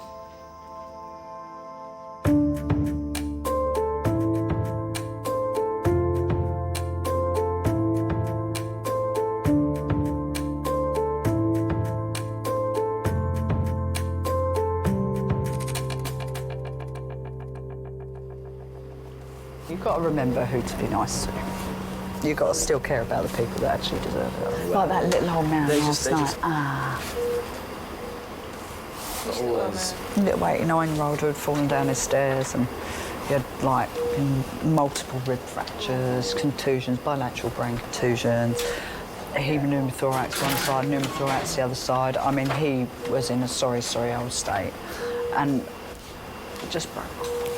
And the vicar came and did the last rites. Well, me and the anaesthetist were nearly in tears outside here. Because he was just, you know how lovely he obviously was, and his daughter, he lived with his daughter and his son-in-law, and they just couldn't, you know, he always kept the place tidy and did the washing up and had just, you know. As soon as they die, they've gone. The person, they're just a shell. They don't look like they did. And it's funny, because even if you've only known that person, been with that person for 5 minutes, when they're dead, they don't look what they looked like when they first came in. Right, well, let's get him kind of somewhat reasonably reasonable. I might take... Could I have a pause to X-ray, please? What makes your features in your face and everything else just goes. It's about rolling to me. Yeah. Good lad. Good guy. I mean, I must admit, I do talk to the bodies, though, when I'm laying them out. Well, I think they could be watching. I'd hate for anyone to think that I was treating them horribly. Do you know what I mean? I think it's just... I don't know whether it's a... Maybe it's a getting over it mechanism, coping mechanism, maybe. I don't know, but I've always done it. I've always spoken to the bodies. Sorry, mate. Oh, that wasn't great, was it? Managed to make a mess of that side now. They can sometimes ooze from their back passage. They're, you know, come out there, they can wee. And sometimes when you turn them, it can all come out of their mouth as well. It depends. Sometimes you don't have any, and sometimes you have a lot. And sometimes they moan when you turn them over. But that's just because there's a lot of air in the lungs. They go, like that. The first time I heard it, I did run out of the room, but I was only 22. I was a baby. Oh, you got some suction. Let me just suck out what's come out.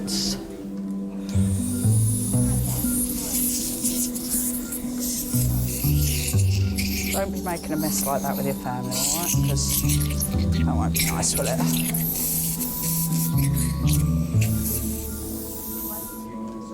That's better, isn't it? It looks much more comfortable. There we go. There we go. All right, mate? There. It does affect me, because I realise how amazing life is. I realise that I don't ever want it to end, and I hope to God that I end up as fit as a flea from very many years. But I don't think it...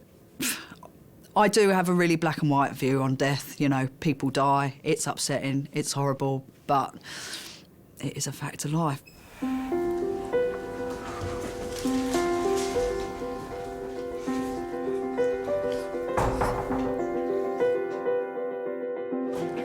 Right, anything you don't eat on your sandwiches?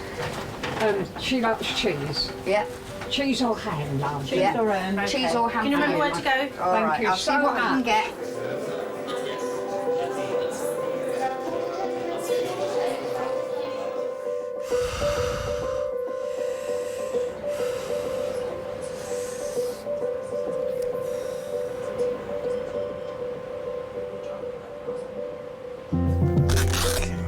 Very tempting to move. Just keep it still just for a few minutes longer.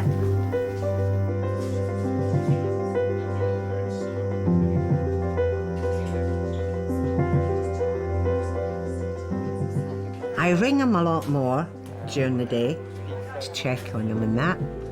And I do get up and cook him his breakfast some mornings. Just basically, you know, like, don't take him so much for granted, you know? It makes you think that you should take that extra time because you never know what the outcome of the day is going to be.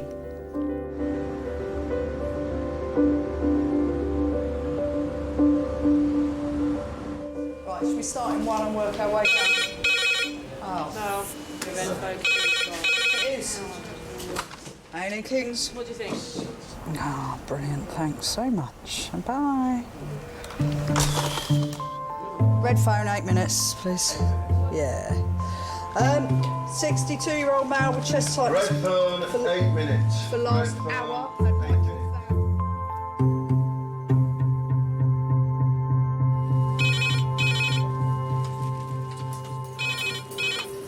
Hello, King's A&E. Got some bad news for you, man. Kofi got knocked over today. 2, 3. We have another trauma call coming in with a stab wound. There's a guy over there with a knife sticking out of his head. Yeah. This gentleman has just walked into reception. He's been shot in the face. Yeah, it's Wild West tonight. It's the stuff of movies, but we get it sometimes at work.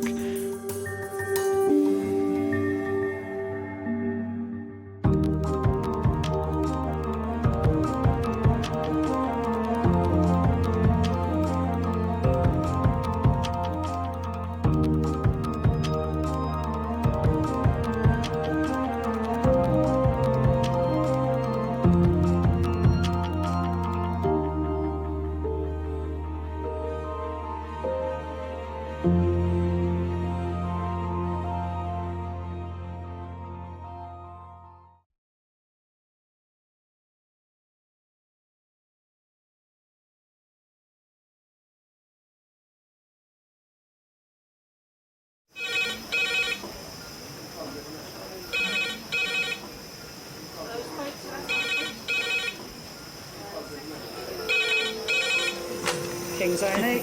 Lovely. Cheers, bye. Adult trauma call, 8 minutes. Adult trauma call, 8 minutes. I've got an unconscious gentleman. He has severe traumatic brain injury. King's College Hospital, London. I think something hurt. One of the busiest A&E departments in the country. They're a bit busy right now. Maybe 50 minutes, 30 minutes. King's is extreme, isn't it? Come on. A place where love, life, and death unfold every single day. Fall from a tree. It's probably absolutely trolleyed. I'm very drunk. I just keep thinking, how am I going to cope? All the patients you're about to see were treated in one department in just one 24-hour period. Kevino. Everyone should walk through an emergency room at least once in their life because it makes you realise what your priorities are. It's not the rush, rush, rush and the money, money, money. It's the people you love and the fact that 1 minute they might be there and 1 minute they might be gone.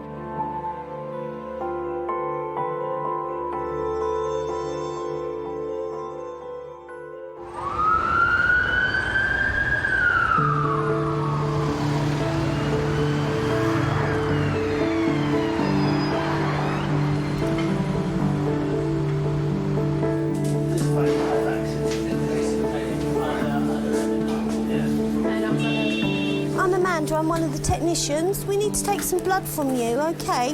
What's your name? Obviously, people are very anxious and nervous and scared when they come into a department like ours and they don't know what's going on, and it's quite nice to sort of put them at ease, which I think that I do very well. So, sharp scratch. You can open your hand, don't move your arm. Thank you. When I see couples come into the department, it just makes it more real. The emotion is more real because you're dealing with two people and, you know, one person, the patient, is in agony, but also their partners are feeling their pain as well and get quite upset. Sometimes we see people on their own as well, and sometimes that makes you feel a little sad. Claire? Hiya. We'll check your blood pressure. Okay. Just while you're waiting. All right. Do you want to take this off? 22-year-old Claire has come in alone after being knocked off her bike. So what happened today? I was cycling along and then a man on a scooter decided to crash into me. And I sort of went forward I kind of went on my face, so hence the teeth. And yeah, you know, that's it really. It all kind of happened very, very, very quickly. Okay. I'll get you something for the pain, okay? Dr. Kennedy, please call 2410, thank you. I remember being in the hospital and kind of seeing lots of couples and sort of thinking about that and kind of how they must be worrying about each other. When you're part of a couple, it's simultaneously this really, really good thing, but it's also a huge gamble in that it could end very, very easily and suddenly. Got some paracetamol and some the ibuprofen help with the swelling as well in your knee as well. But you don't have to take them all in one go. You can. My boyfriend, he was killed in a cycling accident. It's been 10 months now. He was on his way to lectures. He was a medical student, and yeah. He died instantly at the scene. So no, I never had to go through the sort of going to hospital. And I don't know. I mean, I'm not sure if I really know how I feel about that. If I'd have rather have had a chance to say goodbye or not. But yeah.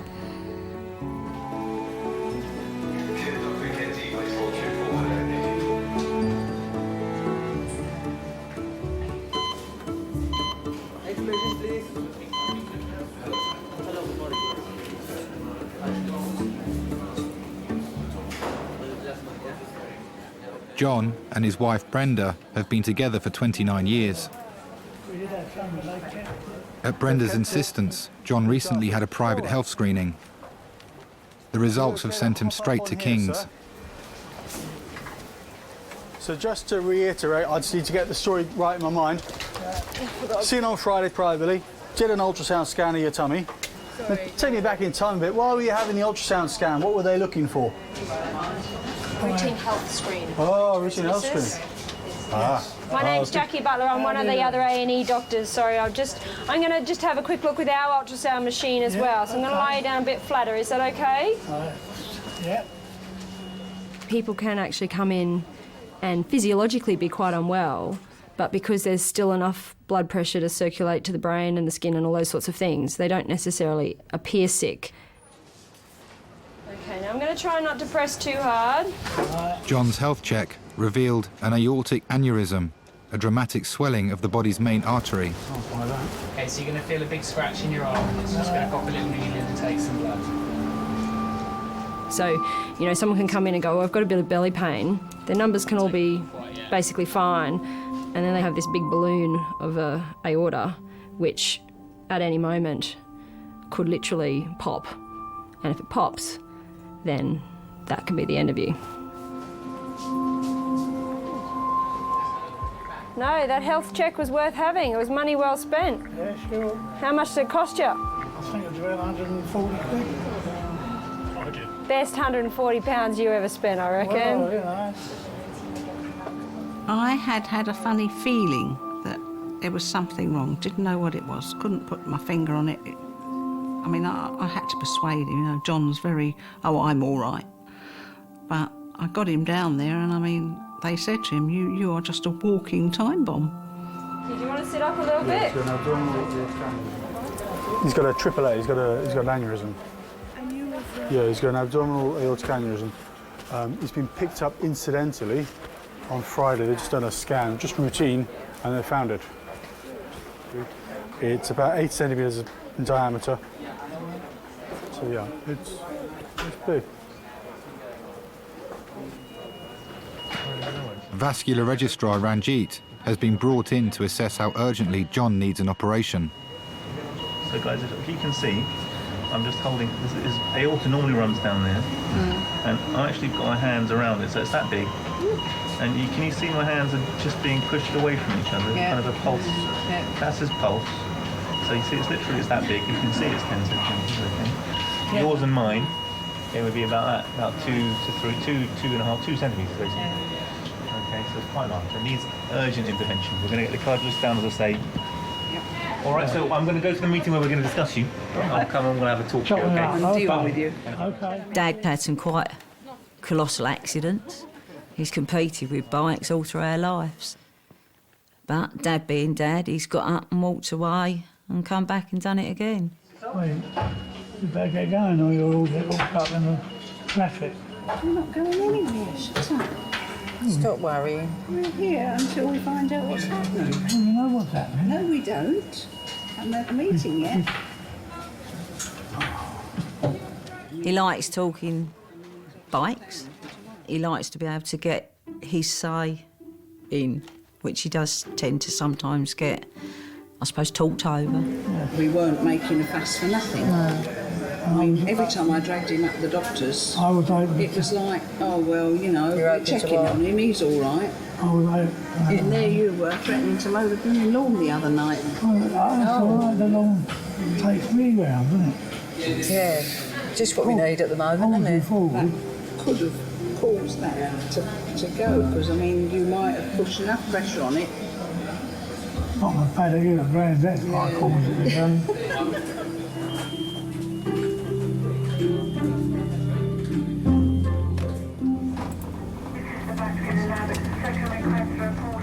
When I did see couples in the hospital, I was kind of aware that it must be this really intense period of their lives. When I was a child, I used to find it quite fun going to the hospital. And now it's a bit of a scary experience. Having my own accident really kind of put things in perspective. I don't cycle anymore because sort of lost too much to cycling. I don't want to lose anymore. We do forget how vulnerable we are. So I guess, yeah, just to remember that, really, and also sort of think about how the risk you're taking are impacting on the people who love you.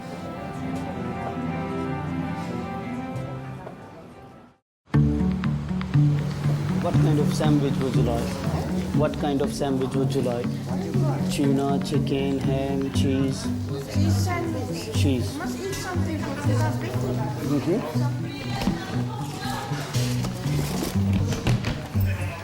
Cheese with a salad. And we do meal deal for $3.49 with a drink and a crisp. $3.49 with a drink and a crisp. We do meal deal, yeah. It's a hospital kind of thing. Means everybody plays their parts to make sick people to get better. So would you like a drink and a crisp with it? Yeah, what's Okay. Something non-fizzy? Not sweet. Not sweet. Sugar-free. I wish I could be a doctor, but I'm still thanking God. I'm in a good health, with a good family, and playing the part as a doctor plays to getting people better. Thank you very much. 151.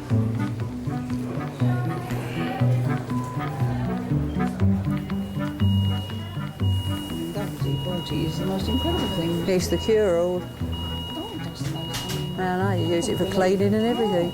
I told Rory and Lee that, they wouldn't believe me. I said, use it on your surfaces, you won't believe how shiny they'll come up. Oh, it's been notorious for that for years. Oh no, it's on, it's oily. I said, no, it's actually a disinfectant. I said, it's terrific stuff. It's the only thing I know that gets my black surfaces shiny and not smearing.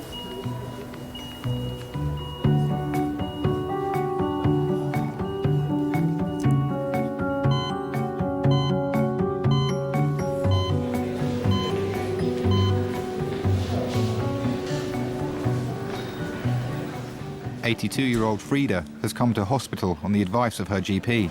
Hello. Come through. Thank you. Thank you, nurse. Thank you. Okay. So, I'm Nancy. I'm one of the nurse practitioners. Yeah. What's the problem? This is the ear of mine. The ears seem to be blocked up. Feels like they're blocked. All yeah, right. there's something in that ear that I don't know what it is. Okay, I need to have a look. I'll just go and get the right equipment. All right. Okay, dear.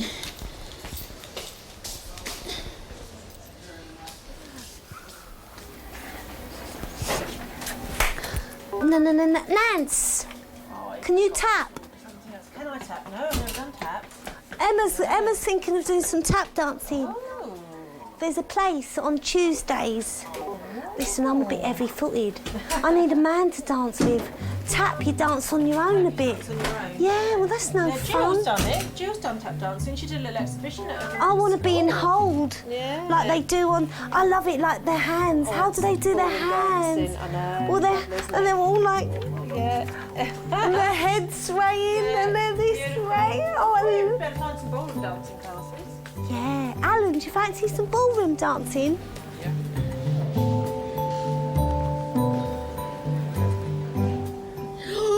Oh, that's sore, isn't it? Oh. Sorry, sweetheart. Oh, that's sore. Yeah. Oh, dear. You do have an infection in that ear, all right? So I'm going to give you some different antibiotics and some ear drops to put in your ear as well, and hopefully that will settle it down for you. Okay. Hello, how are you? I'm good, yeah. Call the blood lady me. If you need anything. I will. I'll try not to. All right. I wouldn't do my job if I didn't feel it was important. you know, I want to feel wanted and important. Andrew, I just need to put another cannula in your arm, just so we can give you some more medication, OK? My career is... I'm giving up my life, really. Well, not giving up my life, but I'm dedicating my life to other people. You just keep your arm still there for me, and that gives me a reason, or a good reason, to get up and get out of bed and get to work, because I know that someone needs me, someone will need me potentially today, tomorrow, and that's a great motivator.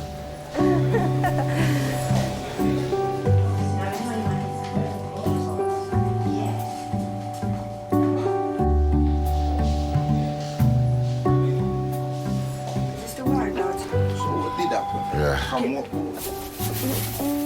felt absolutely exhausted. The doctors are in there, not doing nothing now.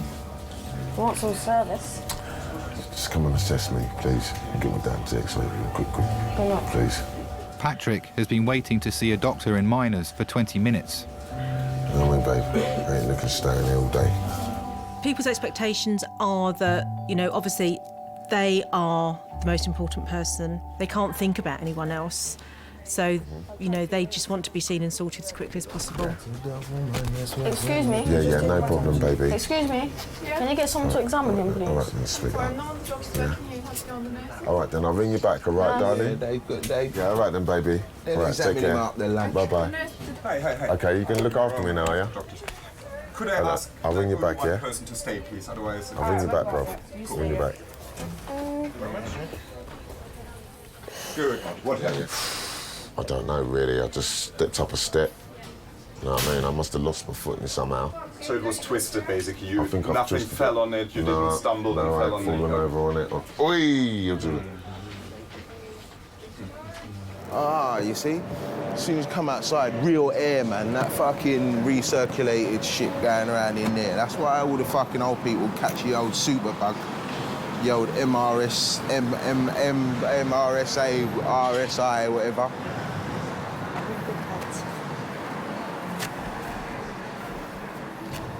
You're such a dickhead.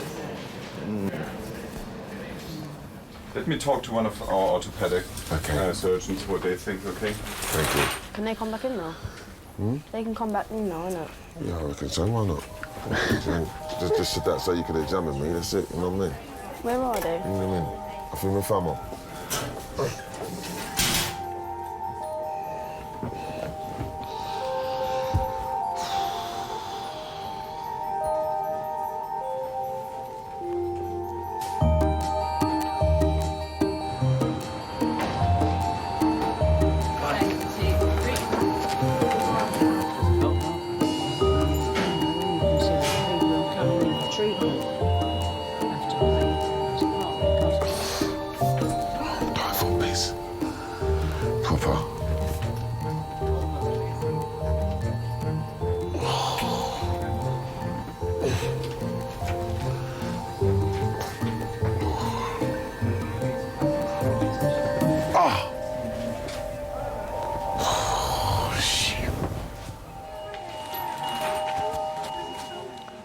92-year-old widow Eileen lives alone. She's been brought to hospital after falling and spending the night on the floor. Now, Eileen, just as I'm talking to you, different bits and things are going to be happening to you, all right? But just for now, I want to find out what's going on and what's troubling you. Do you understand? Yeah, OK, that's fine. Right, so how old are you, Eileen? 92. What were you doing when you fell last night? Sitting in bed. You were sitting in bed? Yeah. What time was it? After the football, about 10:30. OK, and did you get up to use the commode? No. Why did you fall out of bed then? I Did you don't roll know. over? You don't know? No, I don't know. And how do you get out and about? Do you walk with a stick or...? No, I don't walk with a stick. OK. Who does your washing, cooking, cleaning? I take my washing down to a cleaners. They do it while I'm having my hair done. And you get your hair done once a week then? Yeah. Oh, well done. You're a shining example. Do you drink alcohol? Yeah. Lots? Well, it's a lot. How much do you drink normally? I had a brandy and Yes. milk. A brandy? And milk. And milk? Yeah, that's Once fine. an evening, or? One in the morning and one of the evening. Seeing as you have got to the grand age of 92, I think if you want a little tipple, we will let you have one. Yeah? OK. Do you get lonely? Yeah. I never see any of my husband's family or relations. How long is he dead now? 5 years. I'm sorry to hear that. Yeah. And he had Alzheimer's. Horrible looking after somebody like that. I said, because I never knew where he'd be. I always used to find him down the bottom of our road, and he is always down there. Do you miss him? Yeah. How long were you married for? 30-something years. Oh, a long time. Yeah. Now, listen, if I could wave a magic wand, I'd make you being 20 and running round again, but I can't wave a magic wand, all right? But I have got a big hospital here. If there's something we could do to make you happy or happier, would there be anything specific that you would ask for? Another man like my husband. All right, well, listen, what I will try and do is take your pain away. I suspect, Eileen, having been on the floor all night, you are going to have to come and stay with us for a bit, all right? Right, let's see what we've got to do with you. Now, whoops-a-daisy. Well, no, let's actually just examine her properly first, shall we? I think hands-on and... All right, are there basal creps? I'll tell the surgeons, as far as I'm concerned, All right. they should go ahead with it. Now, obviously, the fact that you have got some heart disease will necessarily mean that the operation on the artery in the tummy is higher risk. But leaving it is obviously much higher. Yeah, and the right. reason they're asking me to come and see is there any way we can optimise the heart? I don't think there is. No. That's what I'll tell them. Good on you. Okay, nice. Thank you. Not much positive anyway. No, they're all positive. The trouble is we're 77 years old. I'll be honest, to find out something serious is wrong with somebody, having been through it once with my sister, and to go through it again with my dad, I was trying to think about anything else. I was thinking about Dad when he was racing, about Dad mowing the grass, and I was just trying to keep it so that it was normality. No, you're bleeping again.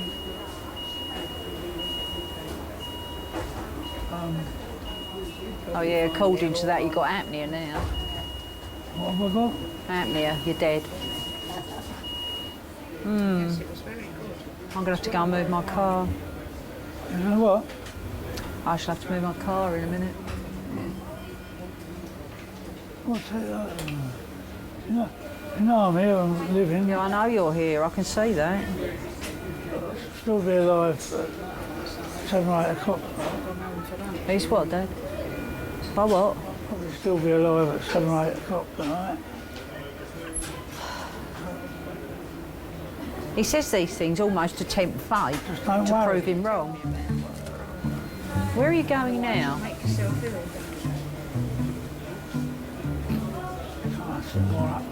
You better pull your kilt down a little bit.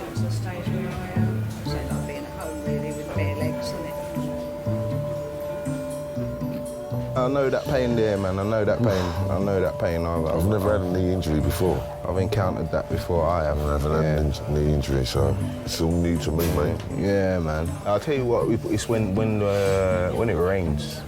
Oh yeah, the coldness. Yeah, when it rains. And the coldness. The change in the atmospheric pressure. Yeah. Boom, So it that's starts when I going, feel it. days. Yeah, and so I know. I've got arthritis to look forward to. Oh yeah, I've got it already. To my hands. And my elbows. Rheumatoid arthritis and all them things there, but you know, just deal with it, innit? I'm gonna have it with the knee now. That's just what to it round is. off. You know?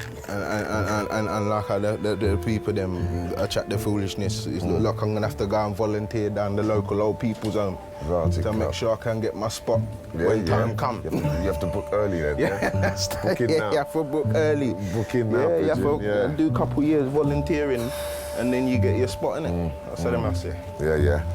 But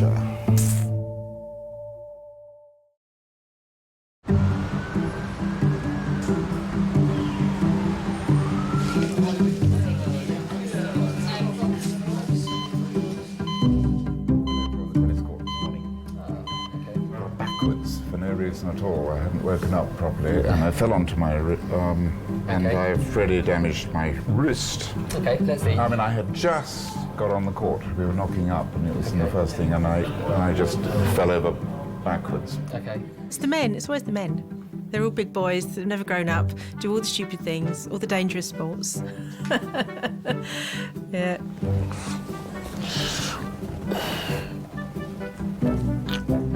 They're the ones that aren't dealing with the pain quite so well.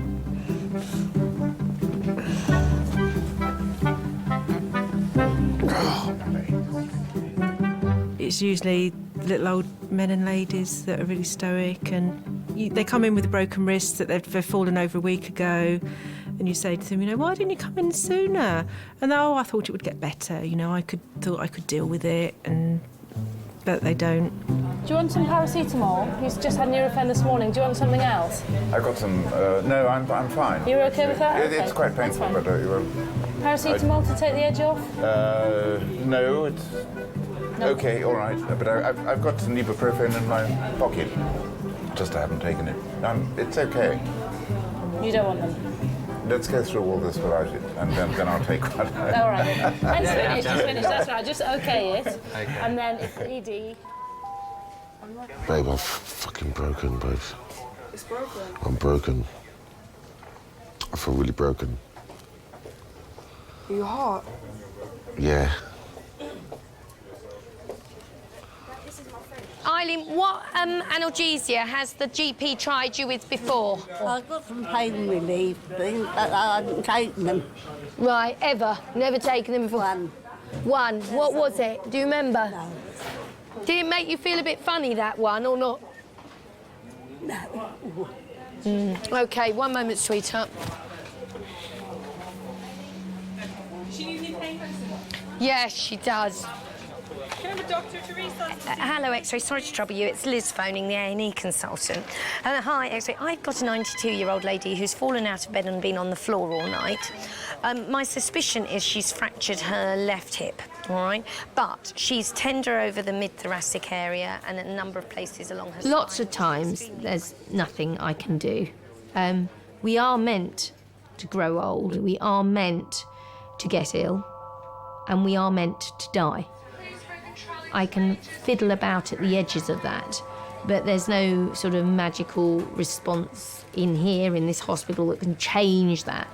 And so when people are older, I think what matters most to me is doing what they want sorted. I don't really want her languishing in the corridor. I think having been on the floor all night is enough, if you see what I mean. Yes, if possible. Thank you. Bye.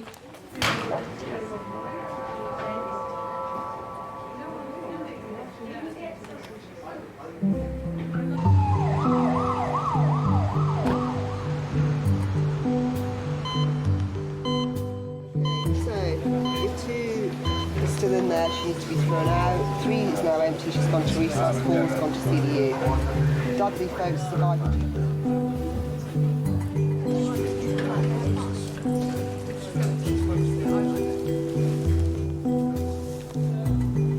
First time I've ever broken a bone. See what it is out there then. It's been waiting a long time. This is horrendous. This isn't what we got handed Well, this is over. exactly what I just said to you. It was horrible when I came on. It's not nice at all. Last night was nice. This isn't nice. It's not even that bad out there, really. Okay. All right. Who's gone out there to help him?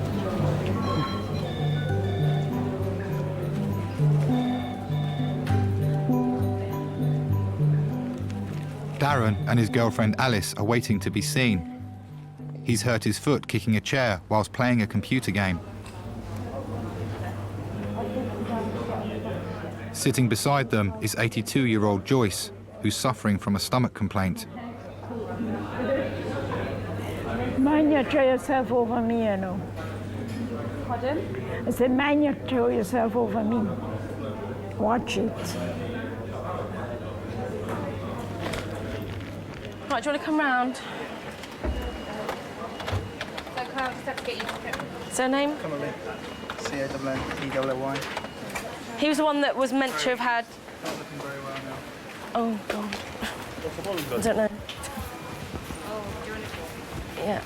Should we just take him to resus? Let's just go. Oh, God. A minute, yeah. Sorry. Dear. Hi, Charlotte, I'm going to bring someone that's just gone flat with ambulance. I'm going to have to bring them in. Thanks. I'm going to have to bring them in. I'll get a trolley, yeah, he's just suddenly taken a turn. Oh, let me get a trolley. Is it passed out? After being brought in by paramedics, 79-year-old Eddie has suddenly lost consciousness. Okay, get his stuff. Hello? Can you get a screen, please? Take out. Hello, sir? Hello? Right, okay. Yeah, can we move the child down? Can we use 5, please?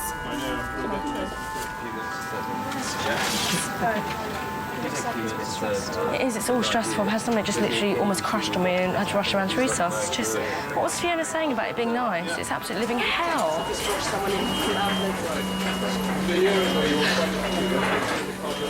That's fine. Okay. Hello? Are you all right? Good. Right, let's check his vehement. It's all right, sir? I know, I can never find anything. Yeah, his son-in-law is on the waiting room, but family can speak to him today. I don't know if he had a faint, I'm not sure. But either way, he didn't look too good. He didn't, did he? Surname? Yeah, but he is conscious now, he knows where he is, and we're just going to check the blood gas now.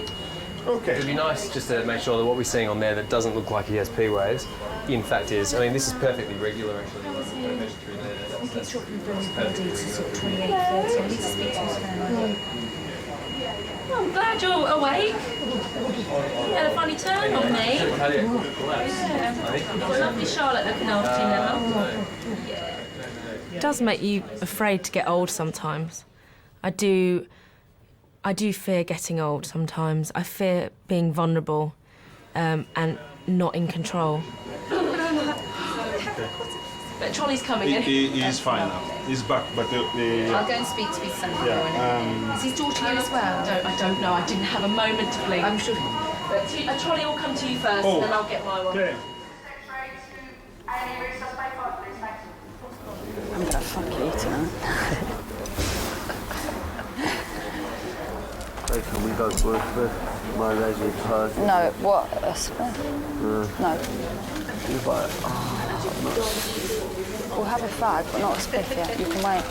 Oh, I'm not sitting here 3 hours without nothing in me, I don't care. We'll go out for a fag, but we'll have one soon, yeah? Can we have one now? Please. Darren, you're just so... We're outside the fucking hospital. Just please, for me. Just leave it, we're going to have one. And when you do have it, it's going to be nice. Yeah? Yeah, can we go up and have a cigarette? Yeah. Don't try and make me change my mind outside, because it's not happening.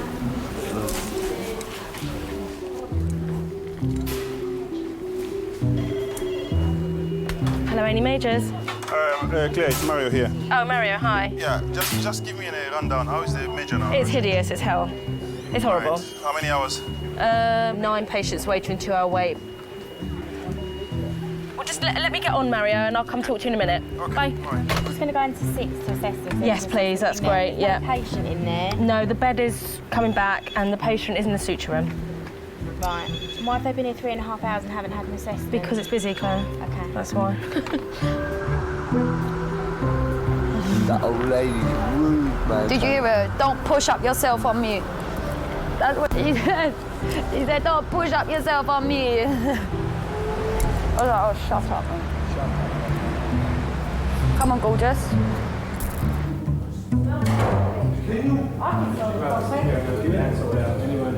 Right, take a seat, I'll get you booked in.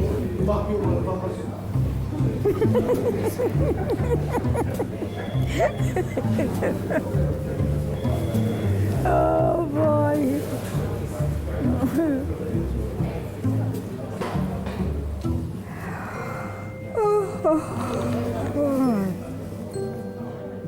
A bit of genuine sympathy you just squeezed out of me there, Pete.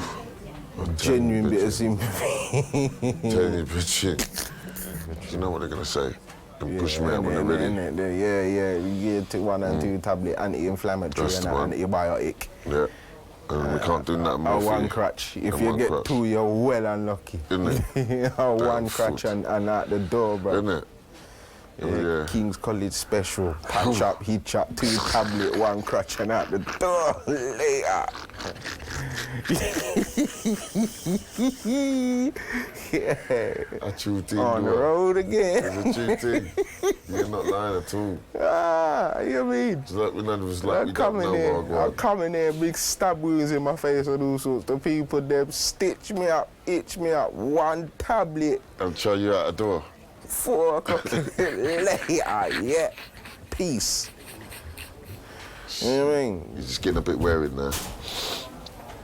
Oh, yeah, for real. You fucking shattered me, man. Papa. Shit, overtiredness. Yeah. Straight up and down, man. Straight up and down, man. Papa. Okay, your body repairs itself better when you're sleeping anyway. Yep. Sure.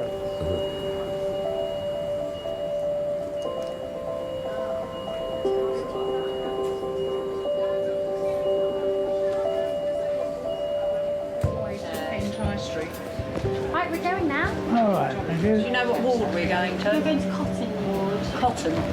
Coffin. No. What? Coffin ward.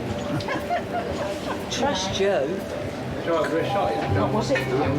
John is being taken to a ward where he'll await major heart surgery. Do, but everybody else did it. I'll check with the matron when I get back. Keep your arm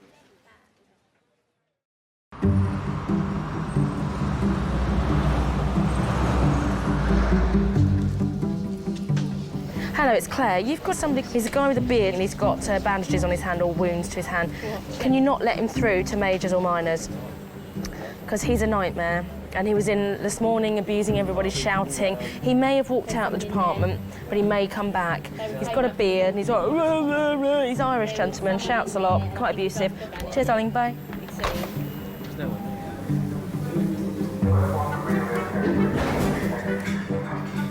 I might surprise you and go for a nice wax. Meaning that they wax off your hairs. What, by a woman, yeah? No. It's only women that do it. Swear down there, man. Swear down, do you really think I'm going to sit there with my legs open and let a man wax me? Are you fucking silly, Dan? Bad enough fucking doing it for you. I'm not saying a man's doing it. I'm saying all that. Okay. You're not going home tonight, okay? Home. Because we need to observe you overnight, okay? To see how your heart is doing, okay? All right? I'm just going to speak to your son-in-law and explain to him what we've done, okay? Yeah. Right. I've just spoken to the cardiologist. As I told you, I just don't like the way the heart is. We're looking at things like a pacemaker. Okay. That's all right. Yeah. Okay. Should the heart rate go down dramatically tonight, Yeah. they will have to do that tonight. All right. Okay. All right. So you think obviously he has got a problem with his heart then? I don't think, I know. All right. He has a problem with his heart, yeah, definitely. Right. Okay. Right.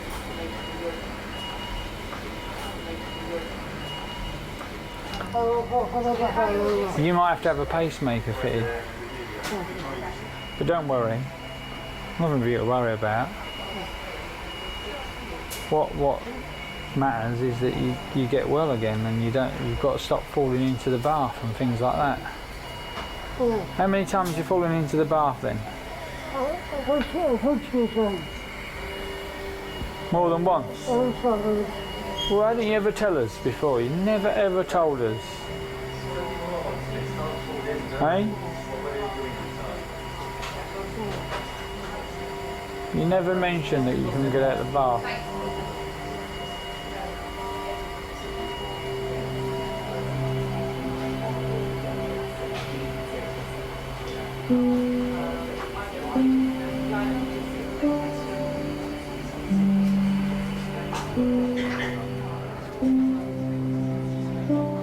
Don't worry about it.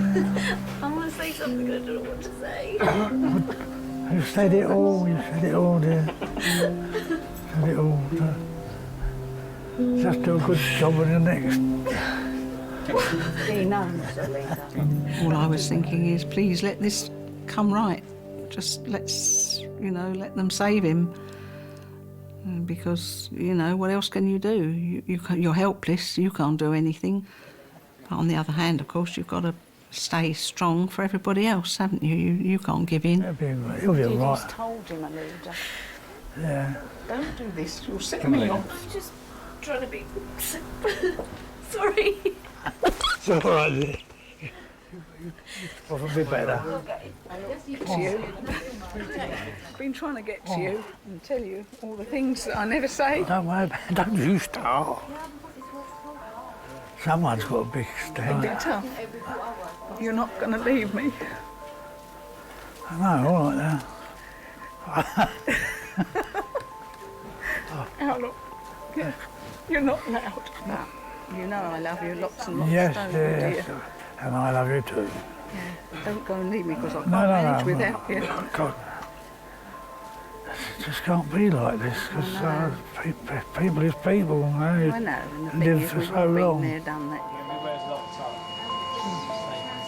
This is the best place for you at the moment for a couple of days. Find out what's wrong. You can't keep falling over, Eddie. One day you're gonna fall over, and All right then. Yeah. Take care. I'll see you later. All right. Yeah. All right. Take care then.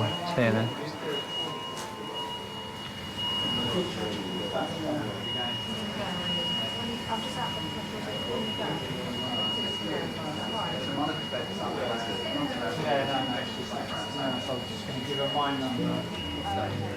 Everyone should walk through an emergency room at least once in their life because it makes you realise what your priorities are. It's not the rush and the money and the materials and the things. It's the people you love and have around you, and the fact that 1 minute they might be there and 1 minute they might be gone.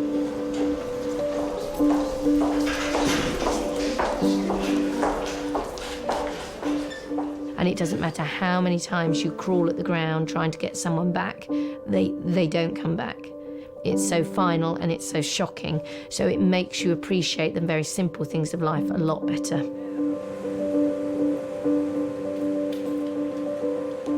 Hey, sweetheart. I've scrubbed every commode, filled up everything. Oh my God, how many sickies have you had today? Oh. All right, sweetheart. That little one, she's a little madam, she was. Now, which cubicles don't have blood pressure leads? Oh my God. I'm going to write it down because I want them to sort it out today. Yeah, number 14 looks half and half.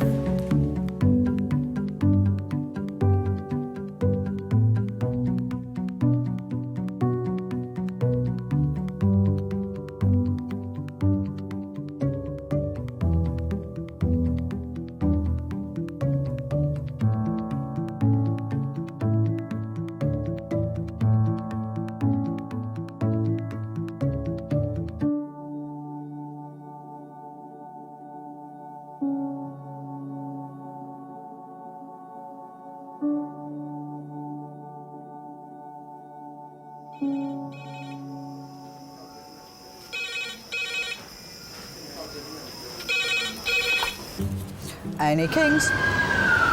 2 Any idea what he was stabbed with? Policeman said a samurai sword was seen. At the weekends, it's time to forget about your stress and enjoy yourself. Unfortunately, I think people enjoy themselves a bit too much sometimes. Just keep breathing. Come on. Come on. Can you not do Sit down. Sit down now. Why have they put us in here unadvised? There's so many things to play with.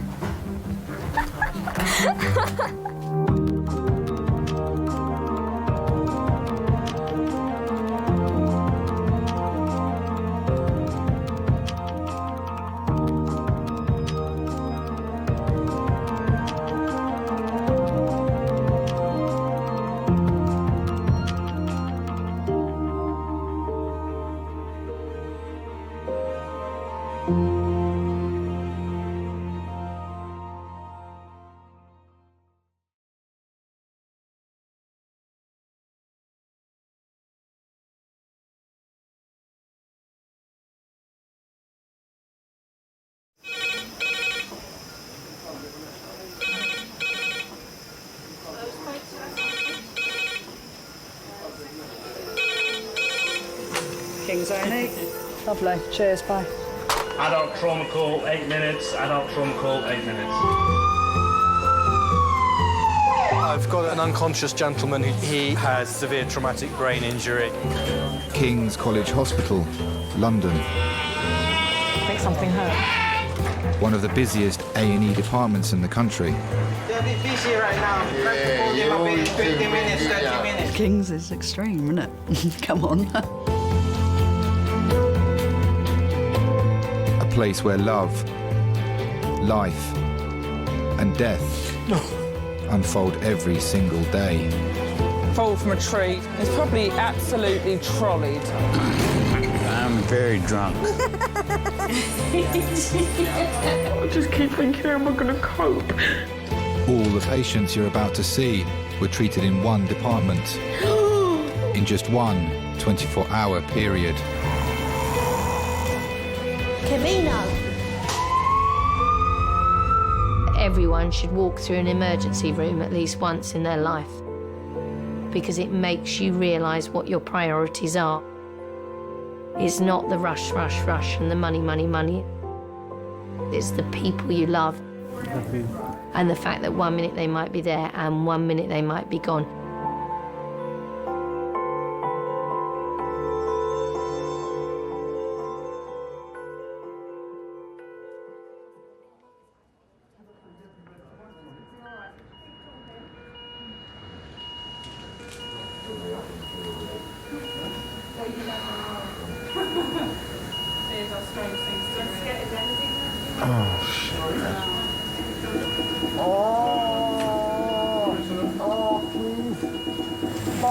Okay, we're going to go on the R of roll, okay? Come on, to be ready, brace and roll. We can have a bucket for him to be sick in as well. Ready, brace, roll. The resus room is central to all emergency departments. It's where the most seriously ill patients are treated. Hello, Kings. What are you scared of? My patients becoming ill or more ill or dying. You know, if a patient does die, you just go through it in your head, you know, have I done the right thing? Have I done something wrong? It's terrifying. Adult trauma call in 15 minutes.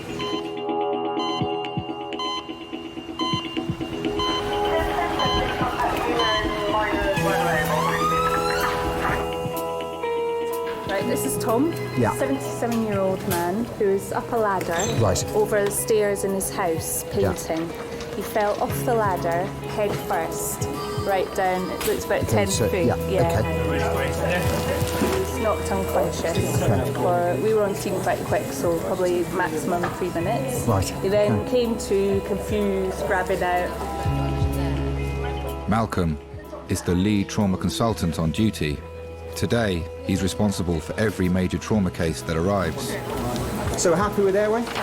So airway is patent, trachea central. Does he feel sick at all?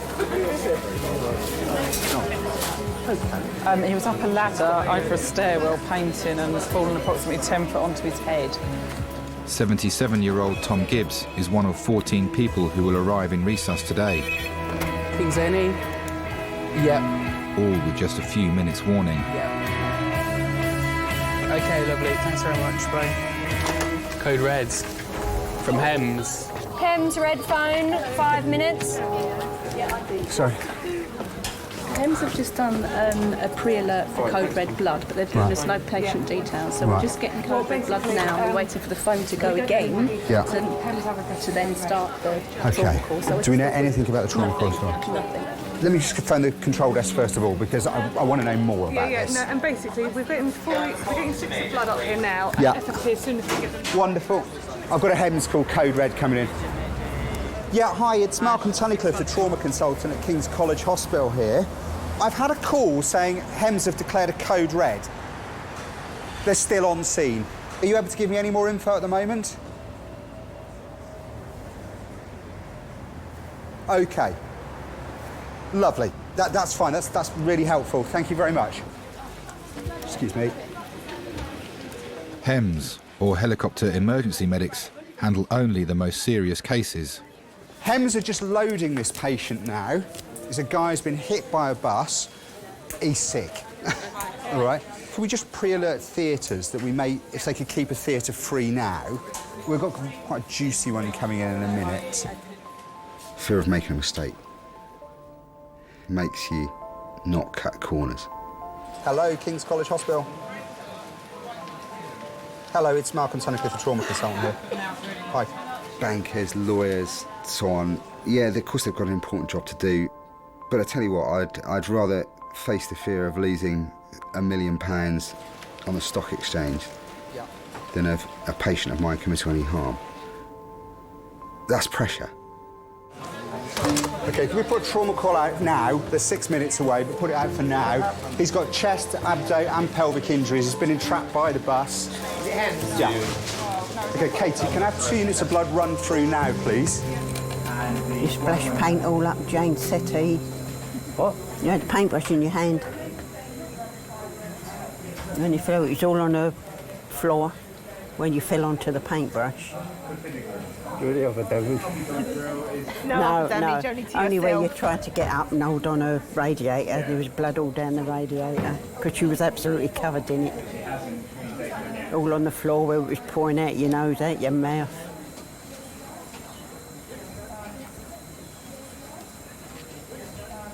You know who we are, don't you?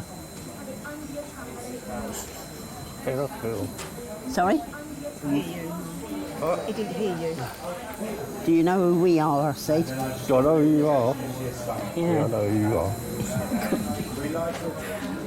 Oh, right, done all the awkward bits. Sorry? So we've done all the awkward bits. Oh, remember, you've done all the awkward bits, he said. Yeah.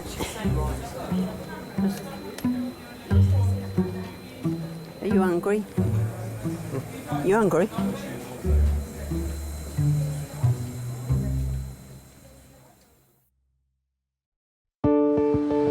Hems have requested code red blood. All we know is the patient's extremely sick. They've been run over by a bus. Juicy one. Juicy one coming in. Big guy been run over by a bus, actually run over. Blood's being teed. I'm going in number 1, Jackie, but I'd like the surgical consultant as well, if possible.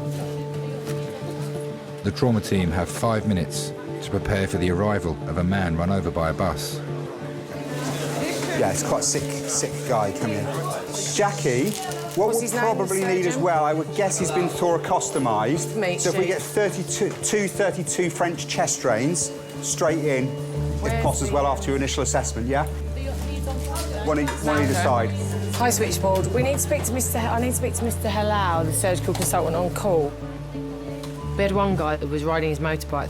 I remember this is the first big, horrid trauma call that came in when I was a junior nurse. There was a guy on a motorbike, was riding it too fast, and he came off his bike and he was thrown quite far, and he hit the divider down the middle of the road. It used to be like giant corrugated iron, like a bendy piece of metal. The impact, basically he amputated his leg from just above the knee, clean off, no leathers on. And he just hosed out over the floor and arrested in the road from massive hemorrhage. And he was resuscitated for ages and ages and ages, but he'd lost so much blood that he died.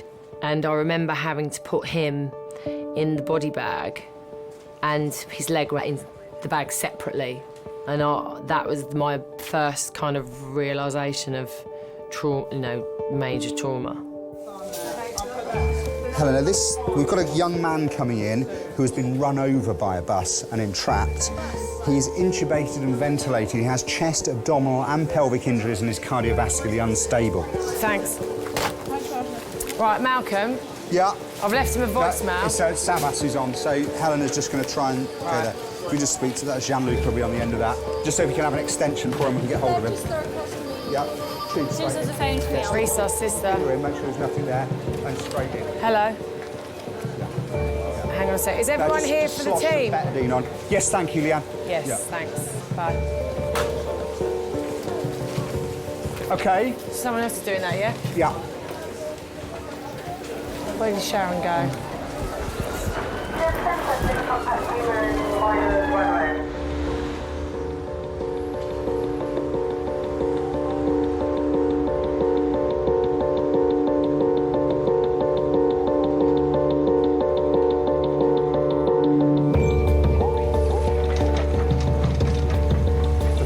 Here we go. Straight in there, please. Sharon, are you scribing? Okay, Me too, are you scribing?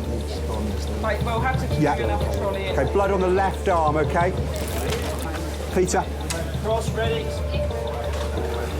OK, far away. Guys, everyone listen. This guy is approximately 30 years of age. He was hit by a bus going approximately 15 miles an hour. It bullseyed the windscreen and then was trapped, folded in half, under the front of the bus. GCS 13 at sea, losing one for eyes, one for voice, moving all 4 limbs. Injuries, he's got head injuries with a right periorbital hematoma. He's got a right side flail chest with surgical emphysema. Definite pelvis, degloving of the left anterior shin and foot, and an abrasion to the right shin. He's had a rapid sequence induction with a pank time of 14:45, had 2 of morphine, 2 of midazolam. He has had 50 of ketamine. Immediate needs, blood, more IV access, and possible surgical control, please. Lovely, thank you very much. OK, Peter, happy with the tube? No, not yet. No, CO2. OK, Jackie, talk to me. Right, heart rate is 154. Thank you. Jesus Christ. Peter? Happy? OK. I'll just take that on and then I'll relieve you. Everything Malcolm does in the next 15 minutes will be solely to keep the patient alive, so he can be scanned and have his injuries assessed. Outside that door, there's some folding screens. Can you just put minimum one across them doors so OK, people can't see straight in? put tubes in both sides. Yeah. This is my Gareth, just put your finger in there just see if he's up that I'm side not as getting well. a blood pressure We've here, got a guys. drain coming. Some things are irreparable. Some people come in and through the door and, we try. I could do that. Miller, we just fast scan him, just see if you can compartmentalise where the bleeding is. If there's nothing in his belly, we'll go to angio. If not, we'll go to theatre if there's a lot of blood in his belly. I think it makes you see how fragile life is, definitely. 1 minute you're walking down the street or you're going around Sainsbury's with your trolley, next minute you're in the back of an ambulance. It can happen just like that. Squeeze that. And can I have another 32 French drain? Thank you. You could connect. Needs a cut. Just cut. Yeah, thank you. And another underwater seal, please. Do you want it now? For me to give it? Yeah. Got that better, Lovely. Right. Malcolm, shove that in. Oh, you got his tubes in. Tranexamic acid. Yeah. Can I have a pair of scissors? Then I've got scissors. OK, left drain is swinging there. Can we just ring 5620? CT should be ready. And angio. It's got no obvious blood in his belly. So we'd like to go up head to toe with possible angio, OK? OK, good. You put a three-way tap Yeah, on please. that line. Guys, we're happy he's got a tube in. We're happy both drains are swinging. OK, we've got access, we've got blood. OK, what I would like to do ASAP is go up to angio, OK? Don't squirt that in my face, please. You've done your code red business? Yeah. Yeah, we haven't got any bloods off him yet Is anyway. that monitor Just over got for the me? code Good red. here. He's dropped his blood pressure Yeah, now. I know he has. Yeah, go. What are you think? Go. You come with us? Yeah. Sorry, 2 units. What's that? Sounded like you were saying see you later then. I was just like, what? Should be no sharps in there. Come on, Jack. No, we're just going to go through this way. Well, we're going to start. We're looking at CT first. Got it. Sorry. Another housekeeper to recess with the yellow mop bucket, please. Yeah, just keep squeezing the blade. It's going to need all of it. I can't walk over to here. He's hit by a bus. Right, one on Jack. Thank you. Anyone bleed surgeons? No, thank you. Yeah, there was blood on the floor and that bin will need emptying, please.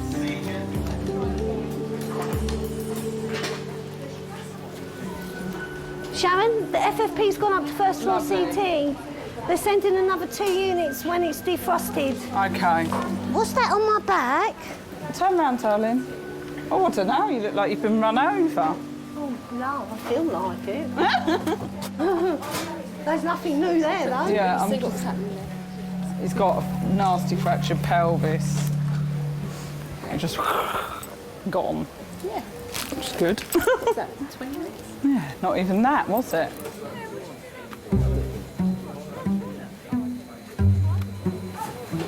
Still waiting for all your things to come up. Still waiting for all the x-rays and things to come back, what you had done. It's been 2 hours since Tom Gibbs fell from a ladder while decorating his daughter's home. Oh. Oh. Very busy in here. It's very busy in here. After he retired, he should drive me crackers because he just didn't know what to do with himself during the day. We used to do the decorating between us. if I hadn't done it first. It's painting, he doesn't like painting. He's not very good with painting. And that's what he was doing when he fell down the stairs. We had to stop and start with you, bringing you here. Was it 3 times? Yeah, 3 times. We had to stop the ambulance in the road for them to come and see to you. Because you were sick. And they turned you over and you wanted to get up and they said, no, you can't. If you hadn't been tied up like this, he'd have sat up. Like he did. I mean, we had to fight to keep you on the floor in James. You wanted to keep getting up. So I held you down. Got my own back on you. You should let me get up. No. I'm not very good with heights, so we arranged for him to come over that day and to help me to paint up the stairwell. And fortunately, he didn't have the ladder completely positioned on the stairs properly, and I went to say to him, don't move. And as he turned around to look at me, the ladder spun, wedged across the stairs and threw Dad over the top. And down he went, head first. Completely silent, not a sound came from him. And he hit the bottom and that was it. He just completely knocked out for about 3 minutes. And I thought he was dead on it. Yeah, I thought he was dead actually. He hit the floor and he just didn't move. All right. What's up? What's hurting? My Hey? ribs. My ribs. Your ribs? Yeah, I think they might be cracked, Dad. Is that the first time you've had to think about it? Yeah, I think it is, yeah. Dads are not supposed to fall down the stairs or have accidents or ever die. They're supposed to be there for you forever. That's the way it should be. And we know that the life cycle says, you know, obviously your parents are going to go at some time, but we're not ready for that. We don't want to think about that. We just think they're going to be there forever.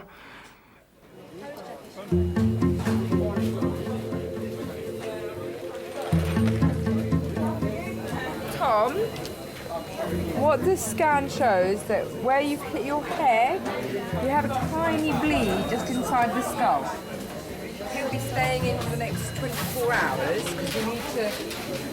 You've got to stay in. Yeah, you've got to stay in for the next 24 hours, just to make sure that you're okay. We like fussing. They like people to practice on. You know, you mucked up all their things you have bleeding all over them. Take that for your sweet.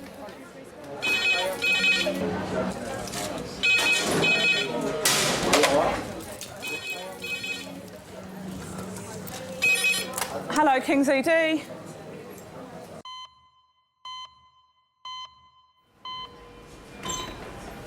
Guys, absolutely brilliant effort, okay? Really, really well done. Okay, we know what his source of hemorrhage is now. It's really good. Which is? What is it? This is pelvis, this is the bony injury. Scans reveal the man run over by a bus has suffered massive internal bleeding. Okay, so that's fine. Yeah. That's absolutely fine. In the short time he's been at King's, he's had his entire blood volume replaced. Oh, that's his flower segment. Oh! When someone does die on your watch, how do you deal with that? Do you know, it varies. When a patient has been in hospital for a while, you can prepare the family that the worst is going to happen. But the vast majority of people we see who die, it's completely unexpected. But one thing I think you have to be in every case, you have to be brutally honest when speaking to relatives once you know who they are. Thank you. Bye.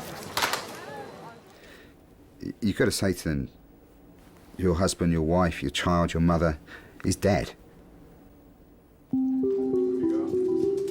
Adult red phone in 6 minutes. That's adult red phone in 6 minutes.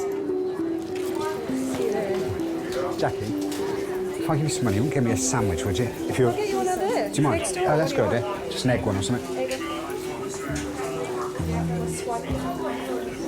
Hello, Johnny, only me. We're having absolutely fun and games with trauma. I'll fill you in a little while, bye. We need to give him some IV abs now because he's got a really nasty compound degloving on that side. Yeah, okay. Should we wrap this up with something then? In fact, can we put a thing on it not to be removed until reviewed by ortho consultant? Right, let's strip him off and sort him out. Hello, Dan. Yeah. In a way, it's sort of good you've gone to your mum and dad's because I had fun and games with trauma and I won't be leaving for another hour. We've just had a 30-year-old guy brought in by Hems about an hour ago. Been hit by a bus in Elephant and Castle, folded double, conscious while he was folded double, extricated. Well, if I say to you his pelvis is like a jigsaw puzzle, you can imagine what it's like. The next arrival in resus is a cyclist. That bit, so we're getting to number 4. He was found alone and unconscious in the road. Look, I'm gonna have to go. I'll give you a bell in a little while, okay? All right, bye. Okay then, guys, let's have a listen to Roger. Okay, this is a 40-year-old male, mechanism injury, fell from bike, apparently isolated head injury, combative, moving all 4 limbs with a blood sugar of 5.2. Okay, thank you. Okay, can I have a listen? Helen, could you have a gentle feel of his pelvis and look at his scrotum and external meatus as well? Thank you, Noah. I haven't bloody eaten all day.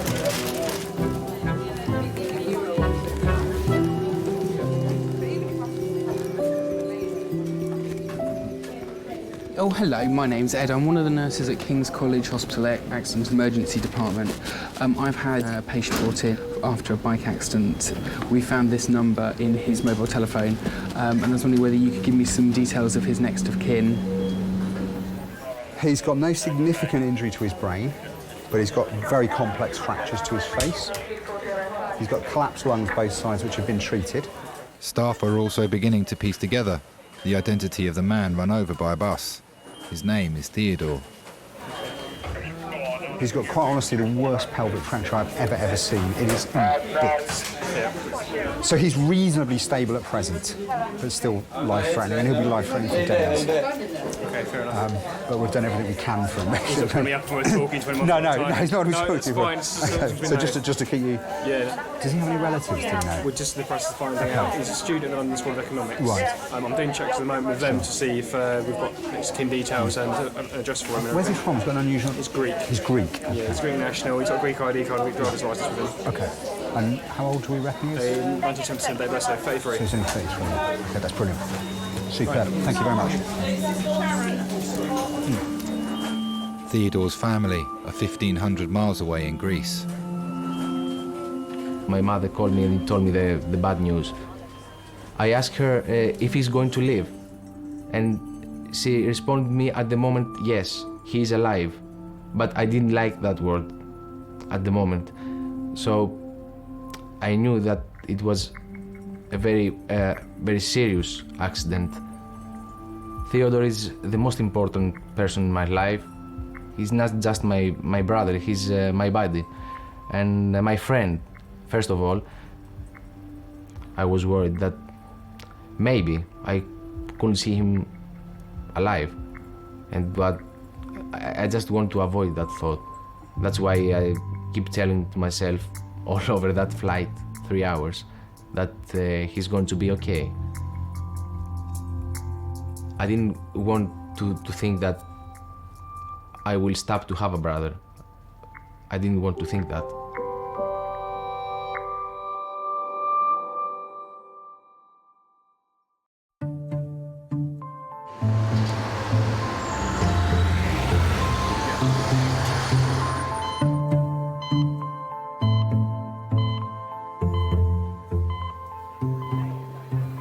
You're right.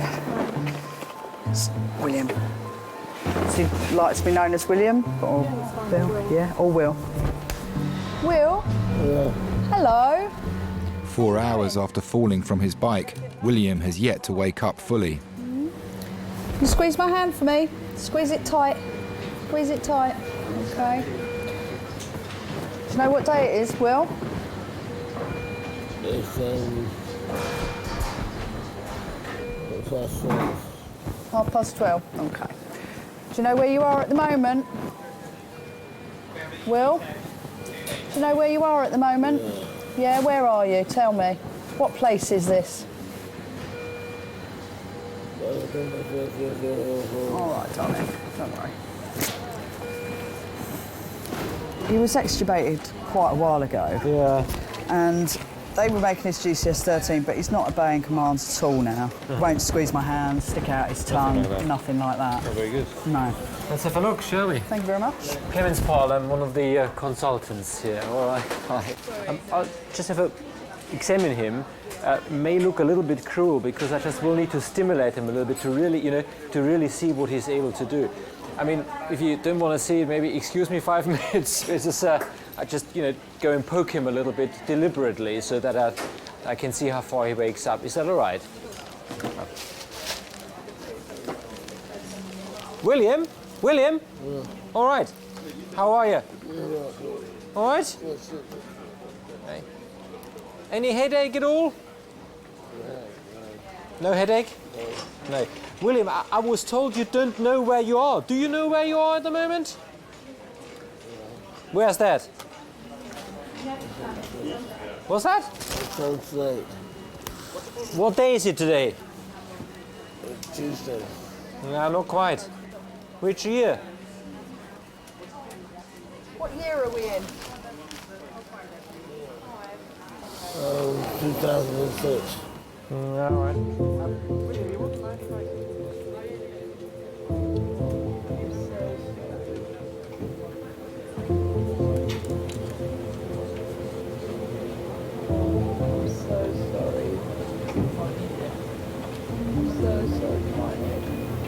I'm going to let that all kick in.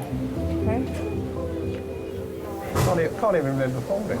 Normally you think, oh shit, well, I've never even done that. You can't remember because you've got concussion. That's why you can't remember.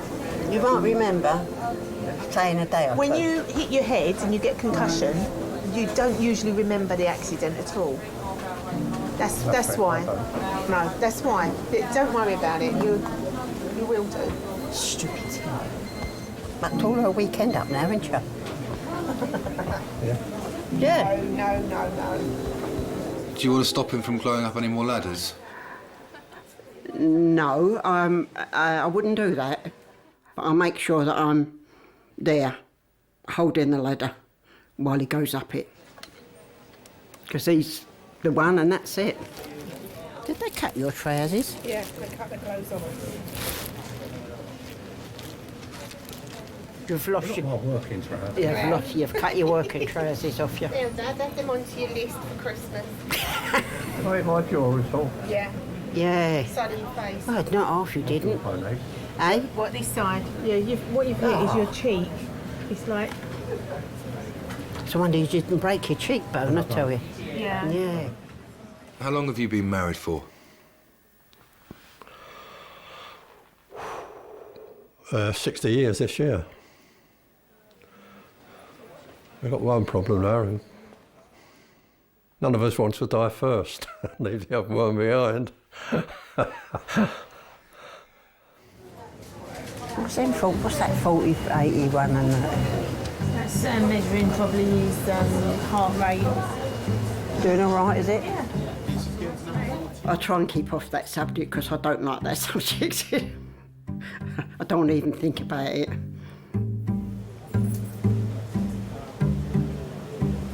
He's going back to a normal colour in his face now. You can't go yet anyway. I want an anniversary card off the Queen for 60 years, be married to you. So you can't go yet. You know, when the summer comes and we get out in the garden, we'll probably still be getting up trees and cutting the branches off. And probably get a lot of, shouldn't be doing that, but where do you draw the line? You know, when do you suddenly say I'm too old to do that?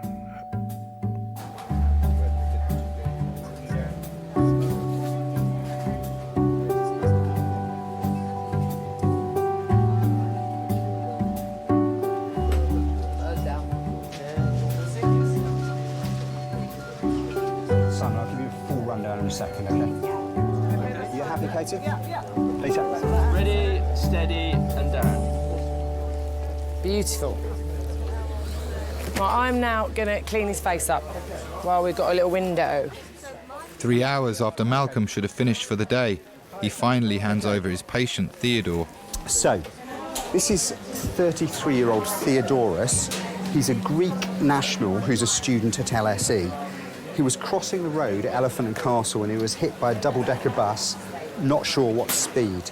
But at scene, he was found to be bent double under the front of the bus. His head was touching his toes. He was conscious and extricated. You know, quite often you go home after work and you think of a patient. Have I done the right thing? Have I done? Sometimes I'll go home and I'll ring someone who's at work and say, look, I don't think I've done the right thing here. Can you just check something for me, or can you do this test for me? Or can you just check something out for me? And quite, more often than not, I said, no, it's absolutely fine. Don't worry, but it's just that thought that comes into your head. Have I missed something? Have I missed something? God. Good, really good job done by everyone here. He was in CT in 10 minutes. Katie? Superb. Oh no, but I've got that blood. Superb.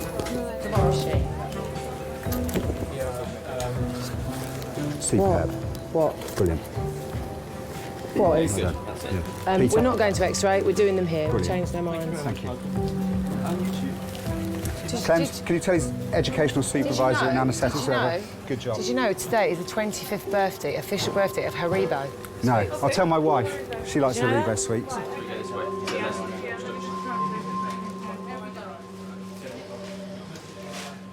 We're kind of a jack of all trades, really, aren't we? We know a bit about everything. You know, it's the first bit when you come in the door, what needs doing then, and then after that, we pass it on. We pass the rest of the care on to somebody else. We never complete the care, you know. So getting them out of A&E alive is only a small part of it.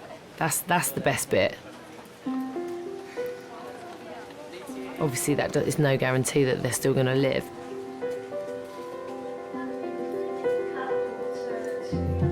You care, and you've got to show you care. And if you didn't care about what you were doing, well, what's the point in doing it? I don't know that fear ever goes. I don't think that fear goes from when your first day as a doctor to your last day as a doctor.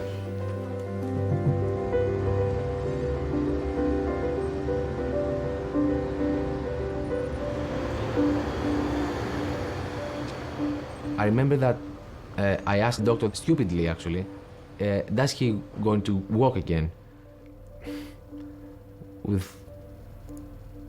He looked at me and said that at this moment we're fighting for his life.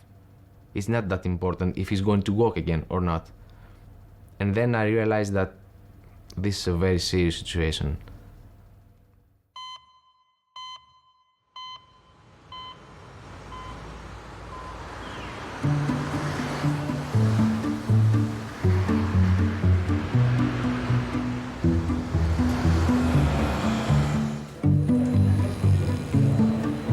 It's now 9 hours since William hit his head coming off his bike.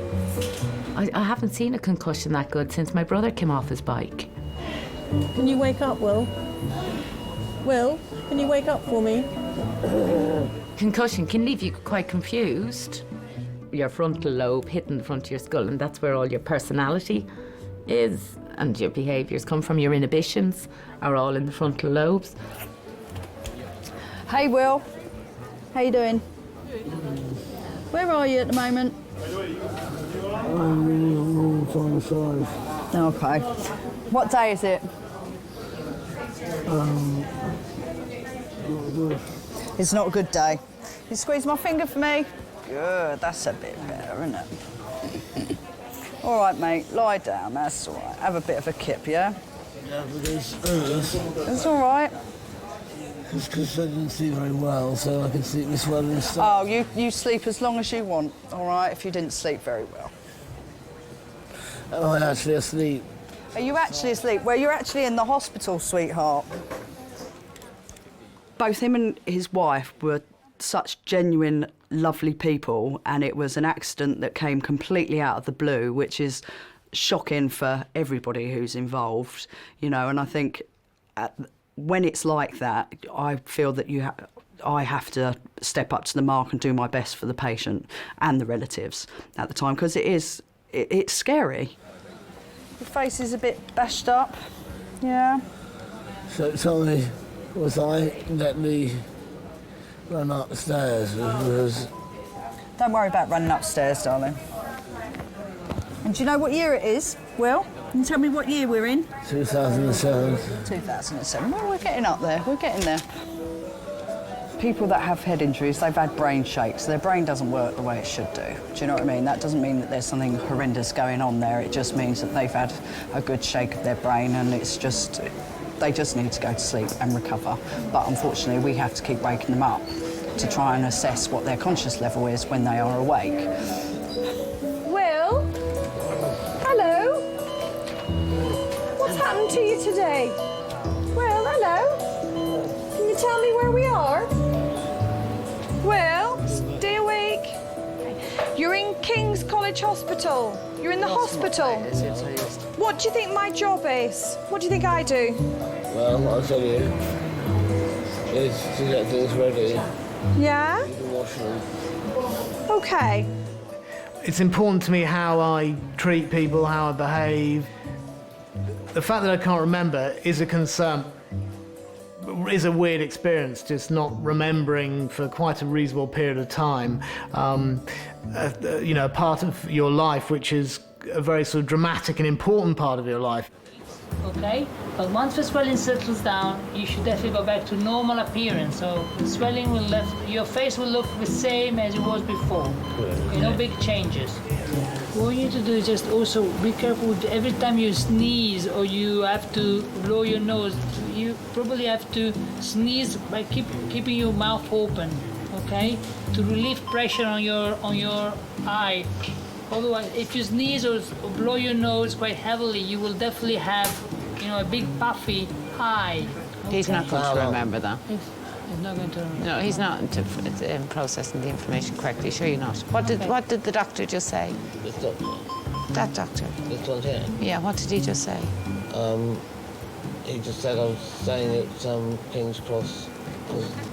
Right. So really, come come back tomorrow.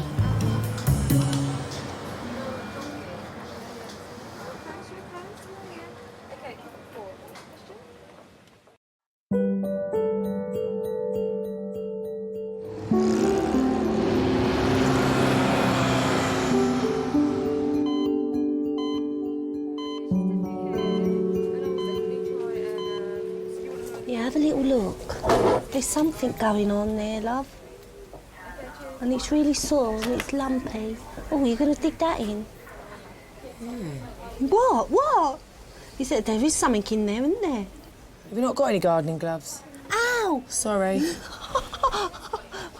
thought he was out. Remember that time I asked you to do bloods at 9:30? You said don't start till 10 o'clock. Oh, is that it? That is it. Is there more? See that? Massive, huge splinter. That, I reckon you're going to have to take a bit of time off work. I need a thrombectomy. Jeez. Well, I knew I was right, seeing my senses. Get it washed. I washed it. You knew you were right. You said you got bitten by an insect. Well, I said It's a there was splinter. I said I was either bitten or there was one of those. Wound care. You stop taking the mickey. A splinter. It was like enormous. It was like a match. It kept me awake because every time I moved my hand and I hurt. It was the smallest splinter I've ever seen in my life. Even my son having that in his little toe wouldn't have moaned. Listen, but it's just that my pain. I'm quite sensitive. That's all. How do you actually do it so it goes? You nearly had my eye out. Don't. Oh, I see it. Back, book her in again. I think with injuries and illness, things like that, we're not very sympathetic, especially if you work in A&E. Look, she don't care. She just walks on off. I remember my little boy, when he was 3, I took him to school, nursery, limping for 3 days when he said his foot hurt. And I was like, you're OK. You know, eventually I took him to A&E. His foot was broken. I took him to school for 3 days. Yeah, Gemma, so this boy comes in yesterday. Yeah. Greek guy, student at LSE, crossing the road at Elephant Castle, hit by a bus, folded at his waist. Gareth Davis from Heron said his head was touching his toes, conscious. The fork broke on your bike. Do you remember me telling you that? Oh dear, so am I going to survive okay? Yeah. You just have a little problem with your memory at the moment because you have a concussion.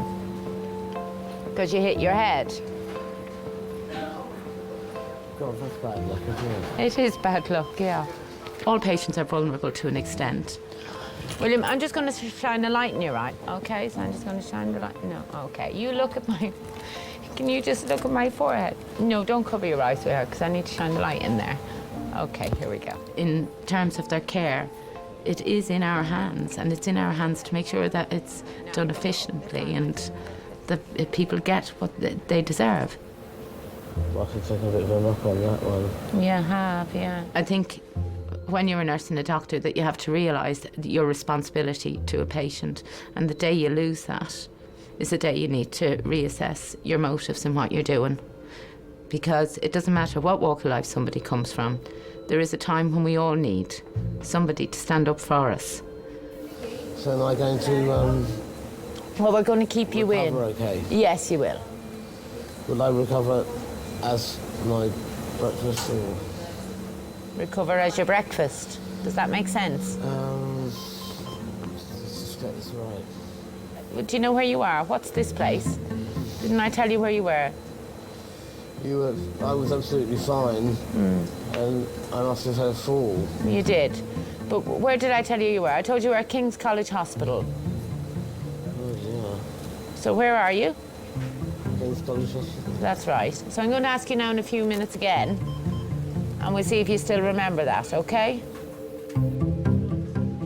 I wasn't in a position to make a decision, or probably even conscious or who knows what at the time, so I'm really glad that there was someone who was really connecting to my situation and really making sure that everything was done possible for my well-being, which for me I'm really moved by, and I think that really is fantastic, and I'd like to thank that lady.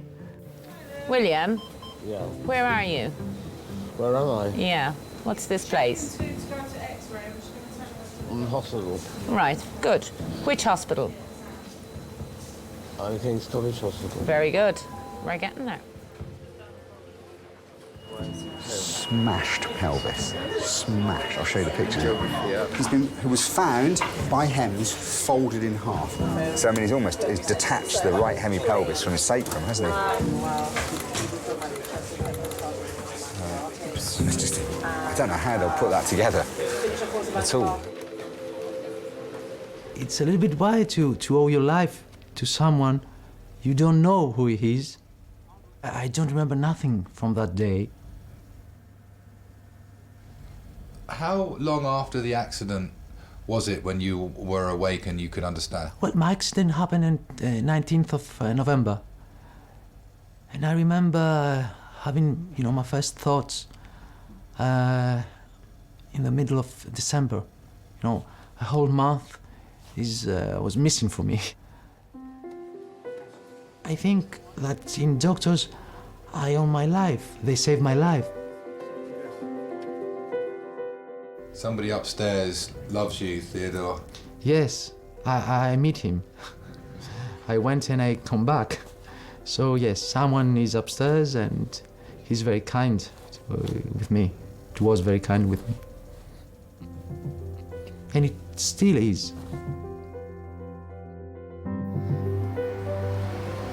Hello. How are you? Yeah, not too bad. After yesterday, trauma. That guy, I thought he was going to die, but he's always doing all right, actually. Is he? Yeah, I've been seeing him on surgical critical care. He's still intubated, got a pelvic X-fix on, but doing okay, actually. Saved him. Well, you don't often think you made a difference. I think we did. I think we all did yesterday.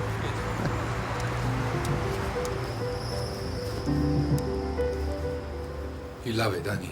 Yeah, I do. I don't deny it.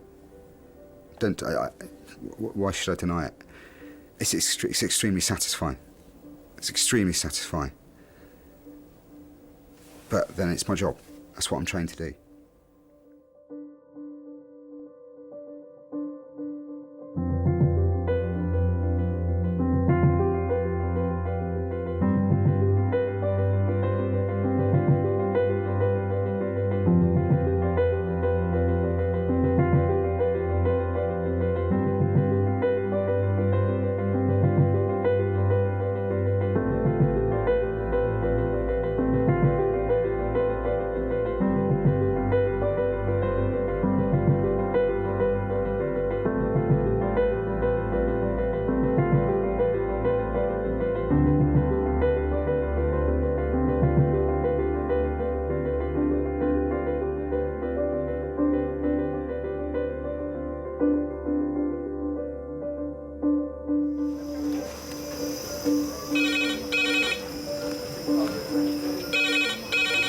Bumholes.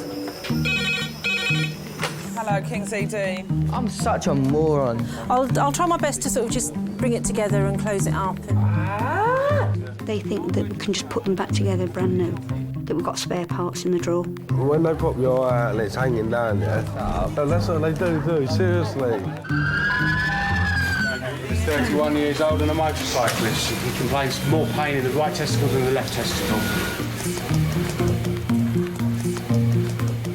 It looked like a purple carrot. I can tell you that much.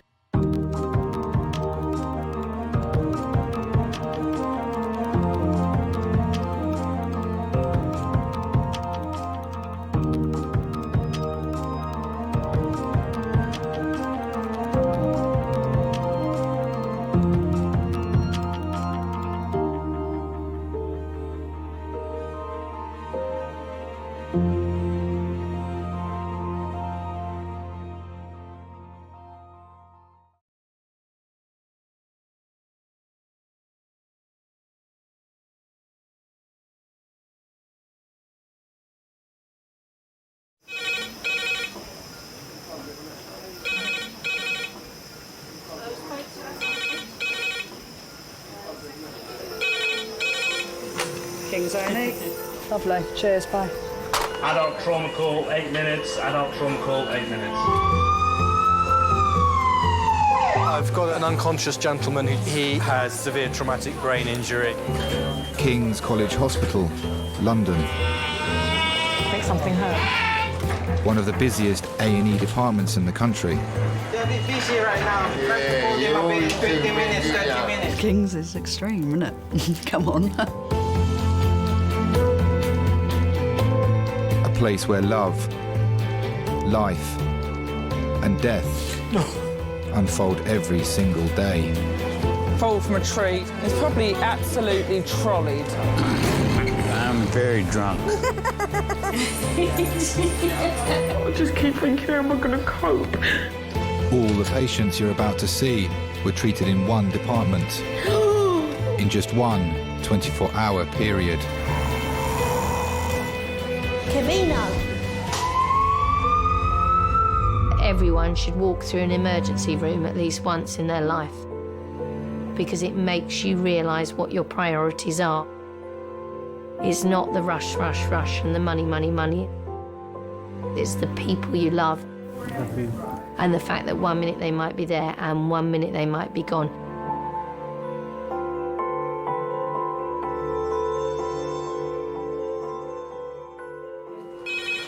Oh, that's the red phone. Do you want to answer?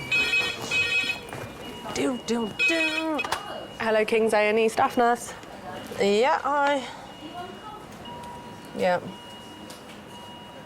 Okay, all right then, lovely. Thanks, bye. Oh, lovely. Fall, 4 to 5 stairs, landed on back of head, nil loss of consciousness, intoxicated, left arm numbness and paralysis. Red phone, 20 to 25 minutes. Red phone, 20 to 25 minutes.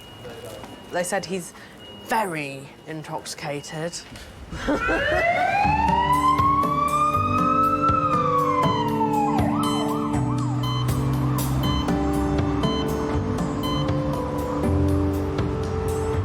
Alcohol is one of the biggest causes of injury seen by the emergency department.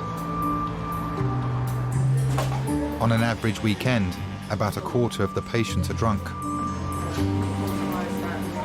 It drives me nuts that people drink as much as they do. It drives me nuts that people take drugs and then come to us half an hour later saying that they feel funny. Well, what did you expect? If you weren't feeling funny, then you bought the wrong drug. This gentleman, his name is Sean, he's 39. Basically, he's fallen down about 4 or 5 steps on the landing. He's been drinking since 10 o'clock this morning due to a family bereavement yesterday. He's saying he's got pain and tenderness to the back of his neck. Okay. As said, he's had a hell of a lot to drink, no drugs apparently. Yeah, there isn't. So Okay. might be. Yeah. Do you want a second cannula or do you just want blood? He'll need bloods. What's he got? Yeah, just bloods is great. Yeah. John, I'm Marie. I'm just going to take some blood on this side, OK? Did he have opiates? No. What's he had? I didn't hear. Drunk. Drunk? He's been drinking all day, right. yeah. Oh, grand. Come on, please. What's the matter, my friend? Please, yeah? What? I need my mum. Oh, maybe she's coming in, I'm not sure. Sean, if you need to be sick at any stage... Oh, please, my mum, yeah? Well, we'll get her in a moment. Can you take this fucking thing off my neck, please? Well, not just yet, just because we're worried about your neck, that's all. But as soon as we can, we will. I need to speak to my mum. I don't know if she's here yet, Sean, but just wait 1 minute. Yes, come with me in the ambulance. Yes, Sean, can you bring her in? Is that all right? Thanks a lot. We're going to bring her in now, OK? All right. Well. Excuse Mum. Thanks. Hey there. How you going? I think he really is pretty keen to see you anyway. Do you want to pop up the end of here? 16. Oh, really? OK. My name is Graham anyway. I'm one of the consultants here. Mum? Is there a reason you don't want to go up the top end of the bed? Mum? OK. Has he been abusive towards you tonight? Mum? Just talking, wait. Just say hello if you want. Who are you? I'm here. I can't look at you, right? I think I've got a problem with my neck. Yeah, I've heard. I'm just talking to the doctor about it. Just hold on, please. I'm here. I came in, I went upstairs, and the first thing I did was laugh, because the way I see him, he looked like the Hunchback of Notre Dame. And I just laughed. And then Linda said, oh, let's get a camera. And she took a photo of him. She said, me and you will have a laugh about this tomorrow, Sean. What would be your favourite for the next day? Don't know, Sean, nothing yet. Hello, Lisa. Yes. Thank you. So, we'll just have to work out exactly what the situation is with the neck, and then we'll go from there. Red phone, 10 minutes. That's red phone, 10 minutes. Oh, this is a trauma call. He fell down about 8 or 9 stairs at the embankment, where he lost consciousness for about a minute. A second red phone. A second patient who's fallen down the stairs drunk. A drunk fell down is a big one. I think what happens is they're on the inside, where it's nice and light and they've got a skinful, and then they open the door and it's all dark out there, and half of their senses are already shattered from all the alcohol they drunk, and then they lose their vision, and over they go, you know, they fall over. Who have we got? No one.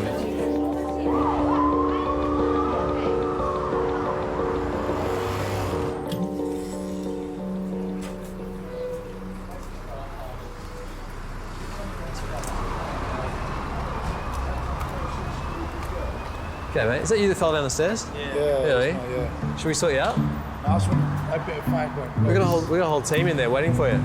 Yeah, man. How long are you to be? Where's your fag? Right, no, it's sort of. Oh, well. Come over, I've got to go. Well, yeah, there's a whole trauma team waiting for you in there because we thought you might have been unwell. He's out there having a fag. He's going, no, I really need a fag, mate. He's just standing there like with his hoodie on. And... So are you going to see him? Well, he's out there. He's obviously in control of his faculties, so if he wants to stay out there and have a fag, he'll have a fag. That's all right. That's all right. Well, tell you what, you can help us out. She's with me, all right? Just take your gear off there. We'll have a look at you. Interestingly, actually, I was on one occasion I kind of had too much to drink, and I fell down the stairs, and I ended up as you know, a casualty in A&E, which was mortifying for me, obviously, for a number of reasons. You've been drinking tonight, obviously, huh? Yeah. Yeah? How much you had to drink? I can't tell you. Just turn away from me again. My head is fucked, mate. Seriously, like, I've had a lot of fights in my life, mate. Yeah, I've had a lot of tear-ups and this and that. Take a nice big deep breath. Deep breath. And out. Go on. Don't get me wrong, bruv. Yeah, I've fallen over drunk before. Yeah. Yeah. And I've done this and I've done that. Yeah, but this is hardcore. Okay. Right? Let's have a little look. Dude, the back of my head is killing, mate. It's a fair old bump you got. When you get a bang on the head, what we're concerned about is not just the cut and the bump on the outside, it's the chance of a bruise or a bleed inside where the brain is, yeah? There's no signs of that going on at the minute, but we've always got to think ahead, you know, what chances are you developing that, Like yeah? I say, I've had some tear-ups in my life. I've Yes. never had that. Okay. Mate, I'll just I've never put had this a round. lump like that, mate. Do you know what I mean? We'll put a drip in so we can take some blood, yeah? No, mate, no, I'm not having no drips. Are you sure? Don't have needles, mate. Is that right? Yeah. I think we need to watch you for a while. It's probably going to be an overnight stay, to be honest. My real birthday, mate. She can't. Oh, I've got to go then. Well, she might be able to sit in a chair next to you. That's all right. Well, that sounds fair on She her. can touch me out when you're not looking. She might want to sleep. You don't want to sleep. She wants to touch me out.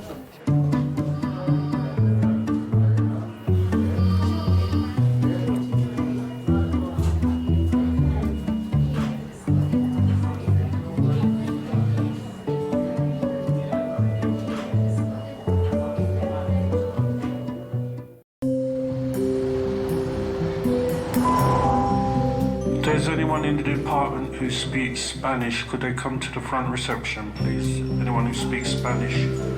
Anybody who speaks Spanish? Yeah. Jael.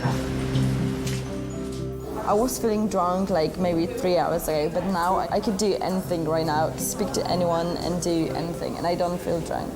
I'm not drunk. I don't feel like I did yesterday. No. Because I sobered up. I feel quite Because of what weird, like. happened. Do you reckon? Do you want some water? No. Here, I'll just.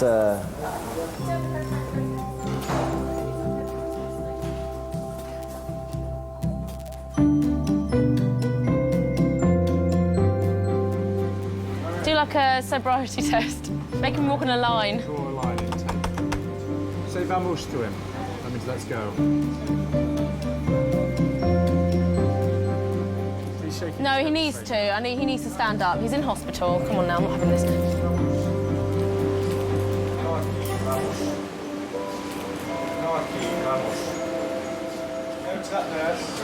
Oh, flipping out. I do feel like a Mrs. Mop sometimes. You know, it's like they've been too drunk to get to their bedroom, so they just stopped off in A&E, and, you know, so I'm there to look after them, mop their brow till they wake up, and then, you know, kind of feed the hangover with a couple of packets of crisps and a can of Coke and some coffee. Oh, I have to keep him up here. He's in a real state, isn't he? Oh, for goodness sake, come on now. Right, we might as well walk him into a cubicle now, after all this kerfuffle. It'll have to be number 11. We might as well just keep the drunks together. Goodness me, you've had a good night, haven't you? Did you go out? Have a drink? Did you have a good night? Did you dance? Woohoo! I like it. Brilliant.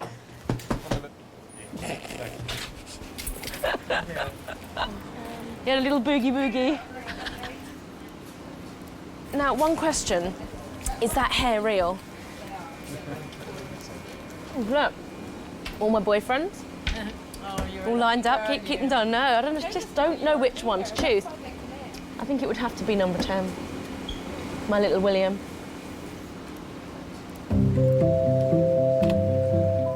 Years ago, this very posh boy came in and he'd had a bottle of whiskey. We'd go to take his blood pressure and he'd be like, "Oh, girls, come and get me." And I'm like, "Oh, Jesus, now how much of this can we actually take?" And when he was saying, "Where's my girlfriend? Where's my girlfriend?" So we're like, "Oh, she's up there in that trolley there."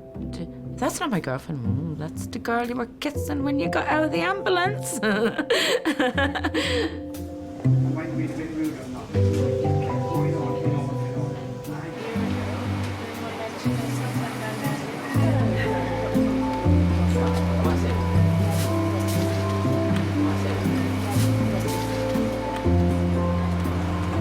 Warm as a fruit bat.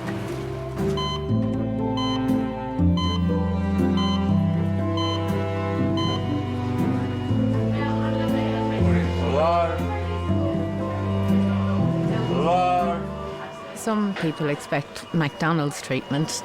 Fuck's sake. To be in, not wait and go. Oi! They don't understand that, like, you know, you have to collate blood results, x-rays, get things organised. Like, you know, it's not like Eeyore. You don't walk through the door and the doors scan you and you have all results available to you. No, can you come here? Oi! They don't get that. Don't walk away. Excuse me, sir. Can you call properly? We're in the hospital, sir. Okay? Yeah? Yeah? Speak this up. I know you got... You're treating me like I'm an idiot, yeah? Shall I call you, ma'am, and ask her to tell you what's going on while we try... Listen, take this thing off my neck, yeah? We'll see who's the last up, yeah? We can't do it. Exactly. Yes. You know what's going to happen to you. Yeah, and you know what's going to happen to you as well. You know that. No, yeah? right here, right now. Yeah, well, he's talking to the doctor right now. Yeah? Can you She hear? take me for a fact, can't she? We can't. No, my mum can. My mum can. He has actually broken a bone in his neck. The good news is that he's alive and his blood pressure and his pulse and you know, he's got both movement in his leg, both his legs have normal movement. There's only damage to the nerves that are into the arm, and there's a possibility that, you know, with intervention that might improve as well. Did you hear what he said? What did he say? If he's got broken his neck, he's going to kill himself. I'll tell you what. I don't want to hear it. I just. Yeah. Has he quietened down? He's quietened down a little bit. Hello. Hello. Sean, the doctor's just talking to your mum right now, okay? No, can you come here? Oi! Don't walk away. Fucking ignorant bastard. I had one too many maybe. Tripped over the closels, went down the stairs head first. Broke my neck. Hello? Hello. How you feeling? Hello, right. Can you get my mum, please? I'm going to find her. I see everything that's happened in my life flashed in front of me. And I was just sitting there thinking, when's the light going to come then? That's normally what happens, isn't it? Well, that's what I've been told normally happens. Your life flashes in front of you and then you see the tunnel with the light at the end of it. But it never came.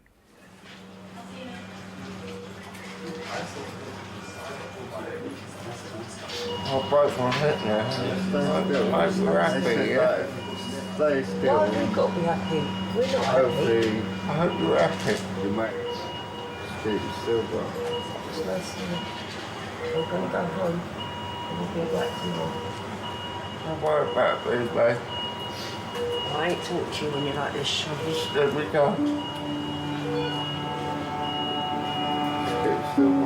Sean's been through a hell of a lot in his life, through beatings and everything else.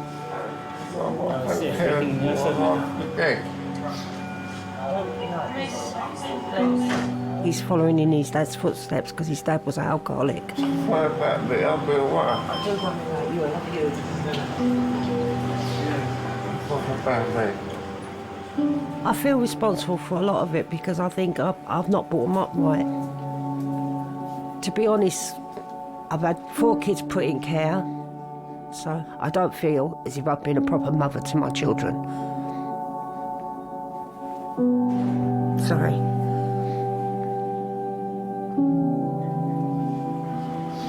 Nothing to live for anyway, but I finally give up with me. I didn't give up with you, I'm here. I came with you, didn't I? No. It's all right. I just don't like hearing the way you talk. When you abuse people. What about me, mate? Take this thing off. Take this fucking thing off of me and I'll get out of this fucking hospital. No. Right? I'll fucking show you what you can do. Sean, stop. Put that back on your finger. Sean. Show you what you can do. Sean, stop.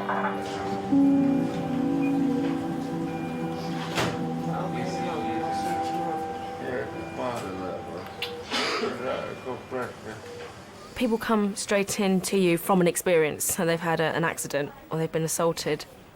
They may shout, they may cry.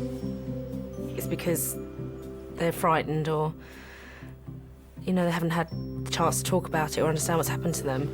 So you face people when they're at their most raw.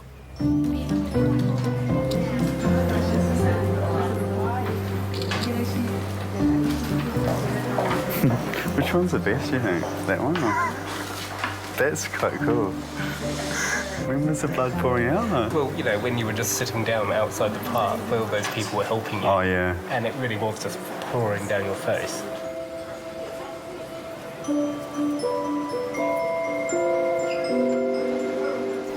He claims to have been assaulted. He says he lives on the streets and a passerby assaulted him and he's got a bit of a hematoma, but apparently no loss of consciousness. He's going to knock out any doctor that goes to see him and he's going to kick off when he gets to the cells.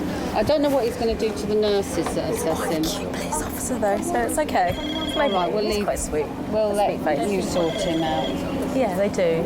He seems he's got a sweet face, hasn't he? Hello, Majors. A man that can't handle his drink is just horrible. You know, you can see the most loveliest man, comes into A&E, you can see that he's taken such pride in his appearance before he went out, and then he's just awful. Babe, I'm so sorry. Yeah, I can't find my phone. I think they took my phone. I don't know where it's gone. It might be in my pocket. Look in my pocket.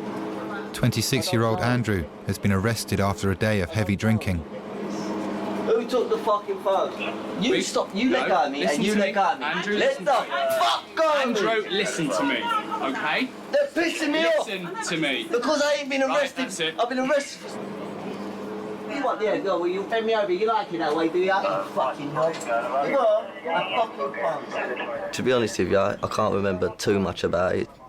Well, you're talking mega consumption of pints, spirits, and whatever else, you know. Ah! We may as well put them in the van. Ow! Yeah. Ah! You fucking me up! Ah! Andrew! What are you doing? Yeah, well, fucking let go of me then. Andrew! Fucking let go of me! No, stop falling over. Stand up. Stand up. Stand up. Stop being ridiculous. Yeah, the van hasn't been cleaned, so you may as well put them in the van. All right, we'll go. I remember putting my hand through a window, not intentionally, but yeah, that was the way it happened. Andrew! The police come, I start getting a little bit rude to him, he started getting a little bit rude back, and I ended up spitting on the floor, and that's what he arrested me for. He was going to take me straight to the station because of my hand was in such a bad way. That's why I had to come in here first. Fuck off! Fuck off! Fuck off! Fuck off! I'm just stepping on my fucking boat too far. Fuck off!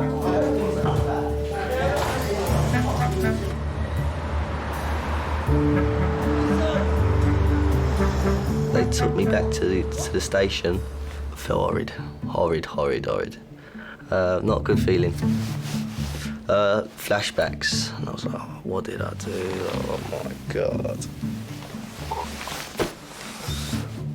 Yeah.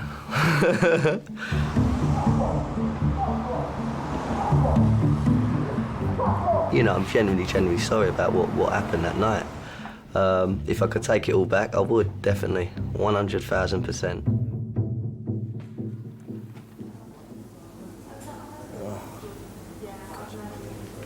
Head down. Do you want me to faint as well? I also want to go to sleep. Put your head, if you're getting dizzy. I want to sleep. No, don't.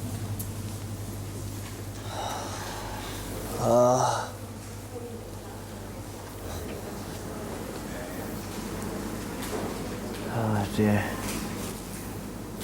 I fucking hate hospitals.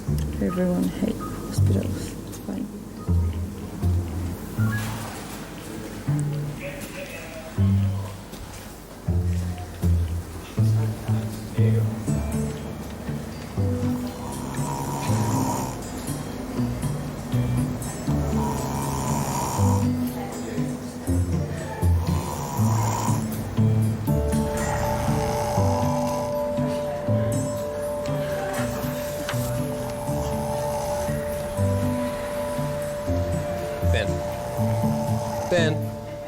Ben? G'day, mate. Sorry to bother you. We've got a bed for you in a sec. Hey, have you got any allergies? Ben? Are you allergic to anything, mate? Ben, come on, mate. Are you allergic to anything? Squeeze my hand. Squeeze my hand, mate. Ben! Squeeze my hand. Squeeze. Ben, come on, wake up. Fuck off. Well, you need to cooperate, mate. This is going to happen a few times overnight, so be prepared. Ben, squeeze my hand. Ben. Squeeze my hand, mate. Just squeeze it. Ben! Wake up and... Don't talk to me like I'm a fucking mug, all right? Well, wake up and cooperate. Squeeze my hand, mate. If I talk to you like that, well, I'll be sitting here right now. Listen, if you talk to me like that, I'll kick you out on the street, right? It's easy as that. Don't talk to you like my mug, then. Well, just cooperate with me. It's simple as that. Fucking hell, mate, all right? Just cooperate with me. It's as simple as that, yeah? If you cooperate with me, then I walk away and sit down again. Squeeze my hand.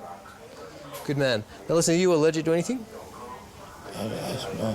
So you can't have pills that affect your asthma. You allergic to anything else? No. Give people warnings, and if they're not going to toe the line, then we don't. You know, we're not punching bags for them. That piece of work over there is for CDU. There's nothing you're worried about, is there? No. No. A bit worried he might survive. That's fine. I understand.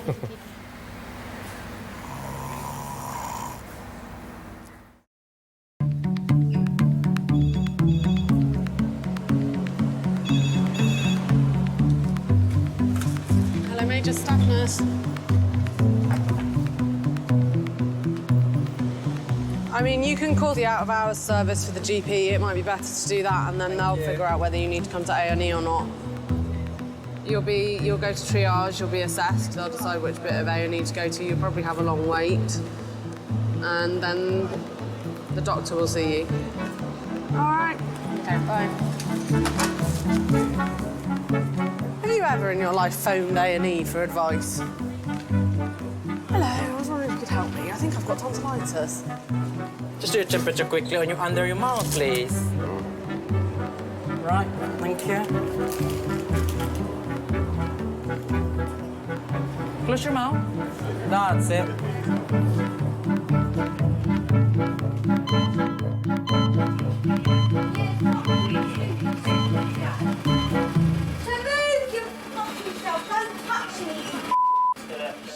Whilst drunk patients can prove difficult for staff, drunk and abusive mental health patients can be far more challenging. I think she's called saying she's taken an overdose of 3/4 of a bottle of vodka or a bottle of vodka, and apparently 10, 15, 20, maybe 50 paracetamols. They're her words. I'm not trying to grab the girl. She has got mental health issues. She's on medication. I've known her for quite a few years and dealt with situations like this all the time. I don't believe Okay, I'm not a medical person. I know nothing about the overdose thing. I don't believe she's taken that many tablets. She's attention seeking. Don't start about trying to grab a girl. Having brought the patient to King's, the police are now keen to leave her there. No, I'm going to toilet. Truth of the matter is, I'm not willing to stay here with her all night on a Saturday night when I've got people. I know it sounds really, and I know your face is looking, well, it's our job. What But she's also a danger to herself and other people, the way she's behaving. She's unmanageable here. What are you doing? Why are you a man grabbing a girl? We've had occasions where the person has been brought in, decuffed and they've gone, and they've literally, I remember a guy, he went absolutely crazy and it was frightening. I was petrified. There was minimal staff in the department at that time because it was a night shift, so it had quietened down a bit, and he'd picked up the big metal bins and he was throwing them around the department, and it was really frightening. No, I'm going to go piss, yeah? And the mama, yeah. Oh, fuck, that's what you say, silly. She will calm down. She normally does. She doesn't like the blokes, which doesn't help. How come I've got lumbered here? My only other issue is I have no way of getting back because I was the only driver and I didn't leave my car here. My concern is that I've got 1,001,001 other patients here. I have to ensure staff and patient safety, and the way she is at the moment, she's quite unmanageable. She's quite at risk of going off and hurting herself. There are sharps everywhere. There are cannulas everywhere. She's being aggressive with you guys. She's at risk of hurting herself. Sorry, excuse me. No, it's okay. She's refusing treatment at the moment and just being a total nightmare. Excuse me, hi. Can I have a quick word? Claire, number 6 under surgeons now. Yeah. They've just looked up. She's a risk to hurting other people as well. It's such a risky place. I've got so many vulnerable people here. I can't afford to be hit. I can't afford other patients to be hit and other members of staff. She is very volatile. The way I've been trained, right, as police officer... Our security won't stop her walking out. OK, I'm just saying from our side, from the police side, the way we've been trained... She's not manageable in this situation, and so...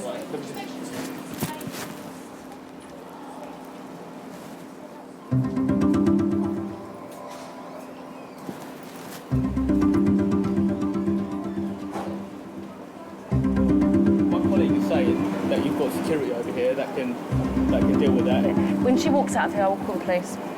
It's fine. We're going to get nowhere. I will take it up with Graham, our police officer, our head officer. Can I take your numbers as well? Yeah, it's hers 861. You feel kind of helpless in a way that if they're going to leave this patient here, no matter what you say, how on earth are you going to cope with this patient who is clearly needs to be in a place of safety? You know, plus all the other drunken patients and the other patients with mental health problems. It is really, really makes you feel quite helpless. Hi, she's left the department, so we'll have to call the police again, won't we? What are we going to do? This is ridiculous. It's so frustrating.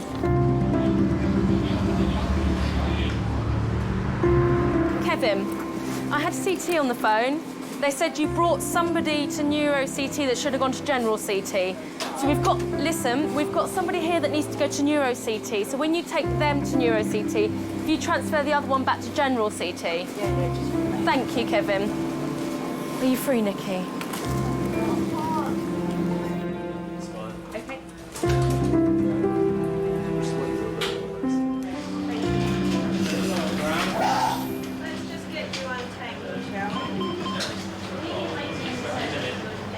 Hello?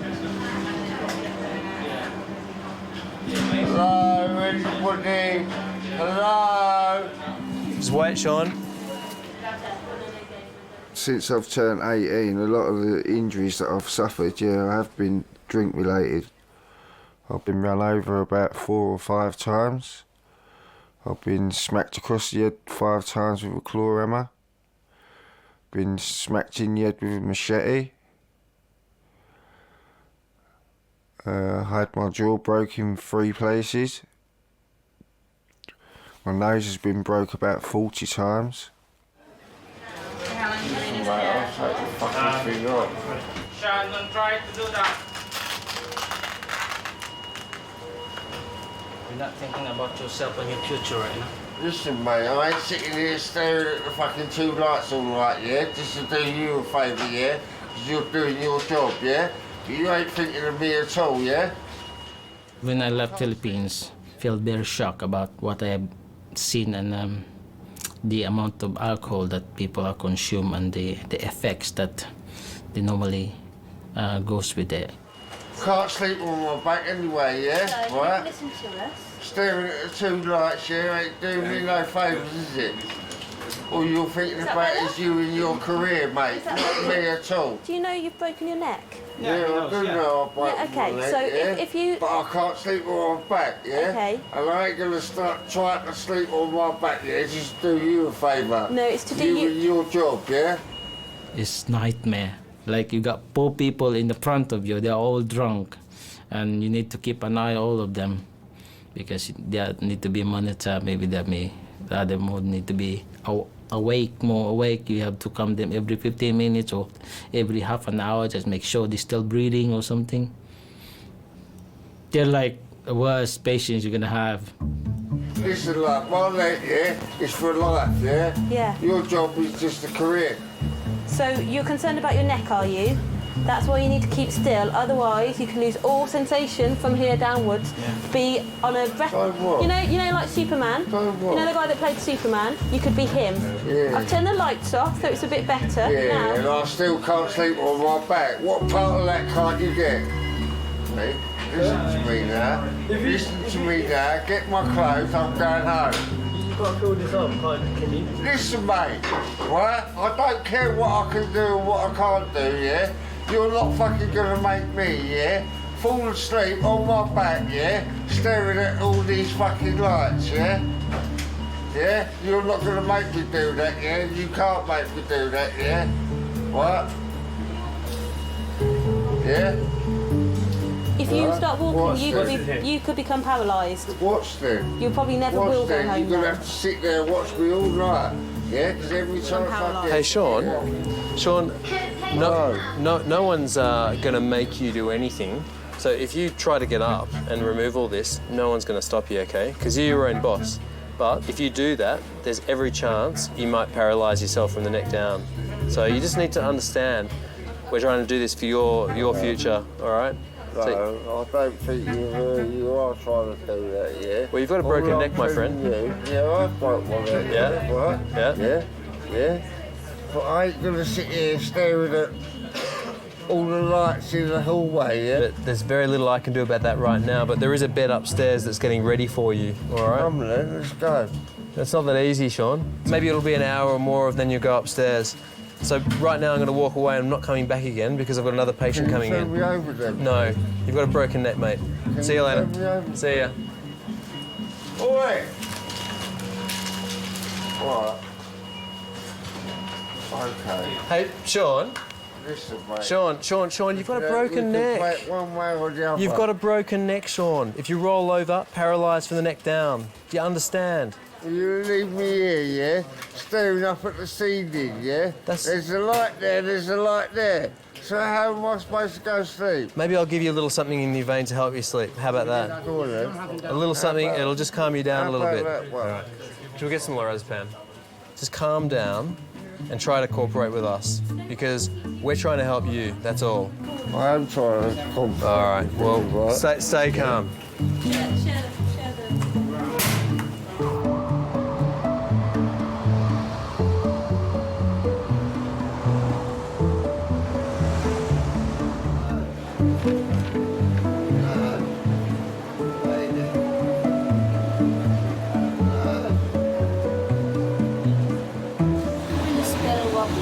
Wobbly. W-O-B-B-L-Y.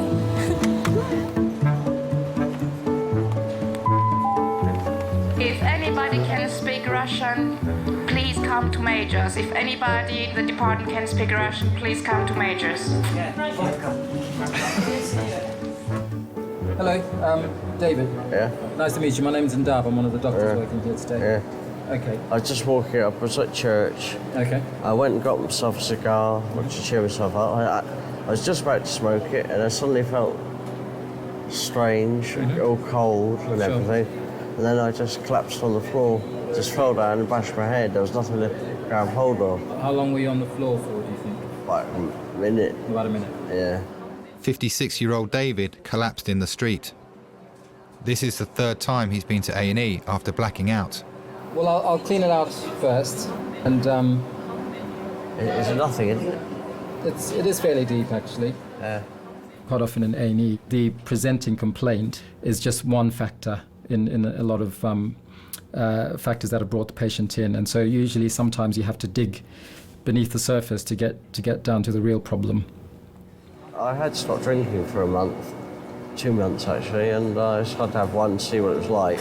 And then I regretted it afterwards. I was sick. How long ago was that when you had the drink? Oh, yesterday. I'll pop this on for the moment. Yesterday you had Yeah. it? All right.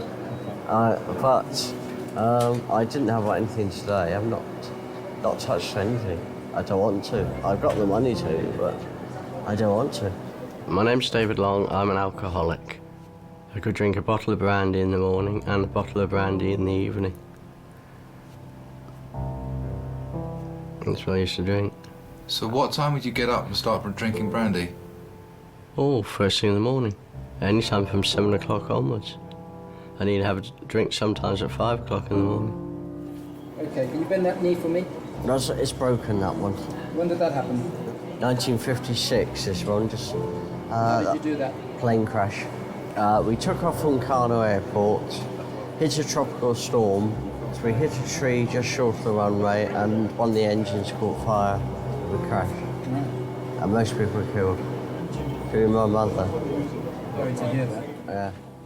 At the age of 2, I survived an airplane crash in which my mother was killed. That may have started it, I don't know. Do you have any questions for me? No, I was just saying when I get out and have a pint. Hopefully No, soon. I won't have a pint. They do actually, just something.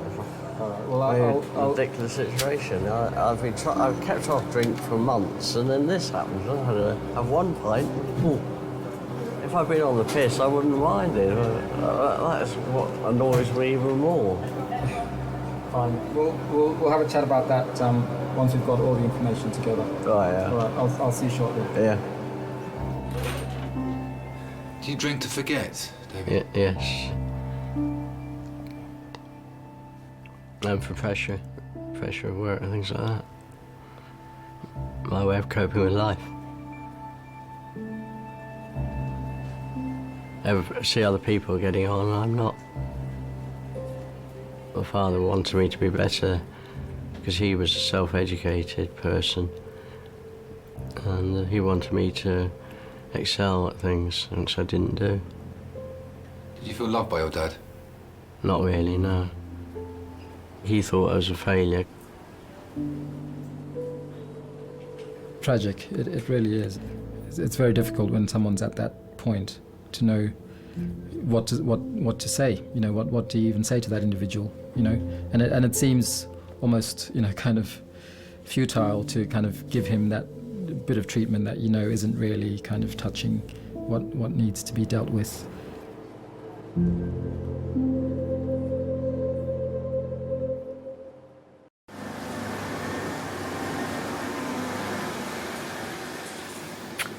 Egg, bacon and sausage tomorrow morning, man, in the cafe before I go home. Might even treat myself to a can of beer. It's supposed to be good, you know, it helps you sleep.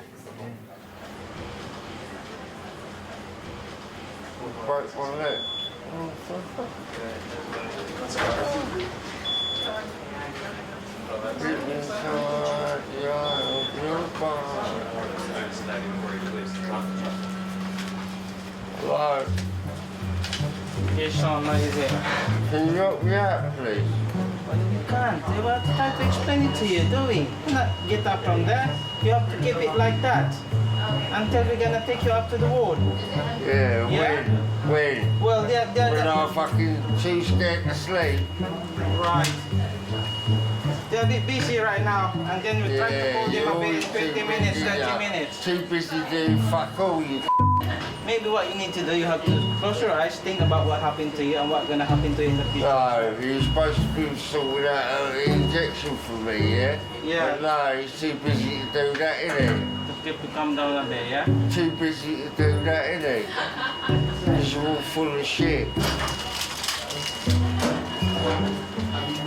Oh. Hello? Yes. I didn't mean to slag any of you off, right? Yeah?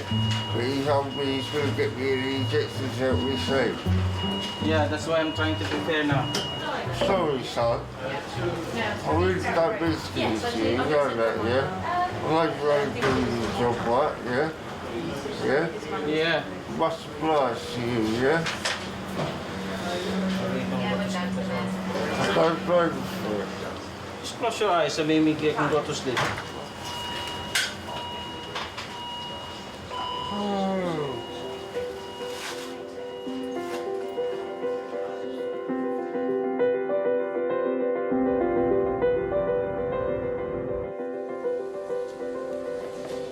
Sean underwent 3 hours of surgery to repair his broken neck.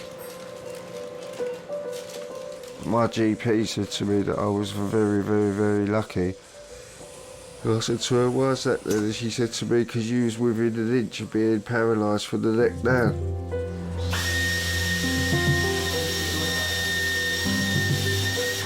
Scary, isn't it, really?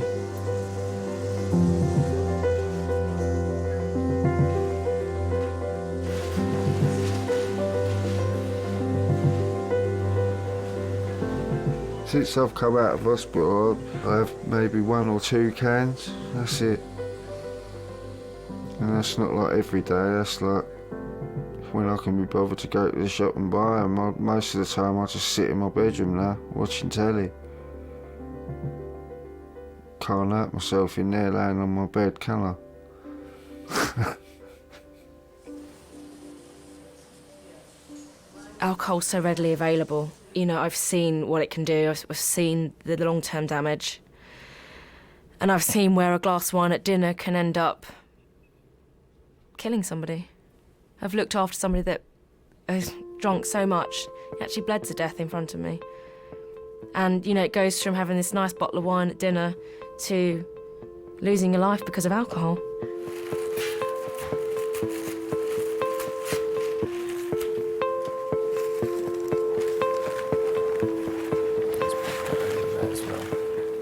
It must be so awful to have to get up every day and the only way you can face reality is to drink. Well, once this is done, you should be able to go. That does break my heart. It really, really does. I think it's, you know, no one wants to drink and be like that. No one wants to smell of alcohol and shake every day. No one wants to have a life that they have to blot out, that's so serious they have to blot it out. You know, it's not a life at all. Alcoholism is an illness. Alcohol addiction is an illness.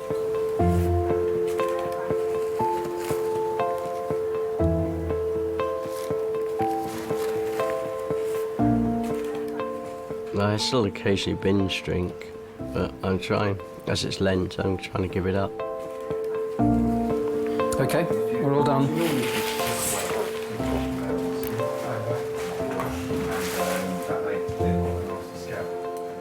Booze has ruined my life.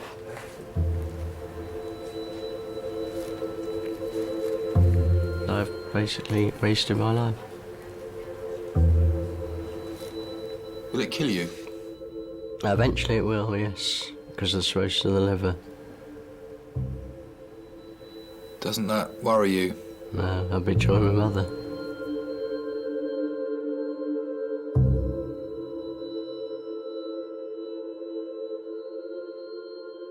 You know, in A&E, it generally is a patch-up, put a plaster on it, because I think that's all we are able to do.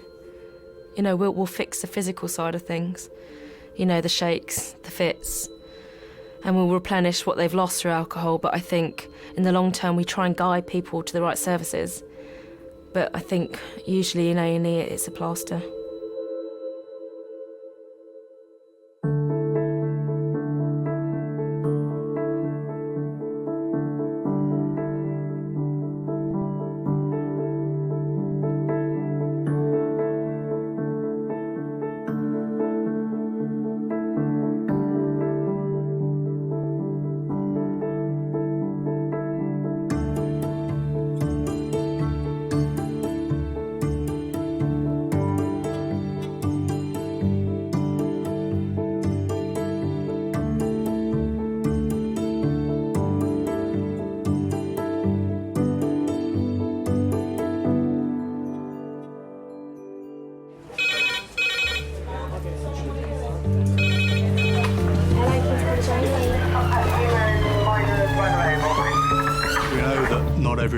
can be saved. Hi guys. His right side of the brain, he's got a part missing. And I keep laughing in shock. I need to move this man back on the bed. He's really quite heavy. We give it a good go, but we can't always help everybody.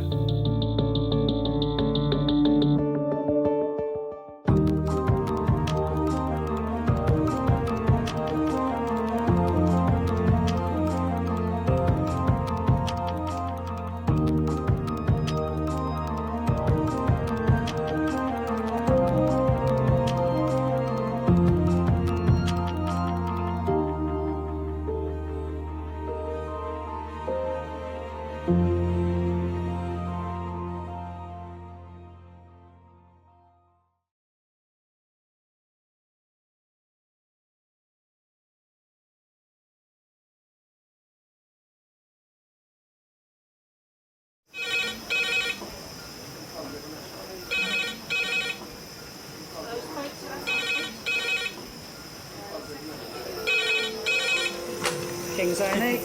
Lovely. Cheers, bye. Adult trauma call, 8 minutes. Adult trauma call, 8 minutes. I've got an unconscious gentleman he has severe traumatic brain injury. King's College Hospital, London. I think something hurt. One of the busiest A&E departments in the country. They're a bit busy right now. Yeah, hold them a bit, 20 minutes, 30 minutes. King's is extreme, isn't it? Come on.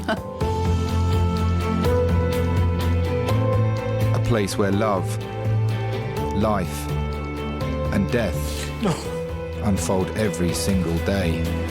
Fall from a tree. It's probably absolutely trolleyed. I'm very drunk. I just keep thinking, how am I going to cope? All the patients you're about to see were treated in one department in just one 24-hour period.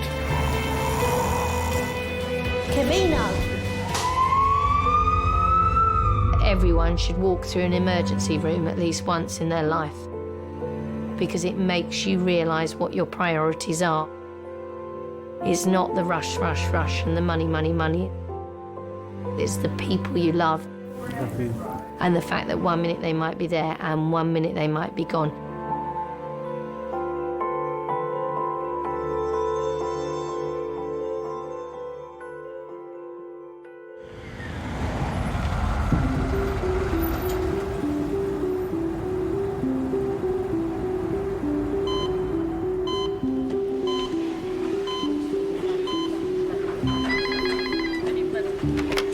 Research Judgeness.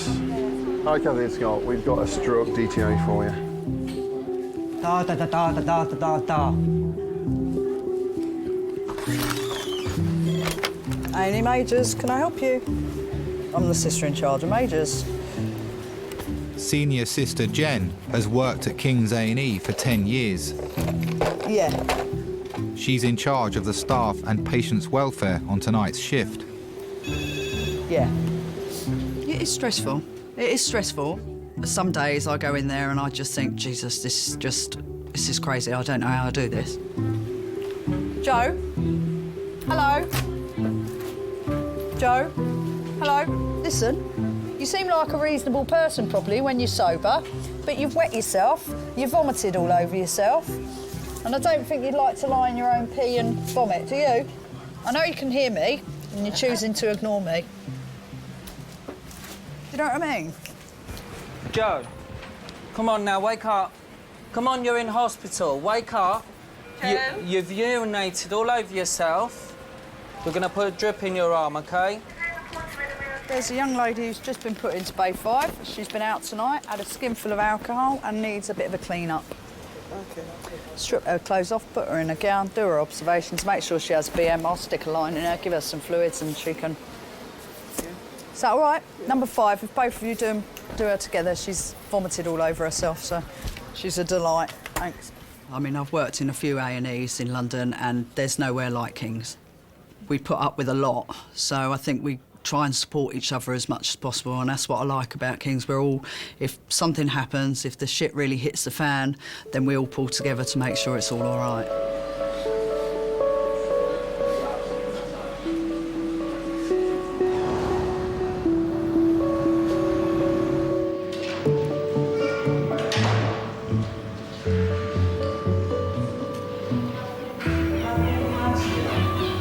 fuck is going on behind us? Can you see that? Oh shit, fuck it.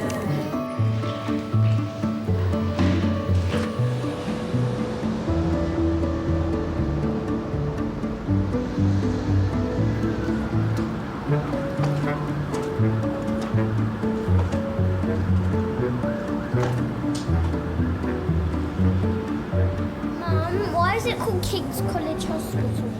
That's the name of the hospital, and that's about the staff. Because a lot of times they have patients that come in. They're not very nice, and they're very rude to the staff, and that say aggressive things, and they act aggressive.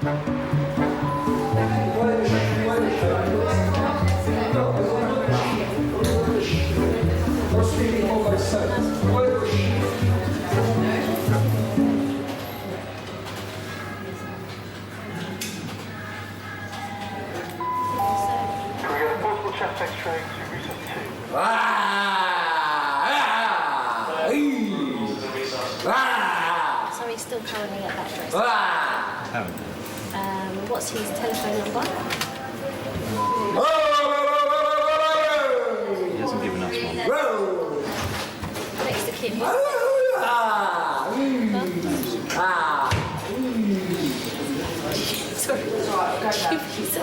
Sorry. So what's the problem tonight? What happened? Nothing. Nothing? I was going to my home and I paid my fare. Bus he said to me, don't take you home.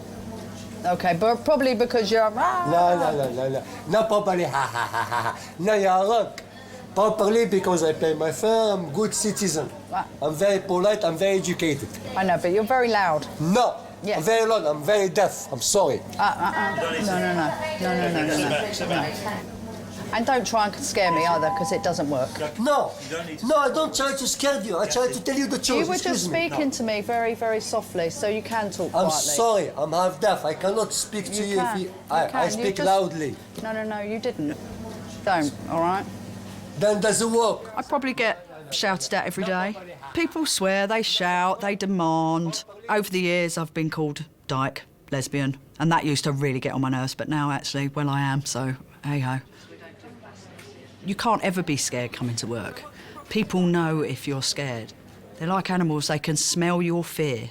And as soon as you're scared, you are the people that they're going to abuse. So what do you want me to do today? Huh? What would you like me to do? I don't need you to do anything for me. Oh, well, you can leave then. Yeah, I want to leave. Do you have an appointment at St. George's? I don't stand English. Oh, absolute rubbish. Time to I go, don't stand English. Let's go. You understand very good English, No, so. I don't stand Yes, English. you do.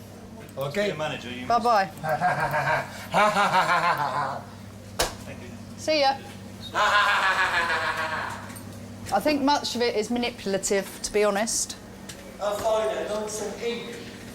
He understands everything.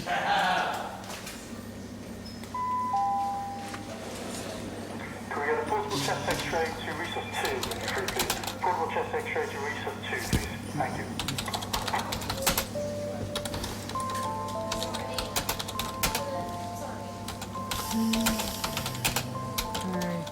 A very strong person will work and stay at King's because it is so stressful, because it is so busy. You have to be strong-willed, determined, maybe a little bit aggressive sometimes, and yeah, but with a bit of a sense of humour and compassion, of course.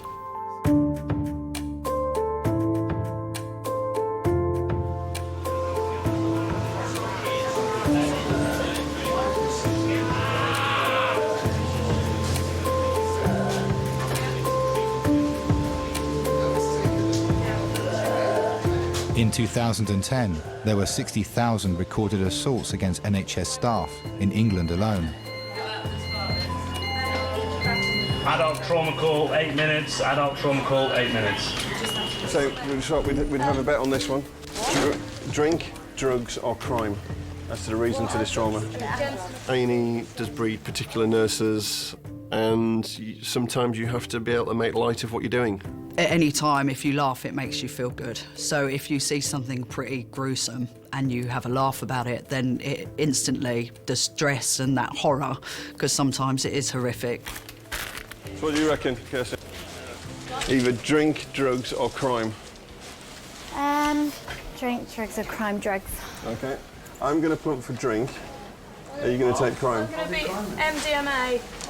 I must admit, I've got maybe a bit of a warped sense of humour, so I find things funny. Like that guy who was shot in the penis, I did find that made me laugh for a whole shift. Because he just kept looking down at it, and I thought, yeah, I'm sure you are looking down at it, just thinking. Really obvious other injuries. His pupils are quite small, but he has been drinking, and we're wondering whether he's taken something else. So would be drink and drugs then, so you were almost right. The department works round the clock and has over 200 employees. Behind the scenes, 60 non-medical staff keep things ticking over.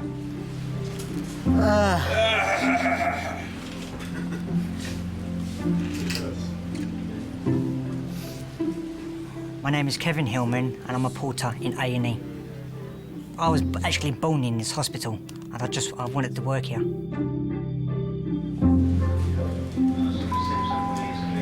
Can I have a portrait and X-ray, please?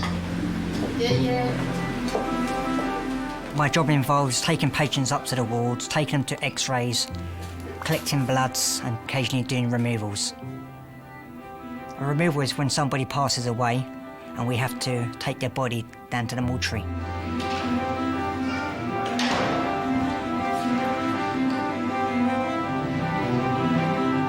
Kevin the porter he calls me his big sister. I think he sees me as a bit of a supporting figure, and I have a bit of a soft spot for him. I do. He's crazy. OK, let me call Resus, all right? Because I know he's probably in there with a trauma call, so... All right, love, no worries. Thanks, babe. Bye. How are you, sis? I'm all right, Kev. How are you? Good to be back. Are you happy to be back, are you? Yeah. Sorted out me and grandmother's stuff. But, you know, he works so damn hard and he will do anything for me, you know. It's not too much trouble to do the blood run every half an hour for Kevin, whereas other people it'll be every 2 hours and that'll be at a push, you know. Porter to majors to collect blood specimens, please.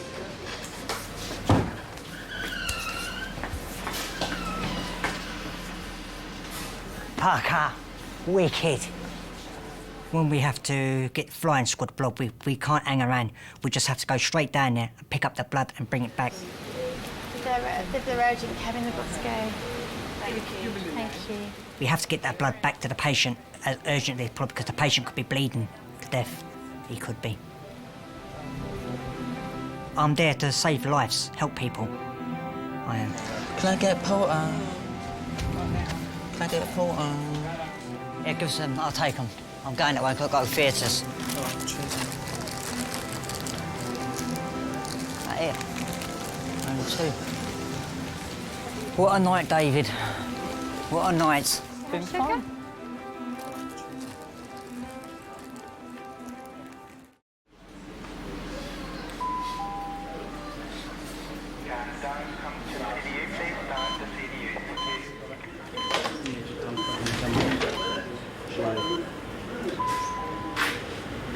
Adult trauma call, 5 minutes. Adult trauma call, 5 minutes. There's going to be one from me.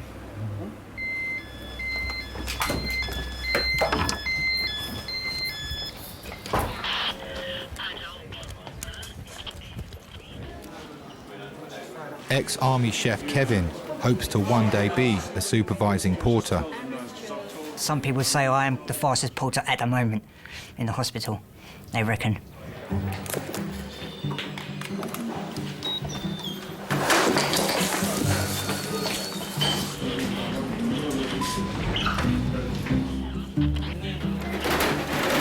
So, how's the cylinder looking? Cylinder full. You've got a full cylinder, OK? And it's a valve one. Cool. I like to see the action. I've seen stabbings, I've seen shootings. What is it? Multiple stabbing to leg. So you want me to hang around for a flying squad blood, just in case? Yeah, that'd be useful, yeah. We actually get a bleep, a trauma bleep. And when that goes off, that means we have to attend it and go there straight away. and we have to stay there just in case the doctor says to us, can you go down and get the trauma blood? Yeah, I'll hang around just in case you need blood. Blood pressure's fine at the moment, but you never know what they've stabbed in. It could be an artery and it could be... Yeah, drops. I like a bit of trauma. I mean, I must admit, it sounds a bit gory, but I do like a nice shooting or a bit of a stabbing with bowel hanging out. You all right, yeah. Yeah. If we run a good trauma, it's fantastic. And if you save someone's life when they've come in that mess, then it's brilliant. Oh, multiple stab wounds to legs. To legs, I know. But well, you never know. could be femoral. Could be. Could bleed out like in a little second, eh?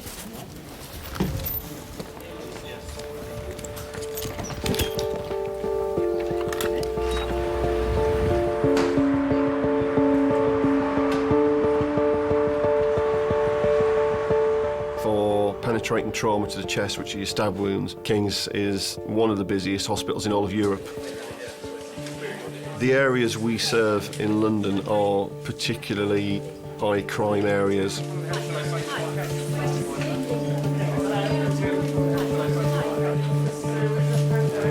you able to shimmy on over, my friend?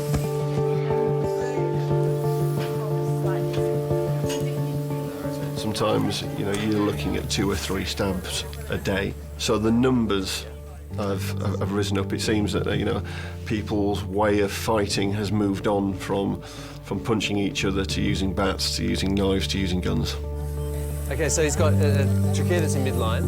17-year-old Levi was stabbed during a fight on the street. Entry in the right, normal percussion bilaterally. Sats are... what is that? Sats are just coming up now. Hey, just relax your tummy there for me, yeah? Is there any soreness in the tummy or not really? Good on you. Just take a nice big deep breath. Good man. That's all good, huh? So abdomen's soft and non-tender. So he's got a laceration just medial to the mid part of the scapula. Yeah? He's got another one immediately paraspinally at about the level of 1, 2, 3.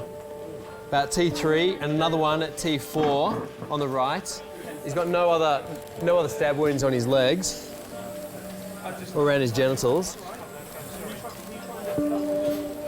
He's not completely well, but it's doesn't appear to be life-threatening at the moment, from what we know. But he's going to go for some scans.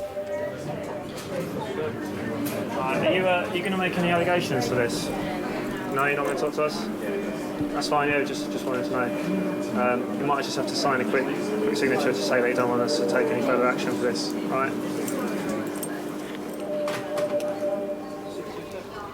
Levi's condition isn't life-threatening, but he needs extensive stitching and he'll be in hospital overnight. Sharp scratch.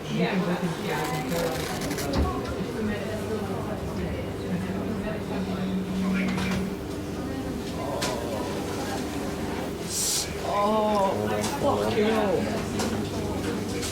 They will all go numb, all right?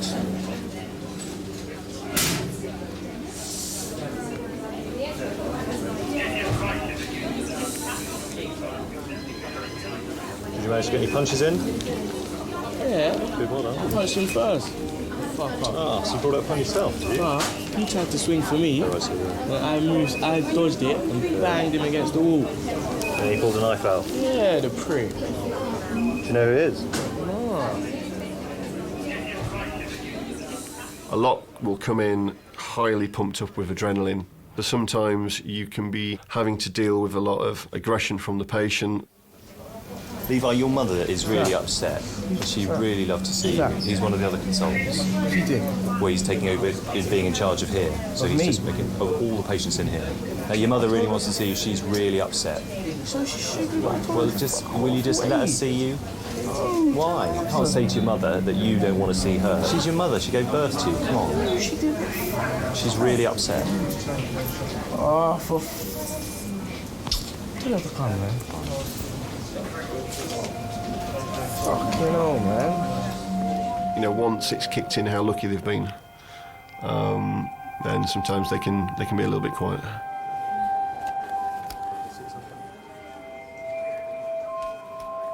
Sometimes family members can not even be aware that they're out, and you get a lot of emotion from some of the mums.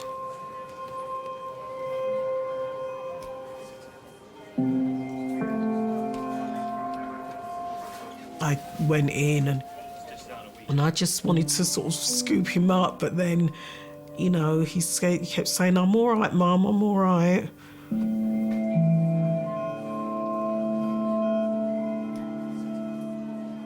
And he just looked so small. He looked about 12.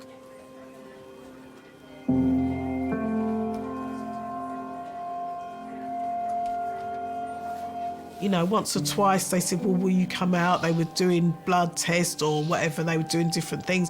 And it just felt so routine to them. And I thought, well, this is my son, this isn't routine. I don't expect this, this is not something I expected.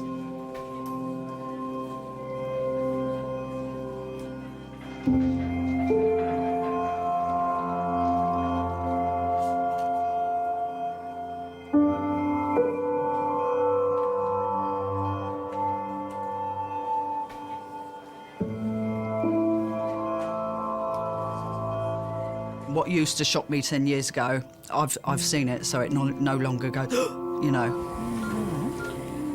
But I think the fact that we get a lot of violence is shocking. The fact that people don't like each other very much is shocking. But the actual injuries and things don't shock me, because unfortunately I've seen too much.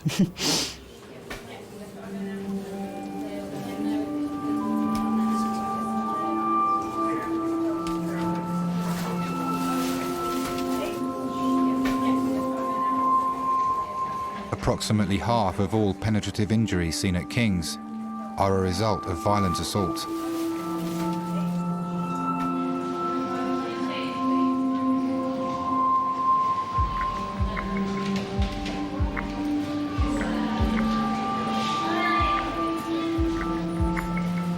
Can you tell me what happened today? I got punched in the face by a man because he thought that I knocked on his window. Right, okay. And was it just one punch? One punch and I fell to the floor. You fell to the floor. Did you hit anything on the way down? No, it was on gravel. It was on gravel. Just look up for me. Oops, that's all. Okay. How wide can you open your mouth for me? Open as wide as you can. Go, go, go, go, go. Wider, wider, wider, wider, wider. Oops. What happened? Where does it hurt? It just hurts here. Just hurts there? Okay.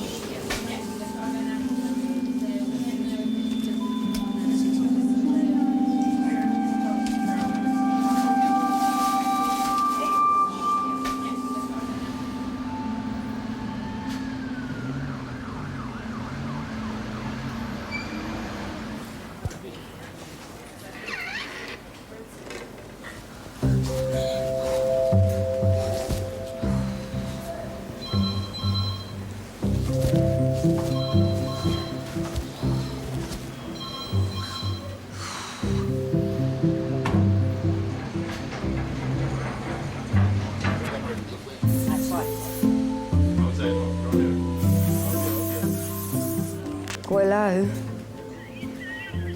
I'm in the hospital. My fat is as fucking, my foot is fat as fuck. Where are you, in kebab shop? Oh, well, stay there. Come up in an hour. Come in an hour. All right, see you soon, babe. All right, bye. We were always going to the club until I fell off the bus. And then I fell off the bus. Don't step on my foot.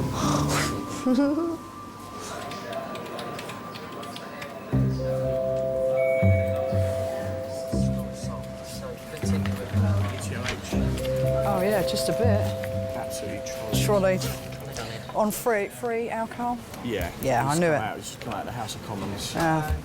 Nice. On our money then? Oh, yes. Ah, Why couldn't you go to fantastic. Tommy's then? Yeah. Why couldn't you go to Tommy's just across the water?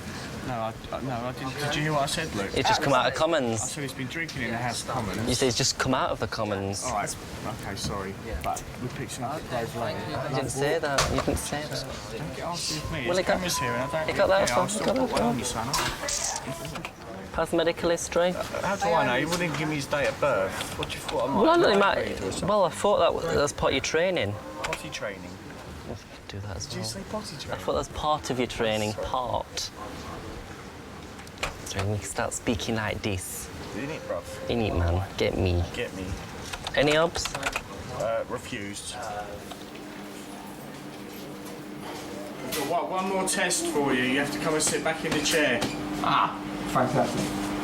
Good. All right. I'll give you 10 seconds and I'm going to put you in the chair myself. Gosh.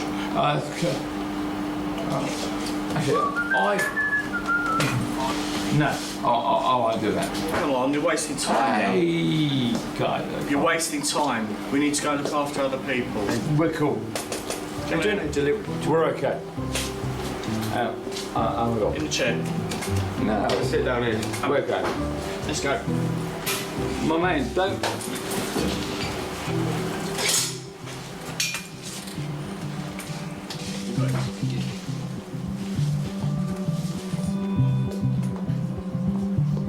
I said to her, I know that you're a very busy person, you've been here all day and you're most probably under a lot of stress. She said no, which was good.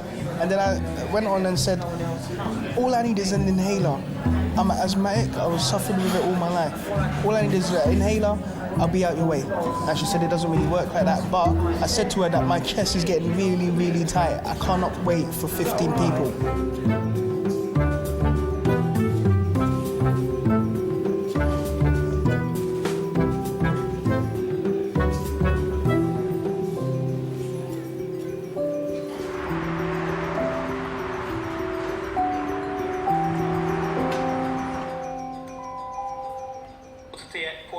There's no sort of leeway in anything that these people do. Everywhere you go, it's queue, bank, queue, shopping, queue. Flipping hell, man. It's a mad system. And they never give you a straight answer. I asked the nurse, do you think that I'm going to be able to get an inhaler? I'm asthmatic. Obviously, I'm going to need it. This said to me, oh, it's highly possible. What is this? I don't know. What do you mean it's highly possible? Did I not hear something like... It's because of the A&E why there's more deaths. Because people sometimes need, critical attention. But you know what's wrong here is the fact that you have to wait in there for 3 hours. I mean, it's ridiculous. 3 hours, you know? I mean, people got things to do. Everything's to do with 3 hours nowadays. Yeah, it's always 3 You have to hours. sit down for 3 hours. I mean, the money that they put into the NHS, yeah? This should be a smooth operation. No, but you know people what? should be coming in and out quickly. It's shocking. All they need to do is give me an inhaler. You need to give me that or I'm gonna die.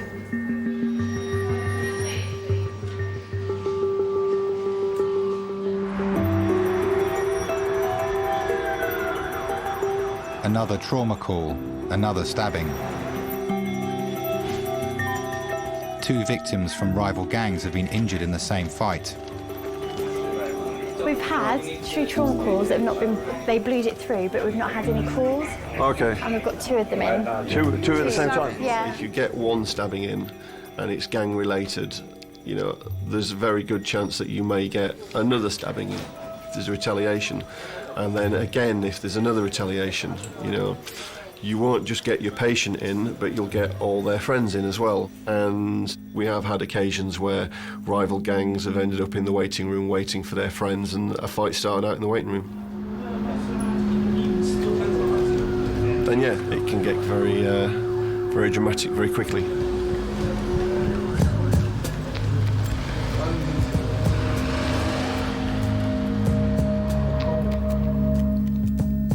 It is a dangerous environment. It is.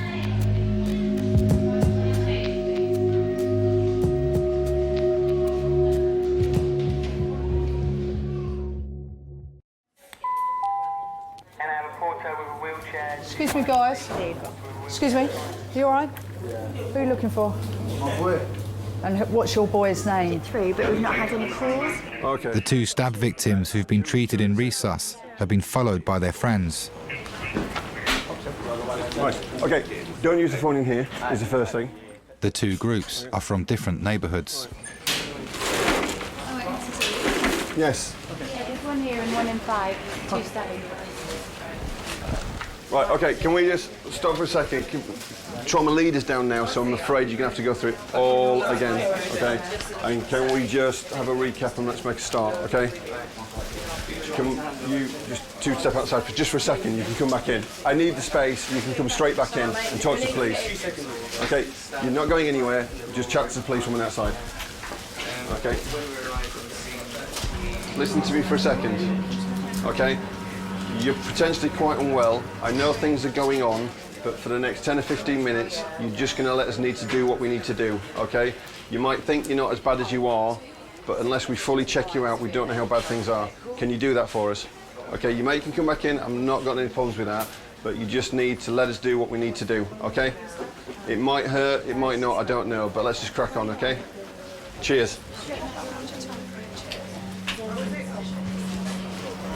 Now, the other guy that's been stabbed... No, I don't know. You don't know him? No. Okay. Just wait there for me, yeah? I think it was about a year ago, we had a guy who had been stabbed. The stab victim went round to X-ray, and there was these 3 guys that were running through resus looking for this guy to finish him off. And I basically asked them to leave, to which they said that they were going to do, you know, oh, don't get out of the way, I'm going to stab you up. So I thought, oh, do you know what, maybe I should just get out of the way. Got out of the way and they tried to find X-ray, but security had been called, so they did a runner. 6, 3, 5.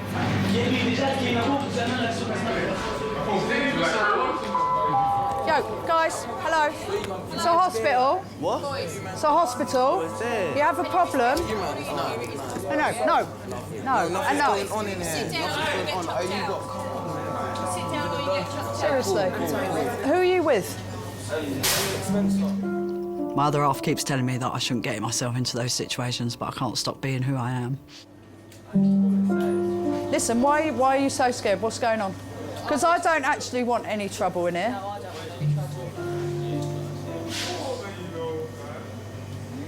Listen, guys, if you want to... No trouble in here, do you hear me? It's a hospital.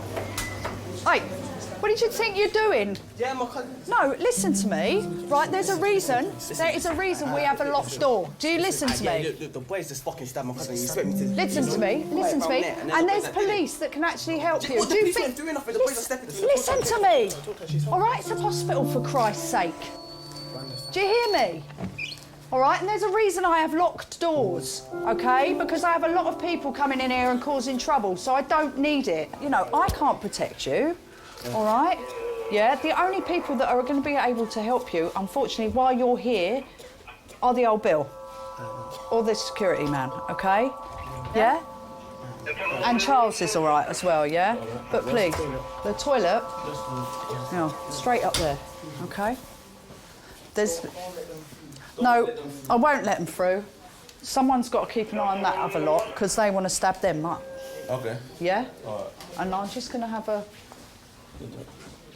This lot. No. No. I think a bit of respect has gone, and I think that is hard, because that has changed quite considerably, that there's no respect for what we do and for anybody else that's in the department at the time if they want to get at somebody.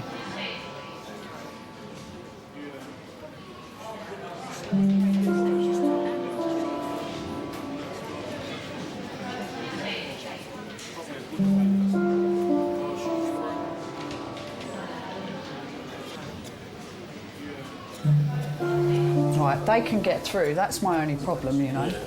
I'm just going to lock the assessment room. I'm going to lock the assessment room door because they're trying to get in. We have a little issue. There's a rival gang outside with another guy who's been stabbed in the hand. They've just gone out to make a phone call and basically... Yeah, no, it's fine. No, those are the ones that are actually scared. The 2 that came running through, I mean, I can honestly say they shit themselves. And they just thought, oh, fuck.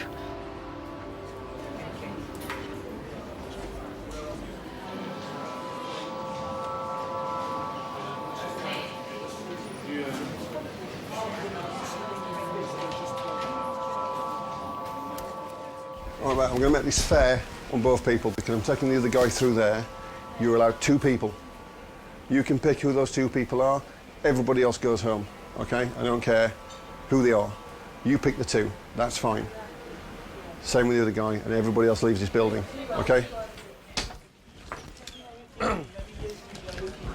Right, listen to me, okay? I know we've got 2 people through there that have both been stabbed, okay? I don't care what's gone on, but for whatever reason, there's a little bit of needle between you guys and the guys through there. That was fine before you started getting all aggressive with people, okay? I'm not having it here, I'm not trying to be unfair, but we've got an incredibly busy night tonight. It's packed through there anyway. I wouldn't allow more than 2 people. I think that's fair. 2 people. He wants you, and he said you can pick the other person. Is that fair? Okay, cheers.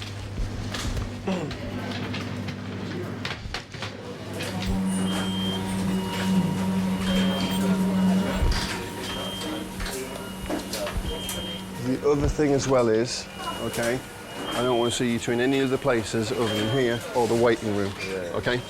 All right.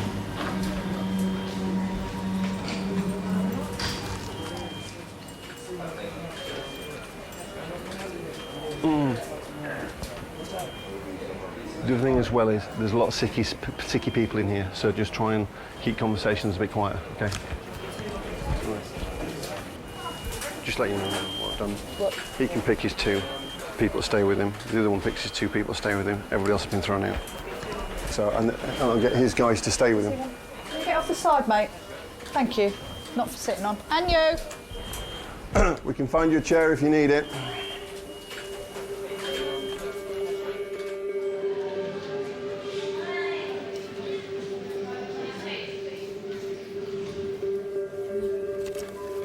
I don't know whether being unsympathetic to people that are stabbed and things is right, because I'm not. I have sympathy to the fact that they don't have anybody who cares about them. Not their injury, the fact that they sometimes don't have their mum and dad come down to make sure they're all right. Sometimes you ring up their mum and their mum doesn't even want to know. And a lot of people don't have anybody to look after them, to love them. I think that's sad. It is shocking, and I am shocked, and I am upset that, you know, we have 13, 14-year-olds that go to school and come in stabbed. It's bloody awful. It's the hardest thing in the world, but unfortunately, I'm in a job where I have to put them back together. And unfortunately, I'm in a job that I can't, you know, if I came into work and I thought about what we saw every day, I probably wouldn't want to come into work anymore. Because it is constant. Yeah.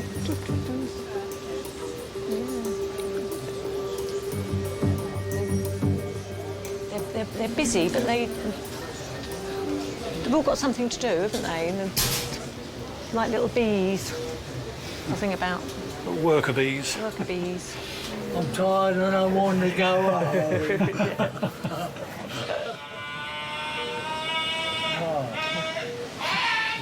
I think something hurts. I got some drunks in there. No, I don't think so. No, I think he's just in pain.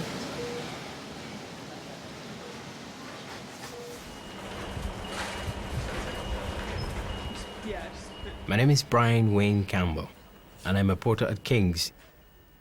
When you work at King's, you see everything.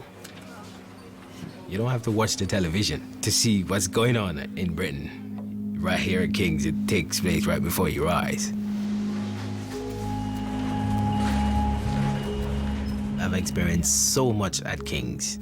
I've really learned to tolerate just about anything on this job.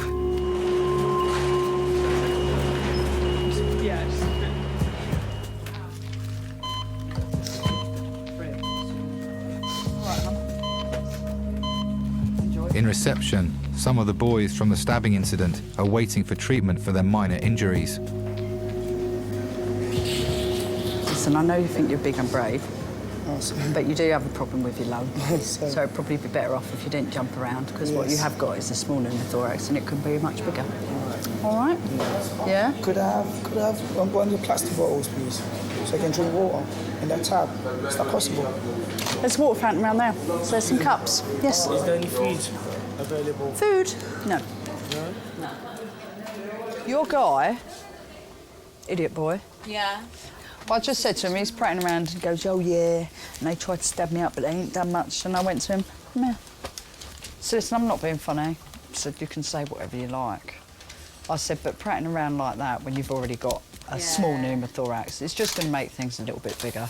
So if you want to continue breathing and feeling all right, I suggest you calm yourself down instead of mucking around. And he was just, he's out in the waiting room with all his mates, bigging it up like this. Yeah. What, the guy from And stuff. I don't know about But they're all, there's a massive gang of them out there. So your one, stab each other up again, aren't they? well, your one needs to leave from a different exit.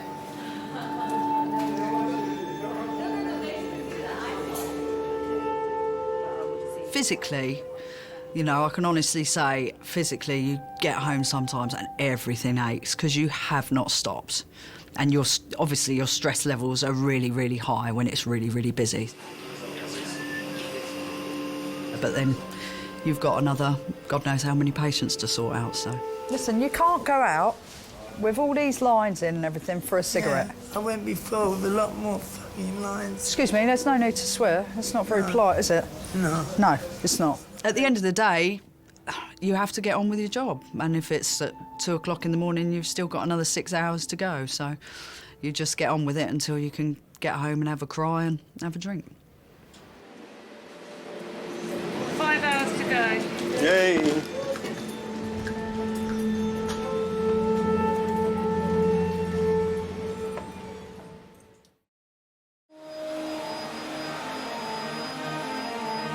It's early morning and shifts are about to end. The team have been on duty for 12 hours.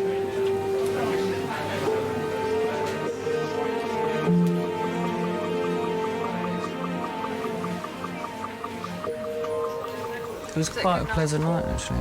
It wasn't too bad. A little mass gang warfare going on in the waiting room and stuff. It's busy, huh? We saw the entertainment. Yeah. And then, you know, the opposing gangs, they brought into the same hospital. 2 boys come out the back from recess. And they Could I have a pulse to X-ray, please? That's a pulse to X-ray. Sister Jen getting in it. But anyway, so it's all a bit volatile at the moment.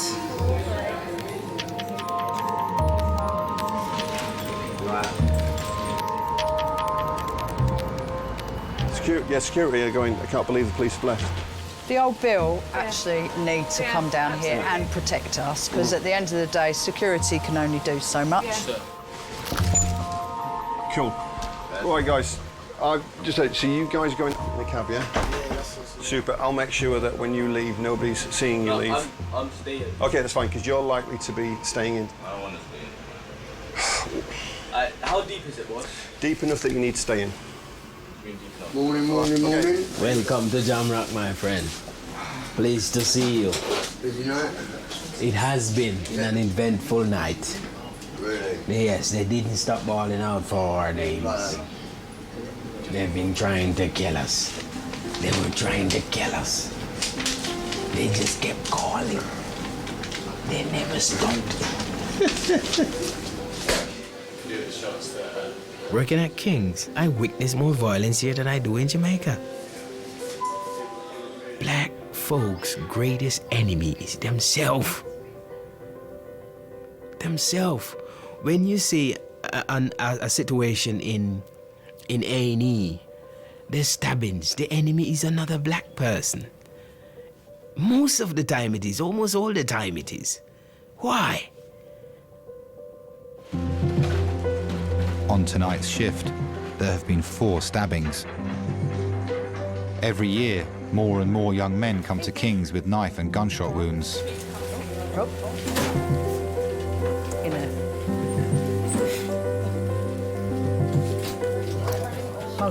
Two stab wounds to the legs, small one on the left, big one on the right. Was not actively bleeding on scene, but on the way here started. We'll see.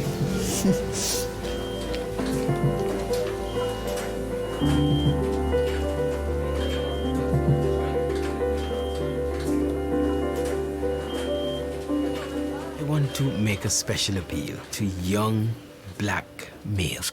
There was a time when black folks could blame other people for all of their worries and all of their tribulation and their trials, but not now. Right now, our problem is ourselves, mostly.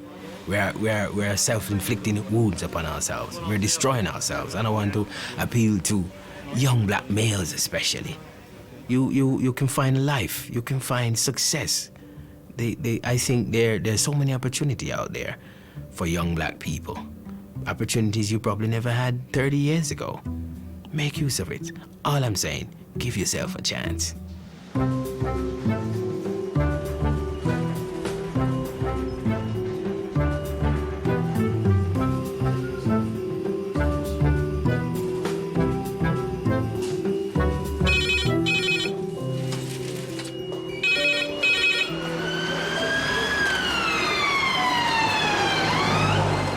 How much do you drink normally? I had a brandy, one in the morning and one of the evening. Seeing as you have got to the grand age of 92, I think if you want a little tipple, we will let you have one. You know what they're gonna say? And push me out when they're ready. Yeah. King's College special. Patch up, hitch up, 2 tablet, 1 crutch and out the door later.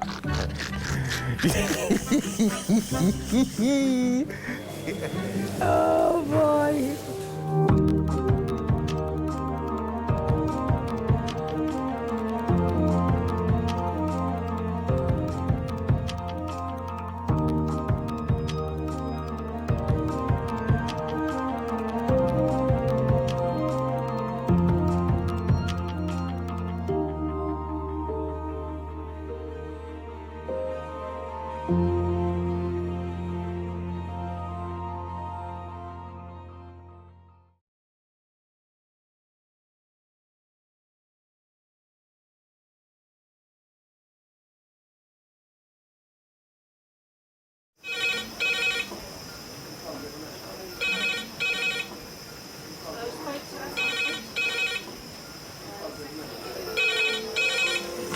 King's A&E.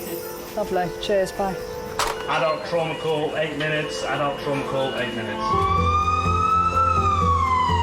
I've got an unconscious gentleman he has severe traumatic brain injury.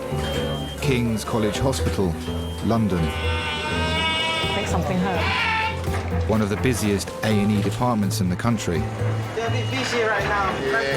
Maybe 20 minutes, 30 minutes. King's is extreme, isn't it? Come on.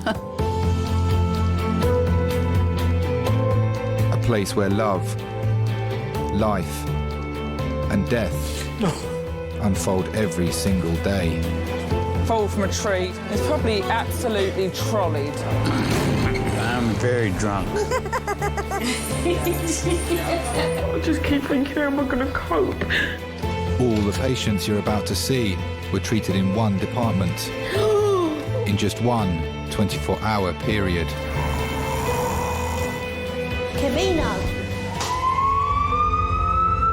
Everyone should walk through an emergency room at least once in their life because it makes you realise what your priorities are.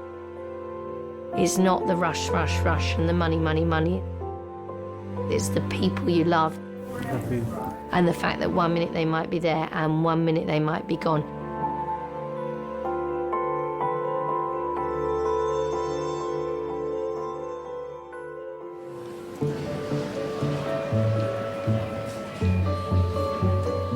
King's College Hospital's A&E department sees on average 350 patients a day, 150 of them in minors. I remember I got a massive splinter under my nail and I thought, oh, I'll go and get that cut out. And there was a notice that said minimum waiting time and approximately 4.5 hours. And I thought, no, I don't think so.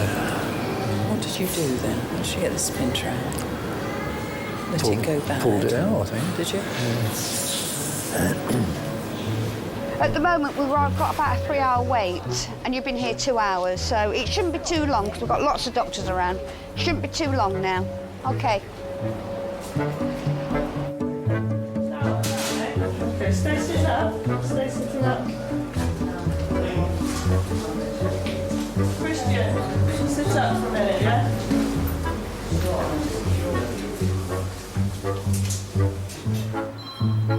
that old adage, it takes all sorts to make a world. Well, it takes all sorts in an A&E department as well. Right, so what happened to you? Well, I was drilling a door. Yeah. And because I pushed the whole thing, my drill went into here.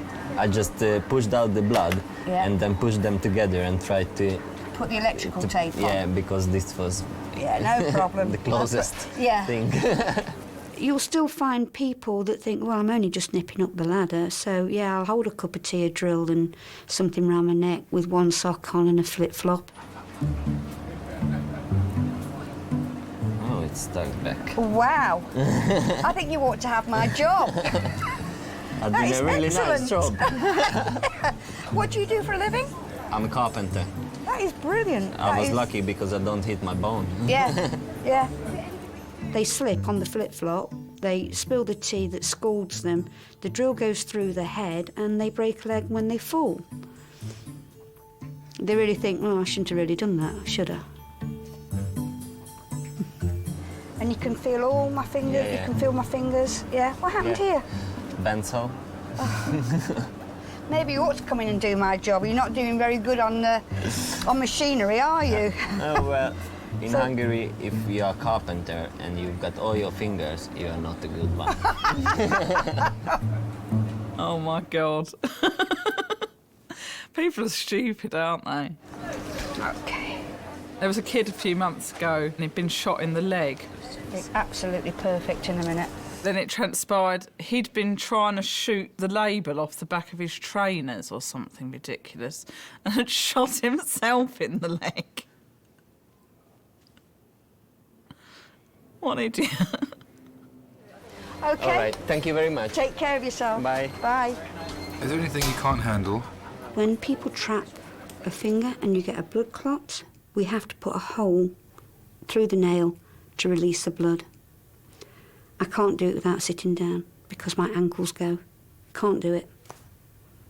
Awful. Oh, that's that thing, isn't it? Hi, King Tony. Adult red phone, 4 minutes.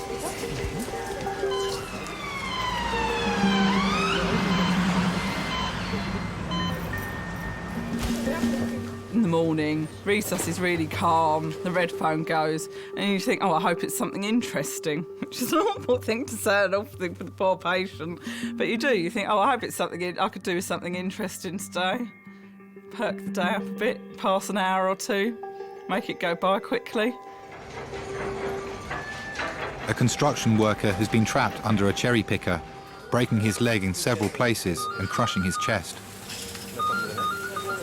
William, just take a nice big deep breath. That's pretty sore, is it? Yeah.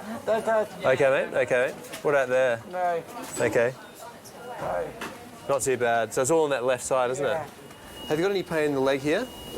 Got the whole leg in pain. Just this whole leg, yeah? Basically, William, we've got to be really careful with you, I think, because There we go, Brian. you've had big forces involved. The pain that you've got and the tenderness that you've got in these different areas, we're going to need to basically do a scan of your chest and your tummy and your pelvic area there. Just give him some morphine before we... Yeah, he's got the morphine coming, that's fine. Say again? What we're going to do is just have a scan of your belly, all right, see if you've got any blood in your belly, all right? Yeah, 5's good. Yeah, thanks, yep. They're in a completely alien environment, you know, and they're in pain and they've got no idea what's happening. All they can see is the ceiling. They've got all these people talking around them. They've got, you know, they've got no idea what's going on, and it must be petrifying. We might get scans all the way down, including his femur. I'll organise those.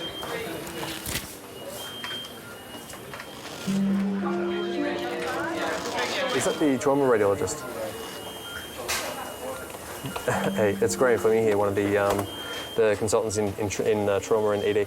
There's a fella down here called William Slegg, who he must be in his 30s. He's basically been crushed this morning between a cherry picker and a parked car.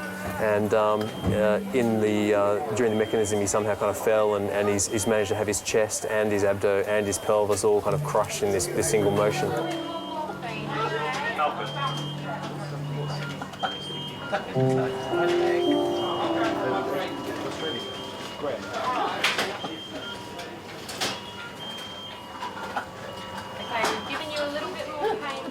His whole body basically crushed between him and the back of the car. It sounds kind of odd, doesn't it?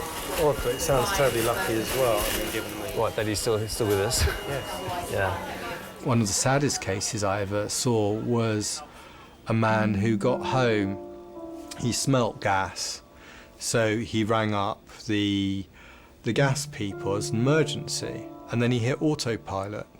Autopilot for him was leaning against the wall with the phone under his ear, lighting a cigarette. He burnt his entire body except for the soles of his feet.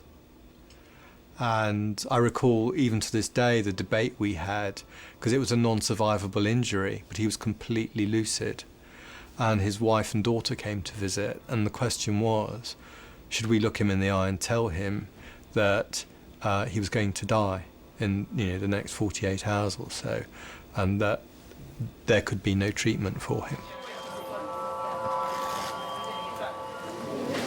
Those who are looking for eternal life, for the second coming of Christ, it's not as easy as some people have it. Most Christians, they are not following the commandment of God, and we will be judged by it. You sure you don't want a flapjack?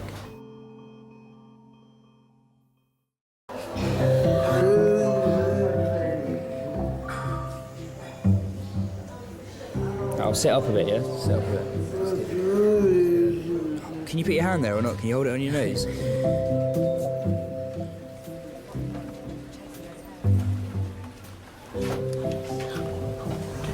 getting fed up sitting here. We'd be here a long while these things take. You know that.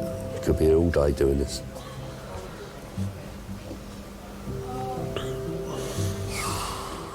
Do you know how long it will be for him? Let me check. What's the surname again? Stoked. Okay. Thank you.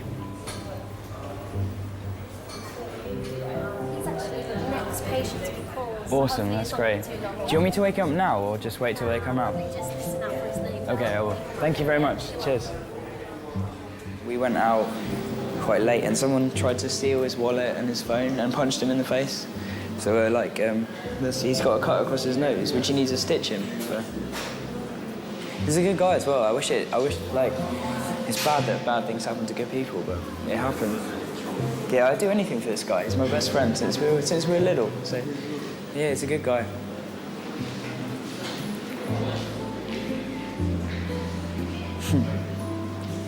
Oh, is he gonna? Oh. Yeah, it was close, that one.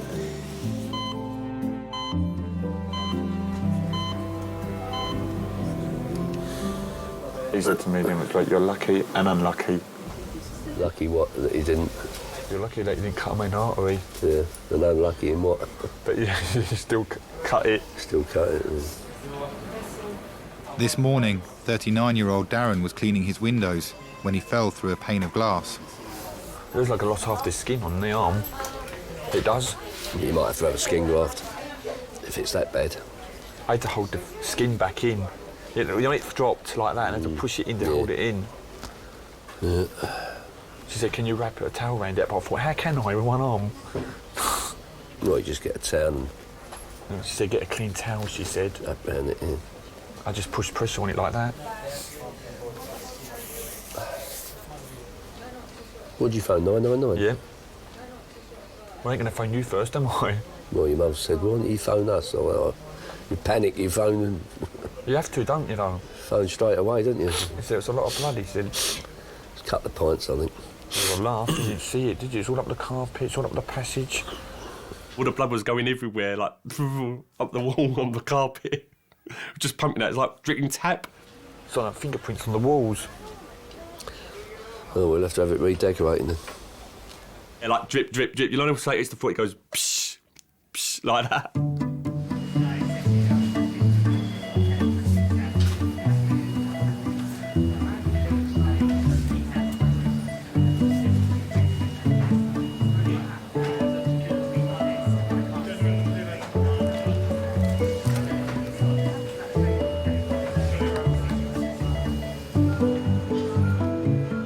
William's X-ray results have not yet returned.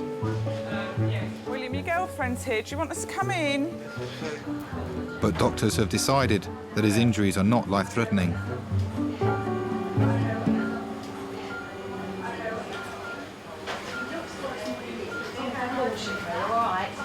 We need to keep him strapped down like this. No, he's fine.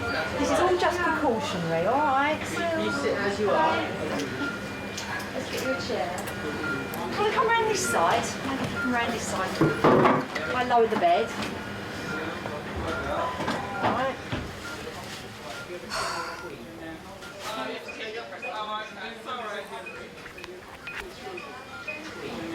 How are you feeling anyway? Great.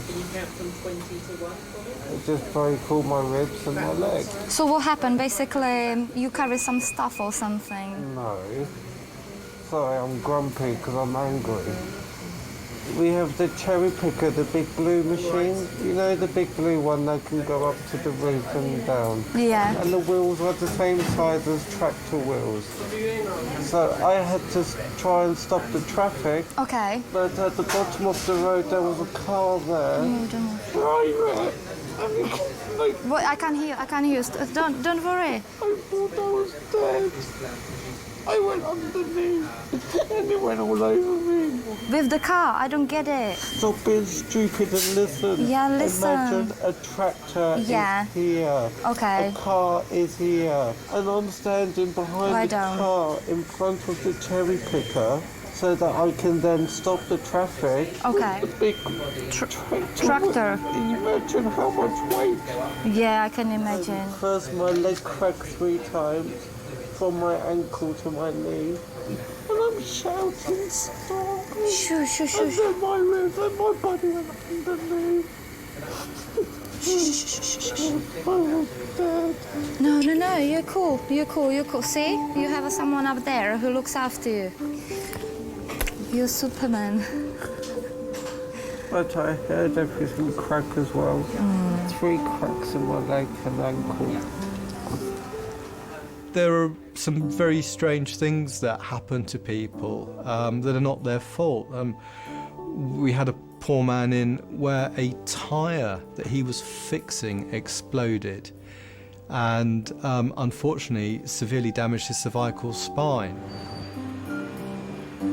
If you're stuck between 2 huge lumps of metal and those 2 lumps move together and you get away with it, well, that's something to hold on to, isn't it?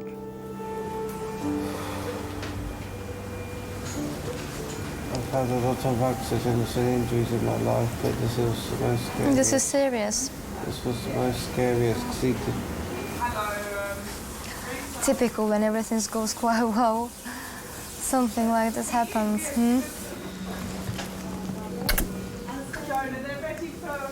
Love you. Love you more. Love you. See you in a bit. I've got to go, Mum. Okay. I'll call you in a second. Okay. Love you too. Bye. Alex, it's time to wake up. Come on, man. Let's get up. Alex has been mugged and punched in the face. His old school friend Patrick is on hand to help. Doctor's room. Alex, no swearing, man. There's people around. Don't swear. Come on. Oh, shit. I think it must have been about 12 or 13 when we first met. Yeah, he's a chatty bloke and just wanted to be my friend from the beginning, so... We've been waiting. We've been here fucking ages. Alex, don't get angry at me. This way, not that way. Come on, this way. I thought he was a bit of a loser when I first met him, but... Take my hand. It's good. Sorry. Wait, shut up. Get. I'm not on you. Can I come with him? Is that all right? Awesome. He's one of these guys who's always quite sentimental, if you know what I mean. He likes to...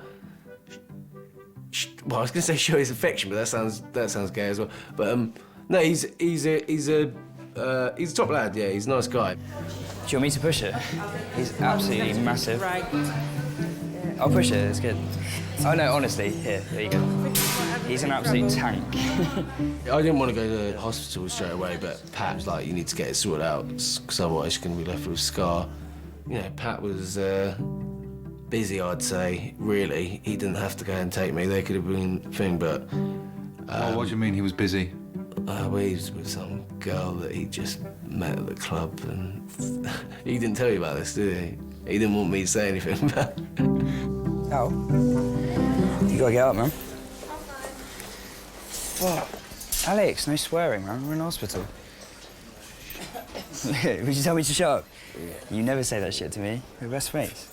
You'd be stupid. You swear at me. It's awful. Oh, can I put this somewhere? Yeah, I'll get you that. Oh, thanks, man. That's awesome. I'm tired, man. This shit's fine. Mate, you just gotta stay awake for like 15 minutes, just talk to her, yeah? It'll be alright. I've got a feeling this might hurt you a little bit, so...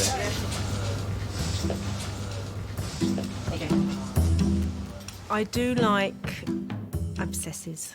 I like draining abscesses and squeezing out all the pus.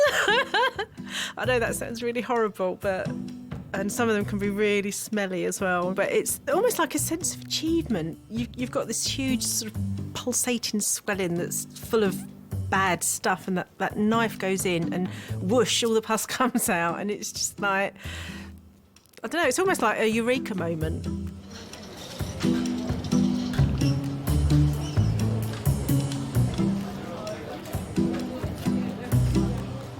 When you touch it around here, man. All right, okay. You see when I touch it like that? Is that painful, yeah? Yes, man, yeah. Okay, it's like someone's whacked me with a hammer. Okay. It's really hurting me, man. Okay. I think he's got Achilles rupture, actually. I feel like I thought I felt like a gap. I don't even know who you're talking about, so... Sorry. Yes, thank you. I might have to be on crutches. They said I can't walk on it, man. It's making it worse, So I have to style it with the crutches, man. All right, just meet me, man. Hurry up, my man. Go on. I want to go home, man.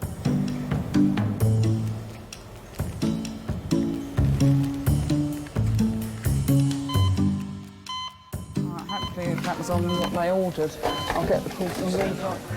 Hello, Andre. Yep. Lovely. I'll get that. I'll get. Oh, Carol! Oh no! Hey, Gingery, see.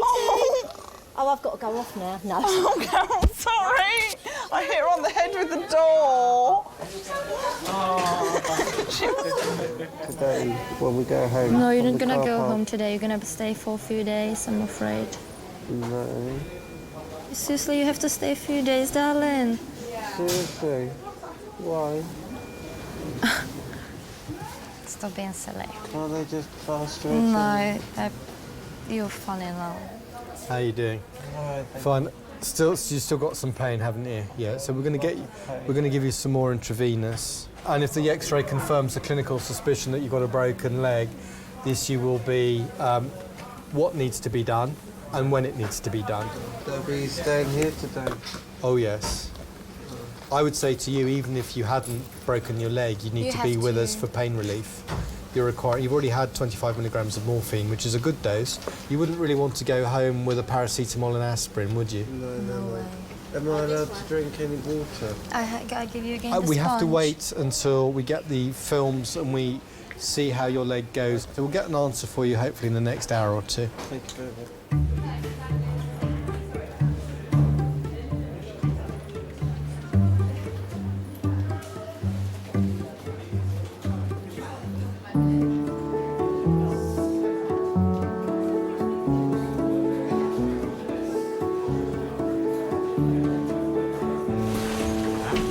Wagamama's face. Wagamama's. You got a what? Wagamama. Well, I've still got a big crisp from left here from last night. You didn't hide them still left here.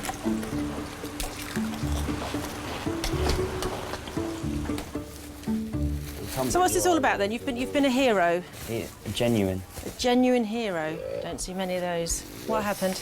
Bit standard for me, though. Oh, you're one of those, are you? Modest. One of the great heroes of our time. Yeah. Alex, I love the story. Come on, tell it. Come on. How did you save a woman's life? You were on the train station. You were on the platform. What happened? Fell onto the tracks, smashed back. Fell onto the tracks? Oh my God, that's really scary. Freaking out. Oh my God. So you didn't jump on the tracks, did you? Someone had to. Everyone else Oh my God. And some people say she's being electrocuted. I was Come like, this way a bit, sweetheart. All right, this is going to sting a little bit. I'm just saying. I imagine he saw someone in danger, thought, whatever, I'm going to sort this out, and just got in the way and did it. It's impressive. I know a lot of people aren't like that, so that's cool. So you jumped onto the tracks? Yeah, and I stopped the train. You stopped the train? How did you stop the train? With my bare hands. Oh, no, come on, right, OK, I don't believe that one. Like Superman or Hancock. So, yeah, sorry. Go on, keep talking, because I want to distract you from the pain. Yeah. The hero story. Well, yeah, I spent a while after that happened telling that story quite a lot, to be honest. You know, to impress the ladies and stuff like that. I think I've ended up exaggerating it so much that I don't even know what's true anymore. I mean, does she know that you saved her? No, well, No. before she didn't. When we left, she was being brought to an ambulance. I mean, that is pretty amazing. That is something to tell the grandchildren, isn't it? Is it painful, Alex? Not really. Well, you're a hero, aren't you? Yeah. Is that a bit stinging? All right, that's the last one, sweetheart. All right. I'm not a player like Patrick is, though. He's a bit of a ladies' man these days. He got freezing the other day. Alex, do you want a photograph or not? He claims that he didn't even have to do anything. They came onto him. I was like, what the fuck? With that hat on? What the hell? I hope that's on film. Did you see my two guys that I had in there? The one that I was suturing his nose, somebody had an epileptic fit on the train station, fell onto the tracks, and he jumped down onto the tracks and saved her. That's amazing, isn't it? What a hero. Yeah. So what happened to him this time? Somebody's headbutted him.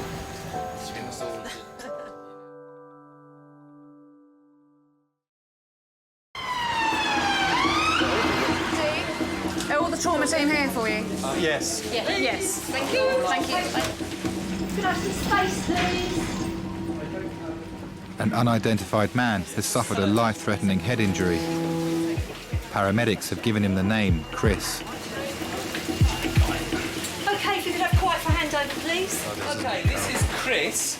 We think he's 50 years old. He had an unwitnessed fall from an unknown height from a ladder onto concrete. His injuries, he had a large occipital pocket hematoma with active arterial hemorrhage. He's got a traumatic brain injury and a query C-spine injury. He had clinical evidence of right posterior rib fractures. Do we know how high the ladder was, although we don't... I said an unknown height. It's an unknown height. No, I understand that, but what I'm getting at is that we don't know where he fell from the ladder, but... No idea at all. I mean, the ladder was a large ladder to reach the top of the tree, maybe sort of 10 metres. OK, but I mean, that just says the maximum height could have been 10 metres. OK, that's Possibly, all... Yeah, Fine, yeah. OK. Someone comes in with severe brain injuries and you know there is not going to be a good outcome, and you listen to the tragedy that led to it, and it's not good, but just get on with it. And the priorities are keeping the patient alive, keeping them safe. So the plan is primary survey. If we're happy with him from a cardiorespiratory standpoint, we're going to try and get him in and out of the scanner. Really trying to unlock this phone. Seriously, I want to ring radiology. This is... Naomi, how do you unlock these things? Look. Where's It's your mobile. Do you know how to unlock a Nokia phone? This is my phone to get him into the CT scanner, and... Shouldn't be the top and the corner. I'll get you these notes. Do you unlock? Why don't you just use my phone? Well, no, because I don't know the number. Oh. Carol. Does it come up? Right, let's find someone who can do.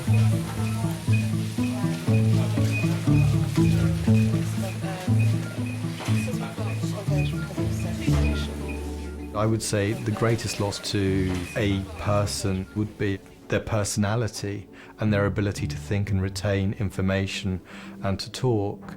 So if you gave me the choice between losing one or two legs and my person being destroyed, then I would give up the legs. Yeah, hi, it's Decotac, trauma consultant. I've got an unconscious gentleman who's intubated, fall from an unknown height onto concrete. He clinically has severe traumatic brain injury. We need to scan him from head to pelvis, please. I don't think, do we have a name yet? Chris. We're just waiting for a number and a name. He's an unknown male, approximately 50 years old.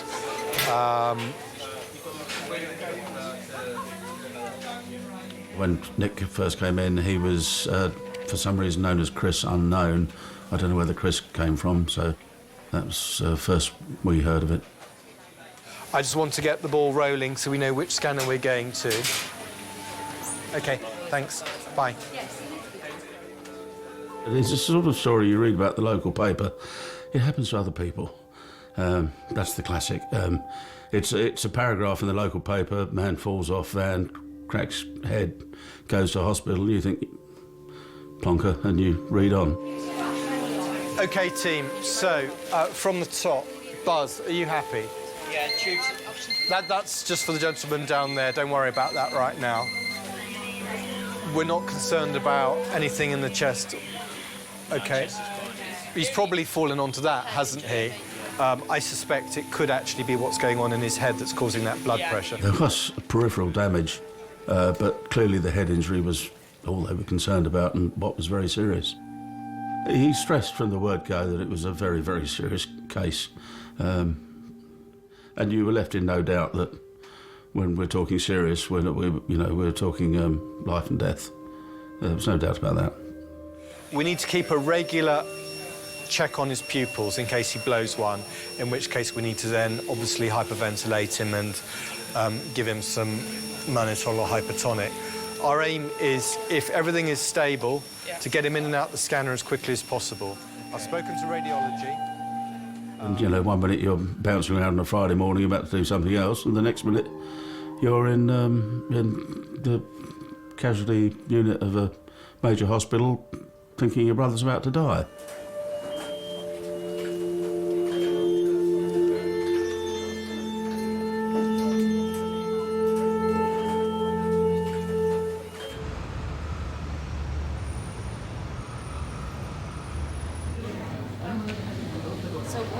What did you do about your...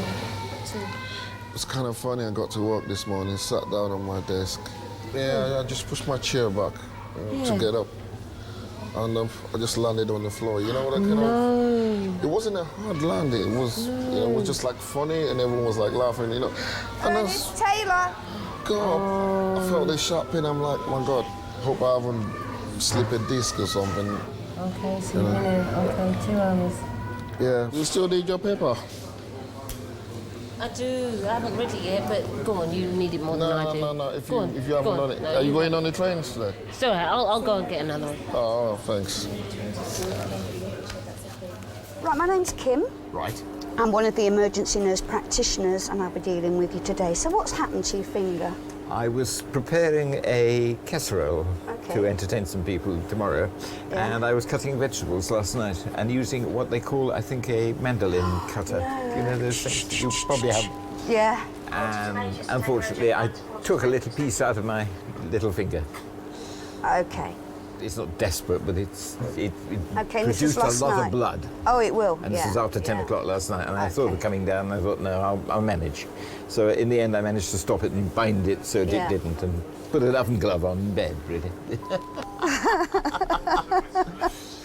Those mandolins are very, very sharp. Very good, but very sharp. Yes, they're very quick, but I think it was a bit late at night, really, after 10 o'clock, and I was just beginning to think I ought to stop doing this, really. And then you did. And I did. OK, let me go and get a dressing pack and we'll soak that and try and get that bit off and see what it's like underneath. Okay. All right? Yep, that's Give me great. 2 seconds. Well, more than 2 seconds. I thought, what a stupid thing to do, really, immediately, How very stupid to allow yourself to do that. Very difficult position when you're living by yourself, you know, you've got no one to call upon. I've got used to it over the last 6 years or so, I suppose, but you know, normally my wife or I would turn to one another and say, can you help me do this, or whatever. Did you put cotton wool on it last night? I thought so. Yeah. But regrettably, she died in 2004. I'm sorry about all that cotton wool. That's all right. It's coming off. Yeah. I had to care for her for about 6 years. There's a gradual descent into a worse and worse condition until you get to the situation where she could no longer live at home. She had to live in a home, of course, for the last year or so of her life. Oh, yes, you're adept at it. I can't go and All paper shower material. with this. No, put a glove on and tape it up. I suppose that's the only answer, isn't it? Yeah, another marigold. Another one. Thank you very much indeed. Take care. Bye. Okay, bye. Caring is quite tough going, especially towards the latter part of it. And you stand by waiting for the next step where things will get worse. I actually want to go with this gentleman to the scanner because I need to see the images of his head immediately. Because that will... What will happen is... He is, and I strongly suspect that it's going to be not a happy story. Both my mother and father, I ended up looking after to one degree or another. But this was different again. This was another story. I think my biggest concern was the cabbage option. And there's no doubt there's that scenario where you are better off gone and finished than just in a total mess. I think that's a worse nightmare than being dead. Would be for me, I know that for a fact.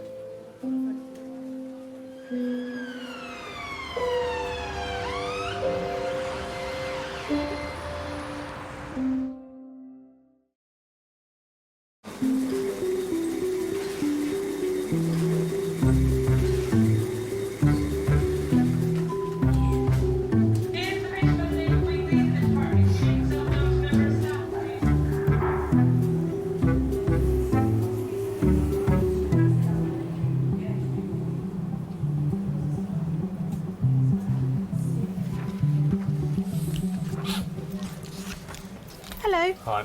Right. Can I just eject you from your seat? Thank you very much. I'm Nancy, I'm one of the nurse practitioners. So what's happened? I slipped on, cleaned the window, and as I slipped, I put my arm through it. You were cleaning the window? Yeah, and I leant forward, and as I leant, I lost my balance on the seat, and my arm went on it, cracked the glass and went through. Oh dear. Did it completely shatter? Yeah, there's still like sharp pieces stuck in the frame of the glass of the window, that's it. Oh, goodness me. I think probably what I want to do before I look at all of the rooms is actually send you for an X-ray to see if there's any glass. What I do want to do is just remove that little bit of glass off your face because I can see it there. Okay. All right. You just close your eyes for me. Quite honest, I never thought he'd have it in him to go to the phone like that and actually phone 999. He had a bad accident years ago, which was... But to see another one, and then you think to yourself, oh, no, not again, please. OK, that's that. OK. All right, if I show you where to go for your X-ray. Yeah. All right. When he was about 14, 15, I believe. It's such a freak accident, it's unbelievable. Basically, this moped come from the other side of the road, and his brake handle thing caught his lapel and went into his lapel and threw him up in the air, and he come down on the back of his head and fractured his skull.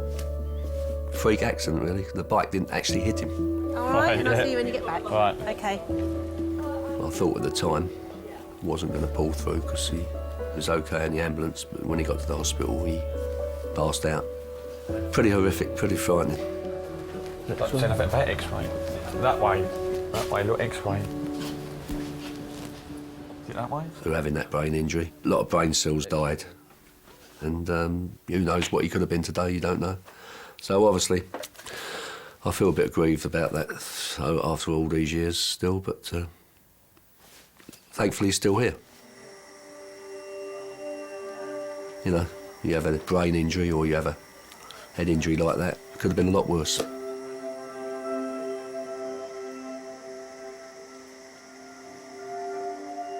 After an operation on his brain, Nicholas was brought out of his induced coma.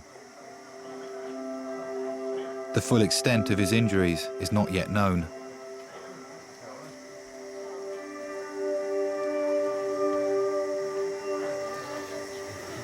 We're going in favourites.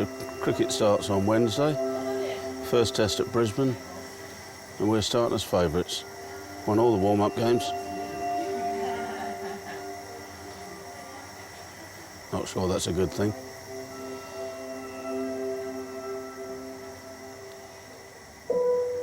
Whereas we didn't know whether or not he's hearing anything, you could look at those eyes and know absolutely 100% they weren't seeing anything. Or if they were seeing anything, that they didn't understand anything they were seeing.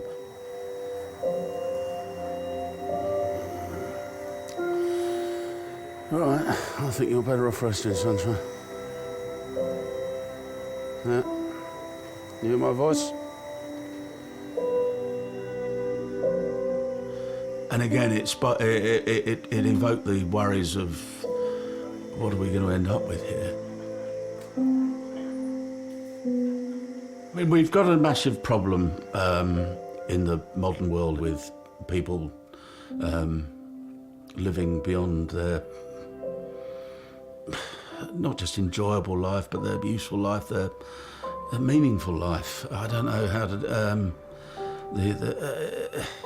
we are keeping alive people that just really are better off not here. OK, mate. I'll see you in a couple of days. A bit more progress. Yep.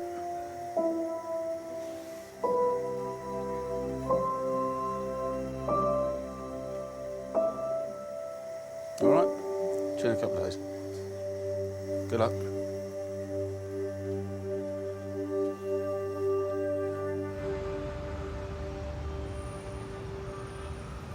Having looked at the x-ray, it looks like it's quite a big wound. So until I've actually taken all of the bandages down and seen exactly what I'm dealing with, I can't say exactly what I'm going to be doing with you. Right. All right. I spent half my life in hospitals. If you only knew how many months of the year I've actually spent in hospitals with my kids being younger as well. I just want to get in and out. That's all I want to do. Yeah. So I've had my fair share of hospitals, I can tell you. So let's take the bandages off and see what we've got. I'd rather not look. OK, that's fine. You don't have to look. And, you know, it'd be just nice not to have to go to them. But unfortunately, that's what they're there for. Yeah, I mean, there's lots of glass on the surface. All right, sorry, sweetheart. Oh, OK, so that is more your hand, isn't it? That's painful there. That's lovely. All right, I will need to put some local anaesthetic into the skin there because I really need to have a look deep inside, and I can't do that obviously because it's going to be a little bit too painful for you. That's going to be the worst bit. That's going to be the bit that stings. Right. And then after that, you're not going to feel anything. All right. All right. When you say stings, what, bad? It's not bad. It's, you know, it's bearable. Yeah. Yeah. OK, so this is the local anaesthetic. Oh, not the other way. All right, the hand will probably be the worst, so if we get that one out of the way first. All right. Sorry, sweetheart. All right, take some nice deep breaths for me. Well done. You're doing really well. It wasn't that bad as I thought it was. There you go, you see. Yeah. Often it is the expectation that's the worst thing, isn't it? The thought of it is worse. Yeah. And what I need to do, I just need to have a good look underneath this flap, all right, and see what's occurring. So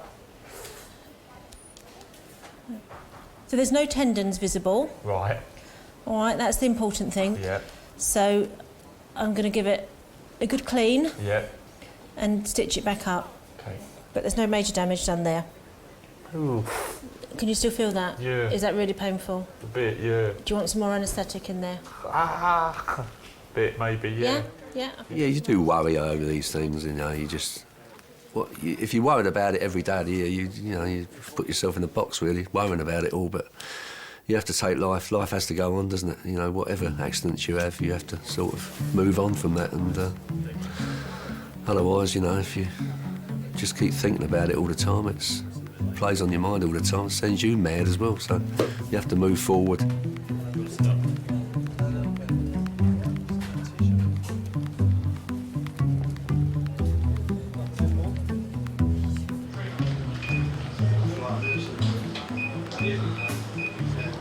Hello. Yeah, 3 cracked ribs, broken my leg in 3 places. How can it be my fault? Yes, they did. Yeah, they did. Oh, your colour's off. Yay. Yeah, collar's off. Bye-bye, take care. Thank you. Any worries, come back and see us. Thank you. Thanks a lot.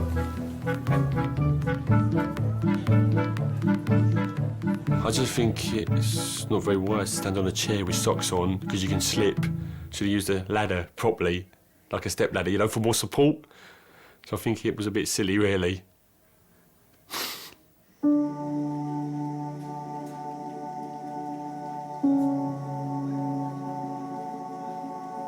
You play the cards that are dealt you, and you get on with it. You don't run away from it, and yeah, you don't feel sorry for yourself, and you just do your best.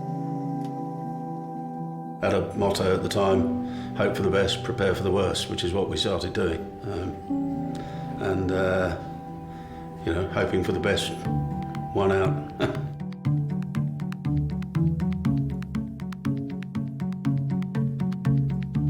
You just don't think that it's going to happen. If it happens to someone else. The fact that I'm walking, talking, and getting around is fantastic. Kings, without doubt, yeah, gave my brother back to me, and you know, you're just lost in admiration when you walk into that intensive care unit. You just feel stupid. Has he told you he loves you? No. No, we're not that close.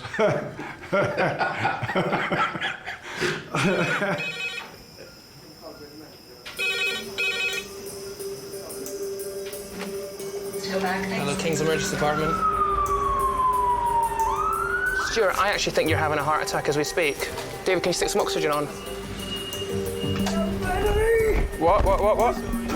This? Oh, it's pain of it. I'm going to be blunt and I'm going to say this patient is going to die if he does not get critical care input.